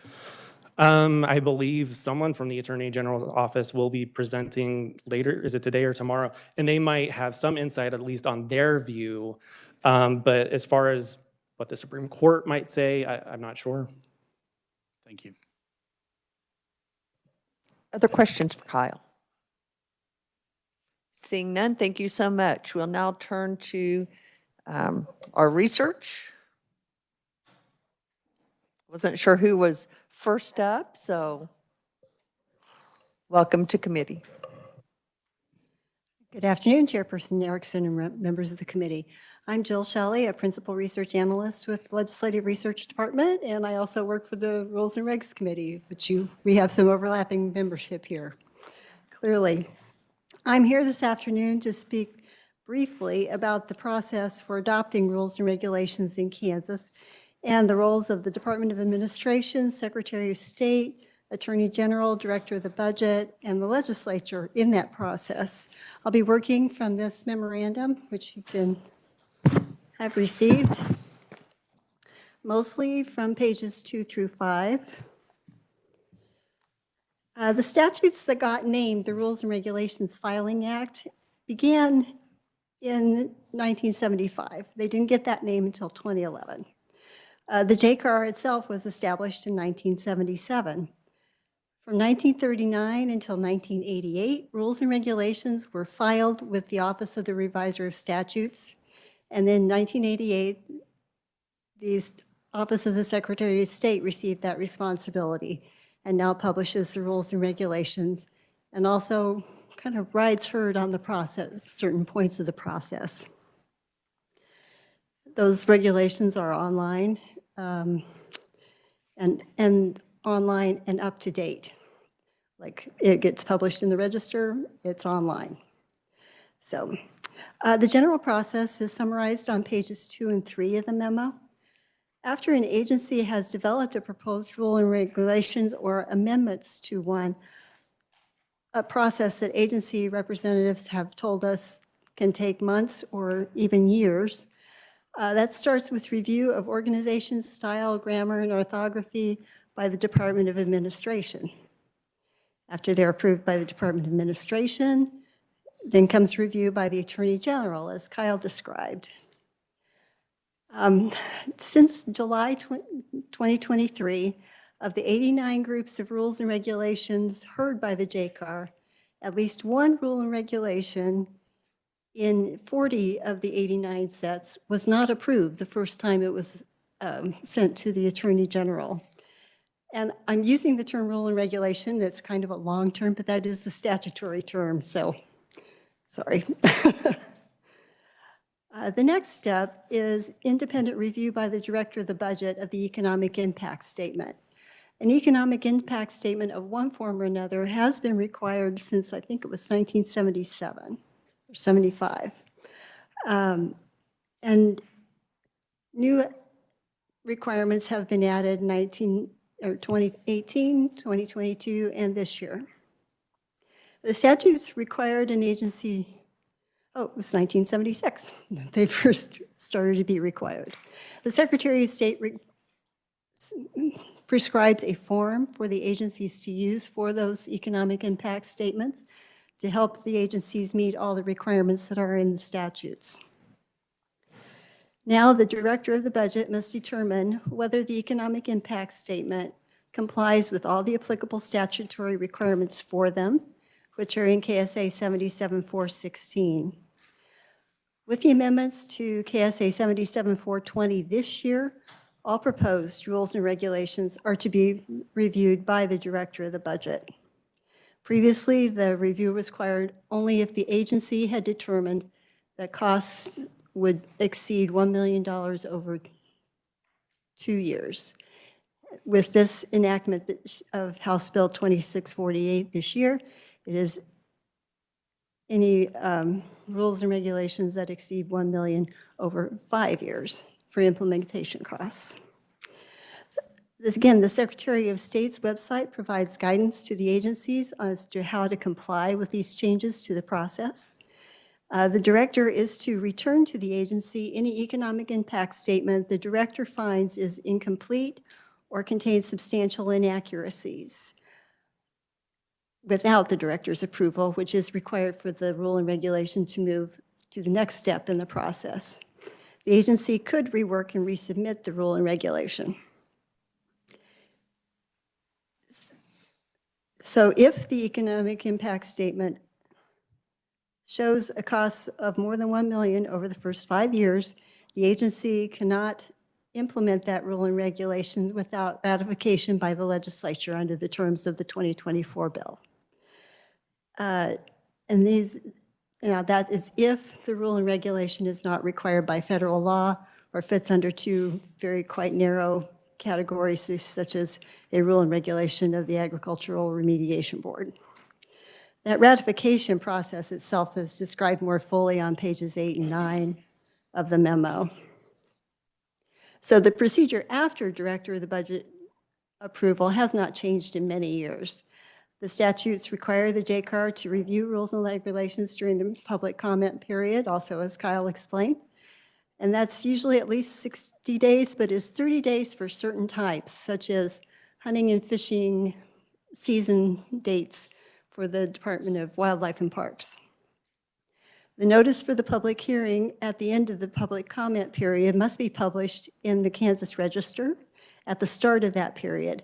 During the public comment period, the agency receives comments, takes comments from the Joint Committee on Rules and Regulations, Administrative Rules and Regulations, pardon me, and those comments from the JCAR are posted on the JCAR's website within the KLRD website, so they're available for anyone's review.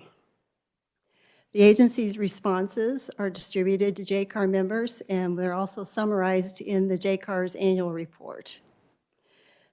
The JCAR has long had authority to introduce related legislation, or legislation related to their review of these rules and regs.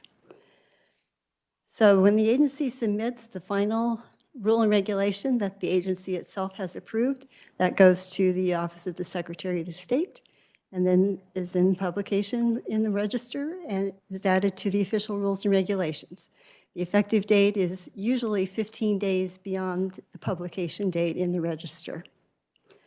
Now, starting on page 5, the memo summarizes changes to the Rules and Regulations Filing Act since 2000, starting with a requirement in 2008 for state agencies to consider the impact on small employers. And that has been built up over the years into the EIS, Economic Impact Statement, as we know it today. In the 2022 changes also allowed for requires 5-year review of each agency's rules and regulations on a 5-year cycle. We've been through 2 of those so far.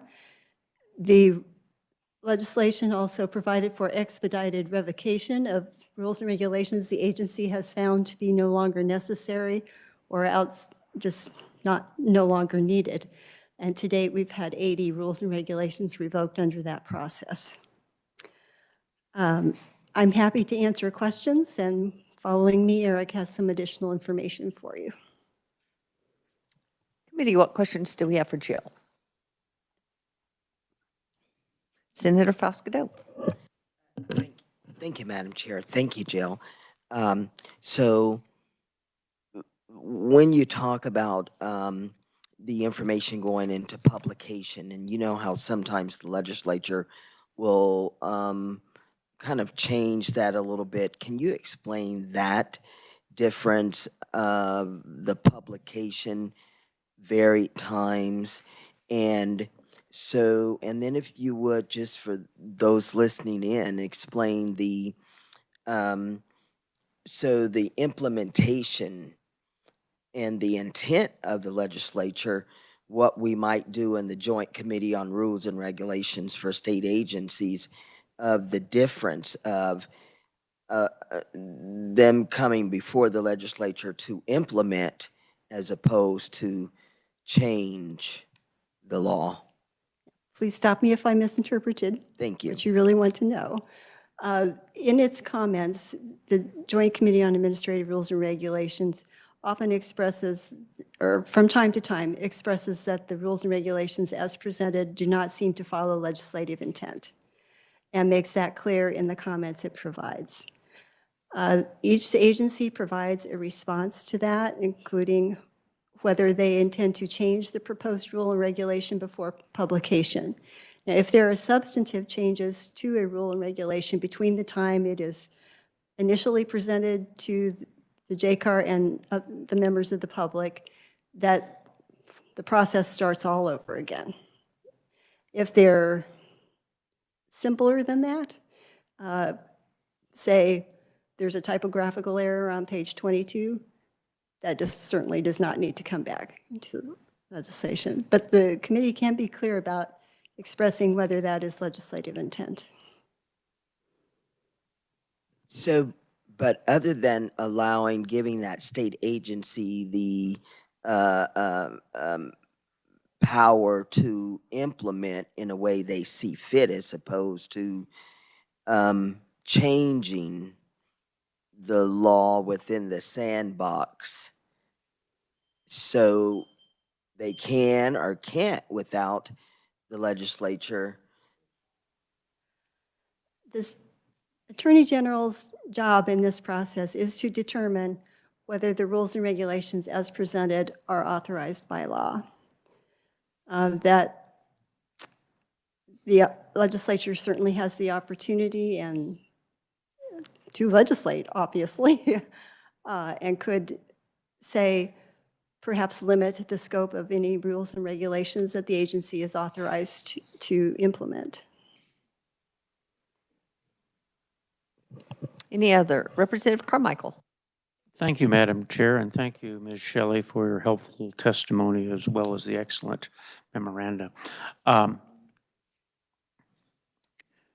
I know we'll have someone from the AG's office here, so I'll save that part of my question for his arrival.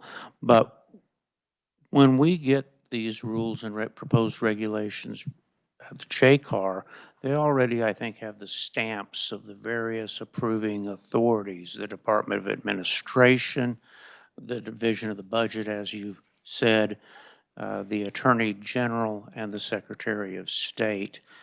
Do we have any idea, separate and apart from AG disapprovals, but how many, or if at all, proposed regulations or proposed financial impact statements the Division of the Budget, for example, is sending back as being non-compliant? We don't usually see those because we only see it, I think, when the stamp is on there and it's been approved. Do we have any handle on how often Division of the Budget tells an agency, you haven't complied with the statutory requirement regarding a financial impact statement? Here it is back, try again. The Division of the Budget is required to keep statistics on that. Okay. And the statute requires the Division of the Budget to submit a report at the start of the legislative session for that. I have not seen one to date. That is a pretty recent requirement. So as far as you know, we don't have one of those, or do we need to look to make sure? I have not seen one. Okay, that's, all right, I'll send KLRD a formal request and then they can ask and make sure, but if they're not complying, which I suspect they're not, I think that's a problem. And honestly, very few economic impact statements had indicated a 2-year cost exceeding $1 million. So that may be a factor in the reporting as well. And Madam Chair, I know from Ms. Shelley's aware and the other members of the Rules and Regs Committee are aware that oftentimes we receive financial impact statements which we are of the opinion do not comply with the statutory requirements. But once the Division of Budget has applied their approval stamp, that's the end of it, because then we go back to state ex rel Stefan, which doesn't let us invalidate regulations on our own. So that's something for us to be thinking about as we go down these roads. Thanks. May I add, Madam Chair, that yes, the annual report of the Joint Committee of Administrative Rules and Regulations includes summaries of the comments made by the committee, and those are put into categories, and a recurring category is economic impact statement concerns. Any other questions at this point for Ms. Shelley? Seeing none, you may continue. Are you? Eric has some additional information for you.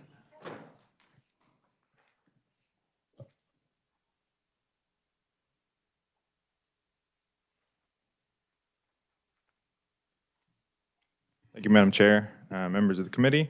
I'm going to just briefly discuss this document that has some charts on it. It's just a an overview of the administrative regulations, just some quantification of it, just for the benefit of the committee as we think through, sometimes we hear discussions about the number of regulations that are on the books, and we were able to digitize this information so that we could provide some categorization for you. So if you have any additional questions, feel free to reach out. I can get some more information about this if you want.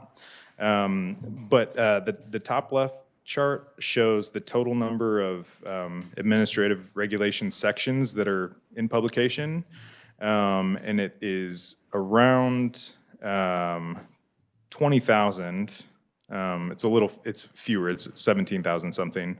But about 53% of that is currently active, and the other almost half is inactive for whatever reason. It may have been revoked, or some regulations are on the books, they're expired, or they were rejected and they're still in publication. And if you look just over time, there was kind of a larger period of growth. So the second plot down on the left, cumulative number of regulation sections in publication over time.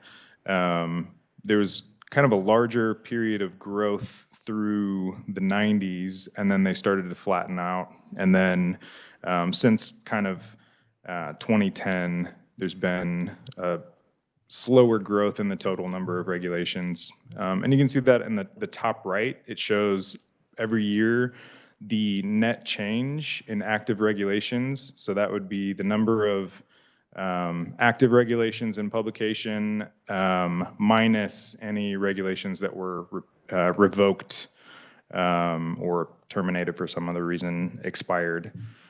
And you can see the same trend. Just in the last 10 to 15 years, it's been a net change of almost zero. Whereas back in the 70s and 80s, we were adding 200 to 400 regulations to the books each year. And then the sideways bar chart at the bottom just shows the agencies that have the most regulation sections. Department of Health and Environment, Department of Agriculture, Department of Revenue is on there. A lot of those would be the alcohol enforcement, and then also the driving related regulations. But that's all I have for this. I'm happy to stand for any questions about this. First off, I don't know about you, but this is extremely helpful and a great way to present it. I know on the back, there's the actual count if you're interested in that, but thank you so much for providing this information. Committee, any questions for Eric? Representative Tarwater. Thank you, Madam Chair. So Eric, I was just interested to know, did you look into kind of how we rank amongst other states as far as number of regulations, or are there agencies that rank overregulated states, and where do we fall? So it's actually really hard to categorize this. When you think about what it means to be regulated, there are some policy institutes that have publications on this. One publication is the Mercatus Institute. They have some statistics, and where they give a figure of something like 77,000 restrictions, but they basically did the same thing that we did, and then did a text search for everywhere where they find the word shall, may not, restricted, prohibited. It's in their methodology. So I was able to replicate that, and it's around 77,000 instances of that. But when you really start looking into those uses, sometimes it's a state agency that is restricted. So sometimes the state agency shall not do something. And sometimes, a state agency is directed to permit something. So they're required, the agency shall permit some behavior. And so some of that discussion about regulations and where the burden is, it's very hard to kind of categorize, because when you start looking into it, and in general, in those publications as they exist, there aren't that many that are out there, but they place Kansas as among the lower, lower third of states in terms of total number of regulations. But I think just a lot of the quantification is, total word count and things like that, where, a lot of regulations may be in place because it helps for clarification and things like that. And so it's just really hard to identify, to kind of quantify how much of a burden a regulation imposes. Any others? Senator Peck. Thank you, Madam Chairman. You brought up the backside of the document that we were given, the number of active Kansas administrative regulation sections by agency. I look through this list and it's like, good grief, I've never even heard of some of these boards and agencies and regulatory boards. There's Unmarked Burial Sites Preservation Board. For example, there's several. But my question for you, Mr. Adele, is this an exhaustive list of all of the Kansas government entities or agencies that may be affected by a rule or regulation? So these are the ones that, just the ones that currently have regulations that have not been revoked. So in the KAR, there are 133 agencies. This list has 101, something along those lines. But even some in this list, the agency itself is no longer active for a couple of these. And so it's just, when you look at what is on the books, this is really just kind of saying, like, these are the regulations that are on the books in the Kansas administrative regulations. Okay. Well, Madam Chairman, it looks like to me we might need to have legislation to remove some of these entities, particularly if they are no longer active, et cetera. But anyway, I find this interesting and frustrating. Thank you, Madam Chairman. I believe that, Ms. Shelley, do you have something to add to Senator Peck's question? I would like to add the 5-year review process, of which we've now entered year 3, is identifying some of those ghost rules and regulations where like in some cases, the agency ceased to exist, or its responsibilities were folded into those of another agency, and the new agency just kind of forgot. And they just have gotten there. So this review process is identifying some of those no longer necessary rules and regulations for which the parent agency is not active. Senator Schellenberger, then Representative Carmichael. Thank you. So number of active section, this is by sections. So the bank commissioner, well, there's one section, that's not a good example. Children and families, 454. So what does section mean? So touch that many sections in the code? I mean, it's sort of similar. Well, it's essentially the agency and then chapters and then sections. So it's the kind of lowest level of, reference in terms of it has a title and a section number. So racing and gaming, I know this kind of jumped out at me. If you read all their rules and regs, there's 519 sections. Wow. And thank you. Sure. Representative Carmichael. Thank you, Madam Chair. I'm sure that Chair Wassinger is the better equipped and prepared person to address this, but because of prior legislative action, the committee is now seeing and receiving reports from agencies that are updating regulations and are striking unused regulations, and in some instances, the statutory authority has gone away.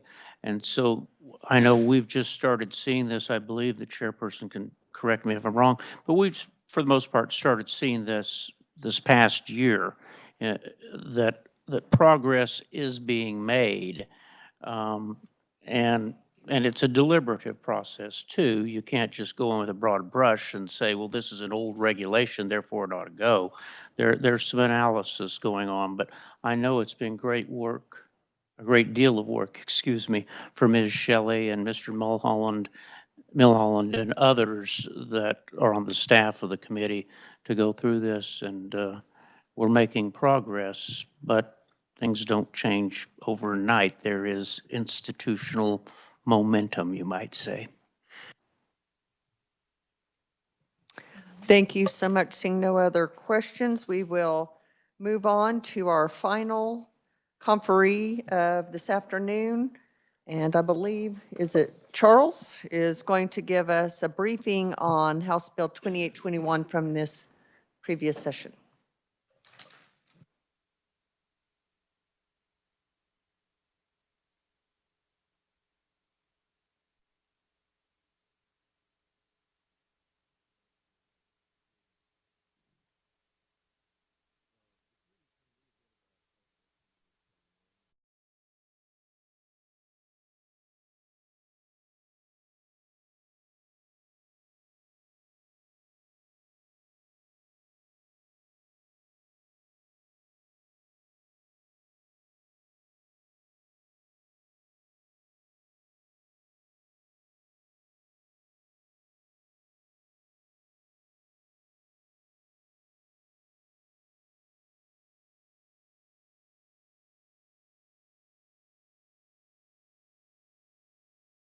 Defined, thank you.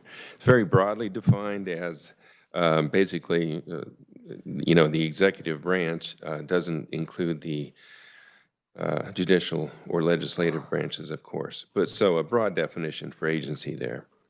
Section 2 establishes the Regulatory Relief Division within the Attorney General's office. The division is headed by a director who is appointed by the Attorney General. The director has the authority to appoint staff subject to the approval of the Attorney General and reports to the Attorney General. Section 2 also lays out some of the duties of the new Regulatory Relief Division.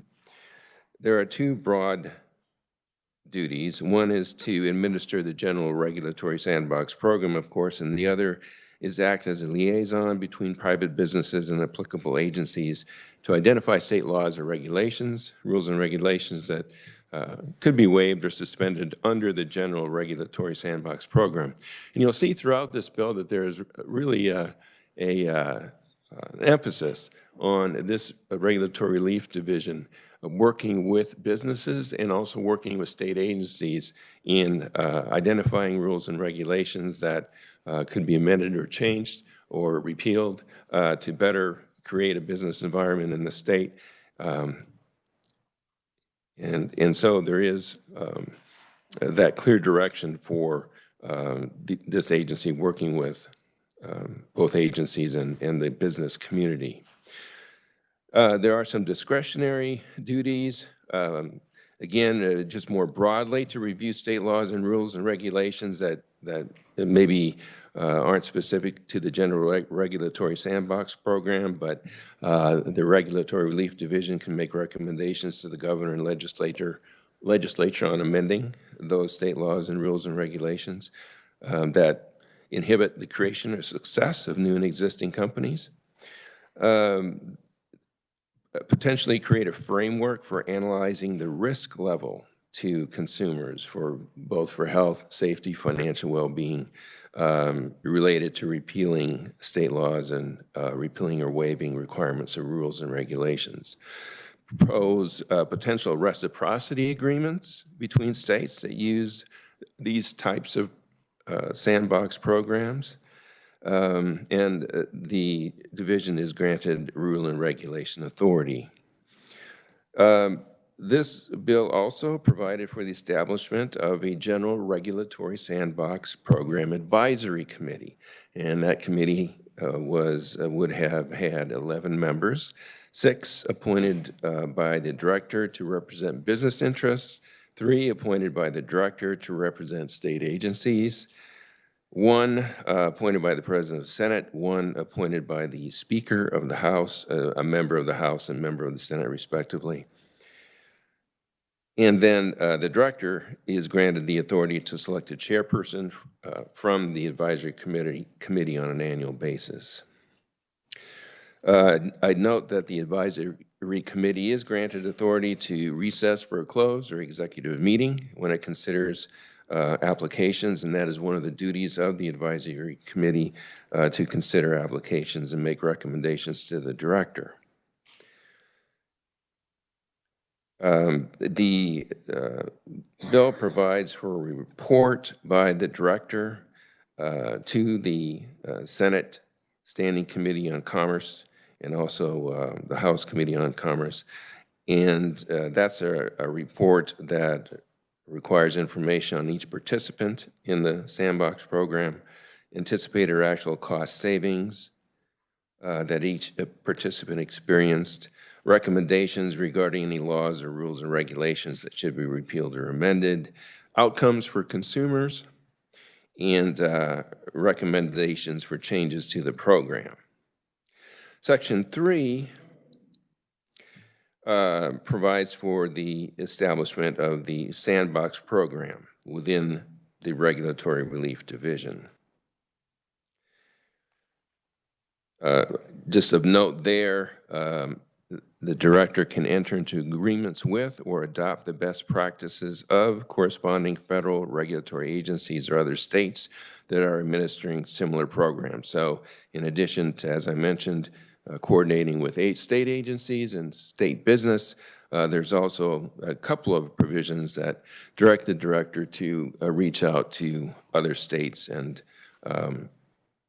work with them.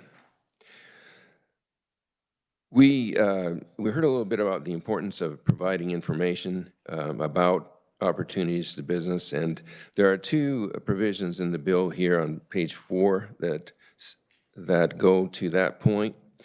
First of all, the Relief Division is to provide relevant information about the program, so that's one of its duties, is to provide information. Secondly, an applicant may contact the division and ask for a consultation before actually applying, before actually making an application.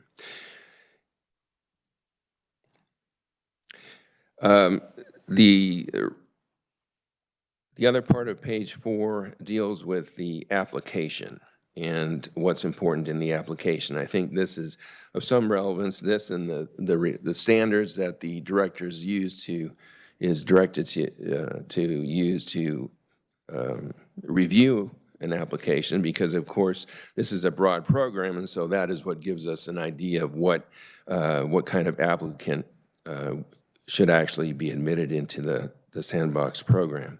So first in that application is that the applicant has to be subject to the jurisdiction of Kansas and confirm that. Secondly, they have to have a physical or virtual location in the state, both from where the demonstration of their innovative offering is going to be developed and performed, and also where all required records and documents and data are to be maintained. And you will see later in the bill that there are strong record and document maintenance requirements. Thirdly, they are to disclose criminal convictions of the applicant or other participating personnel, if any. They are to describe their innovative offering, including how the offering is subject to licensing or other prohibitions outside of the Sandbox program. Each state statute and rule and regulation the applicant seeks to have waived or suspended while participating in the program. And this is, of course, very important because the regulations or state statutes under this bill, or including criminal provisions, have to be identified in an agreement that is made by the director with the company. And it is only those regulations or state statutes that may be waived and which the applicant would be immune from prosecution or from civil action by an agency, the ones that are identified in the agreement. The applicant has to describe how the offering would benefit consumers, how the offering is different from other offerings available in the state. So we have to have maybe looking at differences from what is already out there. What risks might exist for consumers, how participating in the program would enable a successful demonstration of the innovative offering, and then a description of the demonstration plan, including time periods, a recognition that the applicant will be subject to all laws and rules and regulations after the conclusion of the demonstration, and how the applicant will end the demonstration and protect consumers if the demonstration fails. And then list each agency that would be applicable that has oversight authority. There's a fee of $250. Just another possibly important note here is the application and related information is confidential. It's an exception to the Open Records Act. So then the process continues. Once that application is made, the director consults with each applicable agency, can seek other information from the applicant if the director thinks other information is necessary. And then the division passes it on to the applicable agencies that have been identified by the applicant as potentially relevant. And the director does that within 5 business days after receipt of the complete application. So once an agency gets this application, it has 30 days to review it. It can ask for a 5 business day extension, just one. There are 2 bases for an agency that under this bill, an agency can unilaterally decline an applicant.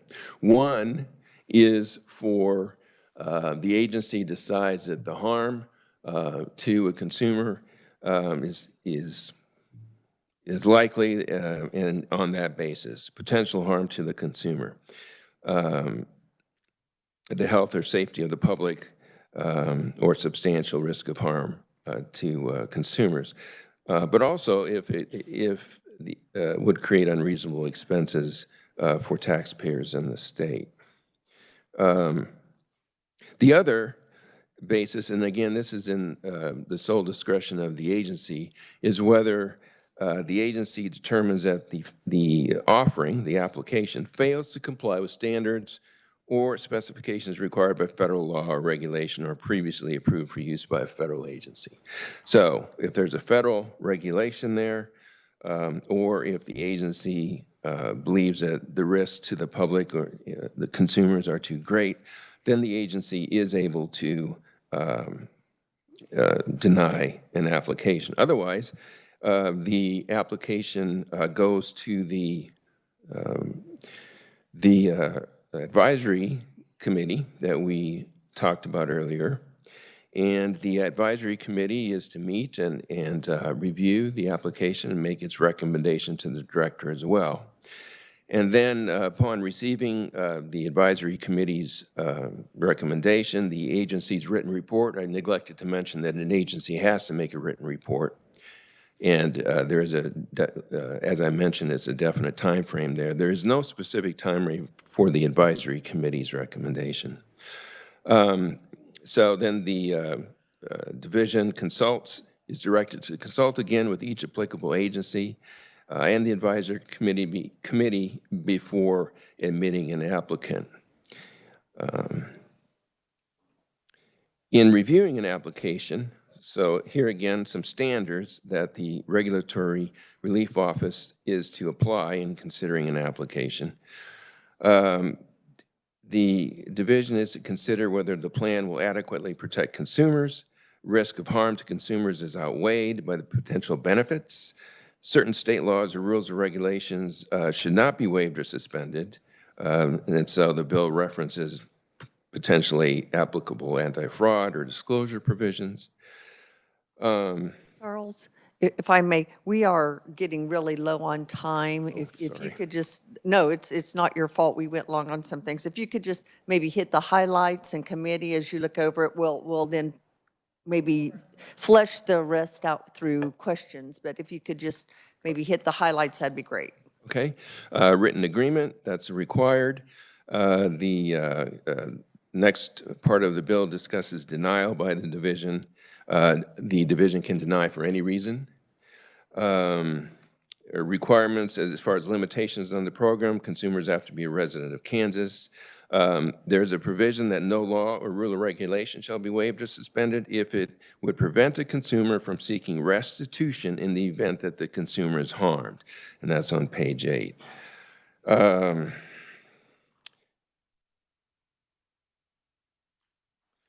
The waiver provisions, if a business is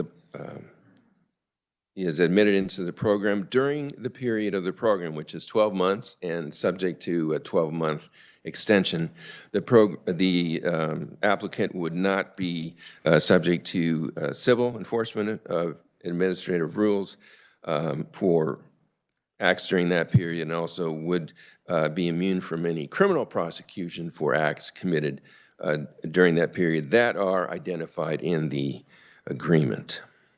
There are a number of disclosure provisions for consumers. There's no liability for the division for business losses. A consumer has to acknowledge disclosures under certain circumstances. There are notification provisions by the participant for ending or requesting an extension, record-keeping requirements, reporting requirements by the participant, a notification requirement of any harm that comes to a consumer by the participant. Exit report is required. The agency has to make a report to the division as well during this period. The division is to establish a website, and there's also finally a report by the division about recommendations that are made on that website. So, thank you. Thank you, Revisor. Questions? Yes, Representative Carmichael. Thank you, Madam Chair, and I'm critically aware that the legislative hour is late. I'll try to be succinct. I wasn't on Chairman Tarwater's committee, so I didn't have the benefit of hearing any of this, and I don't intend to turn this into a bill hearing either. But I want to make sure I understand a couple of things. First, are the records related to this process exempt from the Kansas Open Records Act? Did I understand you to say that? So I believe the reference to the Kansas Open Records Act, and I'll check here to make sure, is to the application. But give me a moment to make sure that that's... And the thrust of what I'm looking at is, does a business, if you will, who receives a waiver, does its competitors know that this one company has gotten this waiver and doesn't have to comply with the regulations, and meanwhile they still have to comply with the regulations? Is this a secret thing, or is it announced in some fashion that, you know, your competitor just got a deal so they don't have to comply with the rules and regulations anymore? Yeah, so there are actually a couple of provisions in the bill that sort of go to that. One is that the division may indeed announce. It may. That. I saw the permissive Yes. language, Yes. but mandatorily, do they have to tell the world that this business doesn't have to comply and this restaurant doesn't have to comply with health and safety regulations, and meanwhile everybody else does? So there are mandatory disclosure requirements for consumers. So with respect to, you know, if you're a consumer that's going to take advantage of this offering, there are mandatory disclosure requirements, and if the offering is made on a website or if it's made in a written application, the consumer has to acknowledge receipt of those disclosures. So in that sense, yes, it is required. Let me move on to something more substantive and important, Madam Chair, and then I'll be done.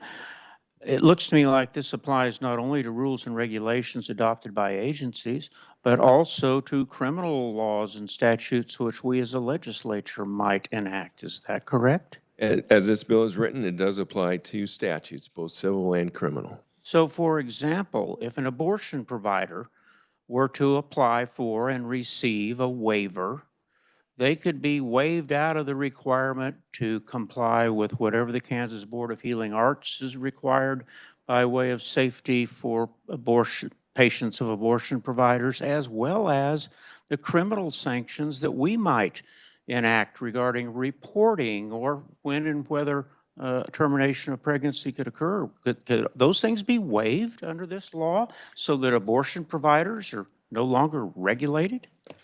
So a couple of responses to that. First of all, I don't know if I had a chance to really go through it in detail, but there are specific requirements as far as what the division considers when it looks at an application. Of course, certain requirements that are put on the application and sort of the intent, I guess, of the program in general, which would be to further business innovation and But it's not limited to businesses. No, well, If I can do abortions cheaper without complying with regulations, can I go ask the director for a waiver? That sounds like an innovation to me. I'll make more money. yeah, I mean, so is there a specific limitation with respect to industries or the medical community? No.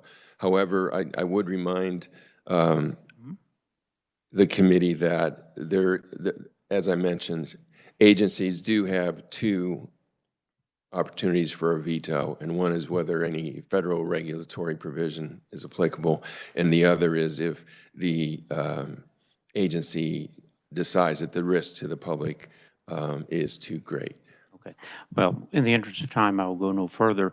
Madam Chair, perhaps my leader will favor me with an appointment to Chairman Tarwater's committee and get me off corrections. Yes, Supervisor Reimer. Yeah, I just wanted to respond to the first part of Representative Carmichael's question, which was the applicability of that waiver from the Kansas Open Records Act. And if the committee turns to page 5 of the bill, that's in lines 15 to 18. And what it says is the application and any related information provided by the applicant shall be confidential and privileged and not be subject. So it's application and any related information provided by the applicant. But if I might, the actual grant of the waiver, is that public information so that my competitors would know that I have gotten this waiver and maybe they want to go get one too? I'm not sure that I don't believe there's any requirement that, well, I'm getting too in the weeds, but generally, I'll withdraw the question. The hour is late. I apologize, Madam Chair. Sorry, any other questions? Okay, Representative Tarwater. Thank you, Madam Chair. In the interest of time, I'm not going to ask this tonight, but I will ask him to weigh in tomorrow along with the Attorney General's office on the things that might challenge constitutional issues or might cause constitutional issues so that we can address that before we have the bill written. Thanks. Anything else? Representative Penn. Thank you, Madam Chair. And I would also reserve to ask you tomorrow about the concept of the bill as we presented it. You're talking about new technologies that are coming to market. They go through the application process, and that is why they have the waiver enter into the program, get approved with the application.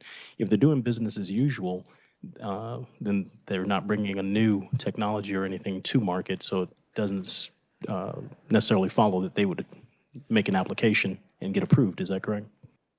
Yes, Representative Penn, and although innovative offering is not actually defined in the bill, I think you can see that in the kinds of standards that the division is supposed to apply in looking at an application.